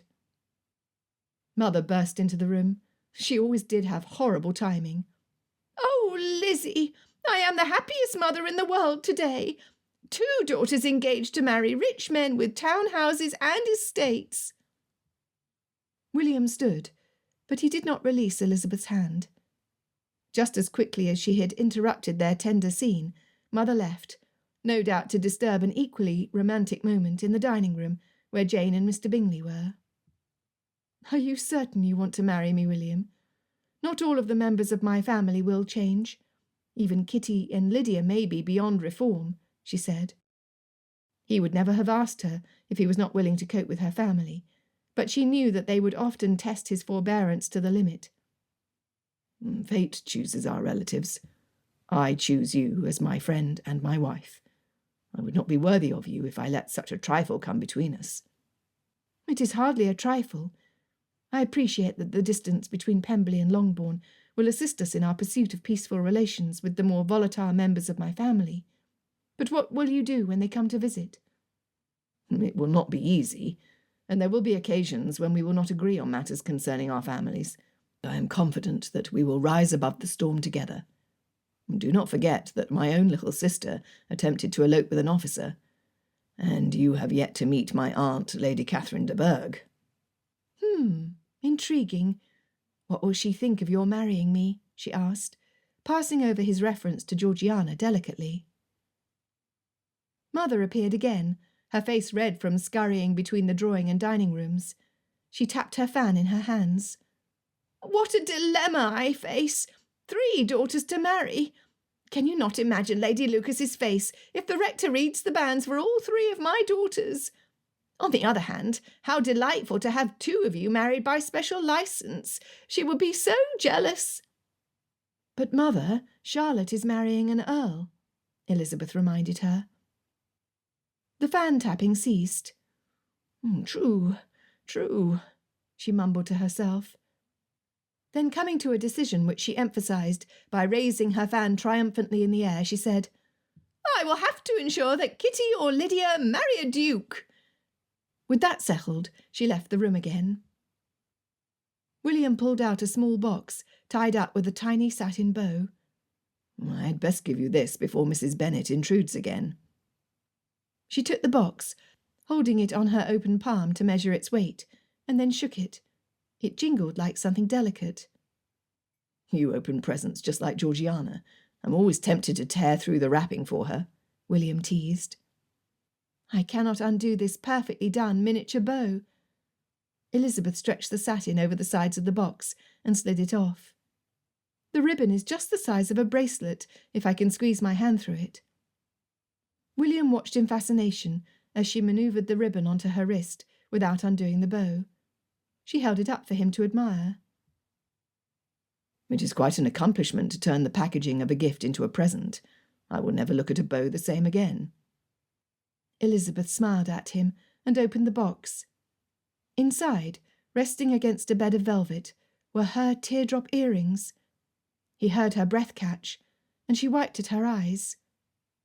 Allow me. William picked an earring out of the box and tucked a tendril of curl behind her ear, his fingers lingering in her hair. Once again, you are my hero, she whispered. He stepped closer to her, so close that she could feel his warmth. Closing her eyes, she tilted her face up to him. And then Mother entered the room. Epilogue. 3 weeks later. Elizabeth signed her name next to William's in the registry. It was official. She was Mrs. Darcy. Mother took great pains to prepare a wedding breakfast at Longbourn for her growing family. Elizabeth was pleased to see that instead of crowding everyone into their smallish dining room, she had decided to take advantage of the good weather to set up tables in the garden next to the pond. The sky was so brilliantly blue, the normally murky pond transformed into a smooth mirror, with happy ducklings bathing and rippling the water with their mother. "How lovely to feast outside on this glorious day," said Georgiana, who had arrived the week before to join them in the festivities. She had brought the good news that Mr. Gordon was courting Sophia. It pleased Elizabeth to hear that Sophia would marry before the summer. Miss Bingley swatted at an insect buzzing by her face. "It is rather rustic," she commented. Elizabeth was pleased to see how Mr. Bingley kept a close watch on her. If she so much as hinted that she would make a snide remark, he silenced her with a glare only an elder brother could give an insolent sister. They sat down at the long table, spread with a flowery tablecloth, on which was set such a spread as to do the family credit. Mother fluttered about, giving orders, arranging and rearranging, before Father was able to induce her to sit. 3 lovely white wedding cakes for the 3 brides rested in the middle, attracting bees drawn to its sweet aroma, and the flower petals used to decorate it. With everyone settled, Father stood with his champagne glass raised.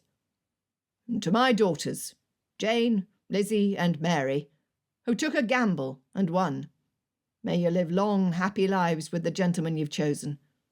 Never forget that you're married for love. They were your choice. Love them always. To my sons, treat my daughters well, and return every measure of affection they give with interest. I've found that a little attention goes a long way. A great deal of attention, well. He looked down at Mother, who blushed at him. A great deal of attention goes even further. He kissed Mother's hand, and she could not have looked happier than if he had given her a crown of diamonds. Mother oversaw the serving of the cake, the air filled with the perfume of cinnamon, raisins, and sugar. Miss Bingley took a bite, moaning as she chewed, before coming to her senses and darting her eyes about to see if anyone had noticed. She scooped up another morsel with fluffy icing surrounding it, when a bee dove in front of her nose. She flailed her spoon, sending a gooey piece of cake flying through the air. Elizabeth watched as time slowed, and she saw every detail without the benefit of having sufficient time to react. The cake, with its sticky icing, landed with a smack in the centre of William's forehead. Miss Bingley was horrified, and it was all Elizabeth could do not to burst into laughter when William instinctively looked up at the cake and she saw his eyes crossed. He looked like a 5-year-old boy playing with his food. It was adorable. "Oh, I want to throw cake too," shouted Lydia from the other end of the table. Scooping a spoonful of icing, she took aim at Mr. Collins. A stern voice froze Lydia in place. "A proper lady never throws her food, nor engages in aggressive conduct while at the table." Mrs. Roderick, Kitty and Lydia's new companion, cast such a fierce look at Lydia, she slowly lowered her cake-laden hand. Elizabeth dabbed her napkin in water to clean the white mess from William's forehead, letting her fingers run over his smoothly shaved cheeks. Mrs. Roderick has a difficult task before her, but she seems up to the challenge, Elizabeth said with a smile. She raised 5 boys on her own. There is not much your sisters can do that she will not anticipate, he added. She's perfect, teased Elizabeth. No, you were perfect, my love. Elizabeth laughed. Hardly. I am only content that you love me despite my imperfections, just as I adore you. I stand corrected. Let me amend my saying. You are perfect for me, my love. Is that better? Much better. She leaned in toward him, hoping that he might steal a kiss. She was not disappointed. As they finally drew apart, Elizabeth rested her forehead against William's, intoxicated in passion. She ignored Miss Bingley's huffs and sour expressions. She was being reimbursed in full for every unkind word and mean-spirited action she had made against Jane. Elizabeth felt the whisper of William's breath as he spoke softly into her ear. We are all of us richer for the events of the last months, are we not, Mrs. Darcy? She looked around the table. Bingley had his arm around Jane's waist and kissed her when he thought nobody noticed. Mrs. Roderick placed herself between Lydia and Kitty, all the better to ensure their improved behaviour. Father and mother sat close to each other while they spoke with Mr. Collins, and Mary struck up a conversation with Georgiana. Everyone was in high humour. Everyone, that is, except Lydia and Miss Bingley. We are indeed, Mr. Darcy. Standing from the table, he clasped her hand to pull her up beside him. Then I propose we depart to begin our lives together. We shall make it our aim to treasure up memories, to enrich our lives well into our old age. What is this I hear about treasure and riches? Mrs. Bennet exclaimed. William looked askance. Elizabeth laughed as she shook her head. Some things in life may change, but apparently not your mother, William teased. Sighing contentedly, Elizabeth said, Father will see that she lacks nothing of what really matters. After all, fortunes may be won and easily lost. They know this better than most. But a tested and loyal love— That, William said, as he wrapped his arm around her waist and squeezed her to him, is a love to last a lifetime. What do you say, Mrs. Darcy? Shall we begin? The end. This has been Win, Lose or Darcy, a Pride and Prejudice variation, written by Jennifer Joy, narrated by Stevie Zimmerman. Copyright 2016 by Jennifer Joy Ramirez. Production copyright by Jennifer Joy Ramirez. Hey, you're still here. I'm so glad. I love to share a little history with you from my research. Now, Win, Lose or Darcy was published in 2016. It was my 7th book that I'd written and my very first attempt at a love triangle. Now, today I have written 16 novels since Win, Lose or Darcy, and not one of them contains a love triangle. I don't know. I just like my Darcy and Lizzie to be more decisive. We all know that they have to end up together again anyway, right? So why mess with that dynamic? The idea for this premise came to me because I wanted to see how a fortune would change the Bennets' lives. Now, neither Mr. nor Mrs. Bennet strike me as good savers, and neither are really likely to take the initiative to increase their fortune, but I could totally imagine Mrs. Bennet playing a game where she stood to win a large sum of money. So I researched the history of the lottery in England, and a story was born. The state lottery was a really big deal back then. It was run by the government and established by the Bank of England. Now, by 1700, there were hundreds of lotteries running, both privately and run by the state. And it was really common to have prizes of £20,000 won by average people. Now, to kind of get an idea of what that's like, that's the equivalent of £1,795,000 in modern day money. So, wow, what a lure. And also, although the price of one lottery ticket was quite expensive at around £10, they were able to buy shares of tickets. So that made it more affordable for anyone to play, even Mrs. Bennet, as it turned out. Of course, with its rising popularity, forgeries and counterfeits also rose, and by 1815, public favor began to turn against the lottery. And in 1826, the government effected legislation to officially ban the lottery. So Mrs. Bennet timed her win very well in this novel. Now, while the timing was great for Mrs. Bennet, I did have to fiddle a bit with the frost fair. When the Thames froze over, it turned into a tinted city fit for shopping and entertainments. Souvenirs and keepsakes were sold, stalls sold food and drink, pub tents were set up, as well as ice skating rinks. The ice was so thick, some of the shopkeepers would actually light fires inside of their tents to keep warm. Now, the closest dates, and this is where I had to fiddle a little bit, the closest dates I could find to the time period I needed was when the Thames froze over in 1789, and then for the very last time in 1814.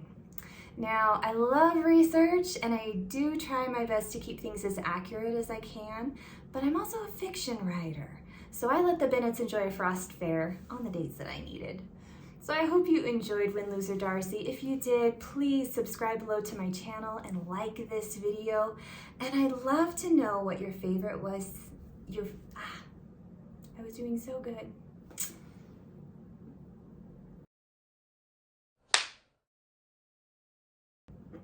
I hope you enjoyed Win, Lose, or Darcy. If you did, please subscribe to my channel and like this video. And also, I'd love to know, what was your favorite scene? Please let me know in the comments. Until the next audiobook then, bye!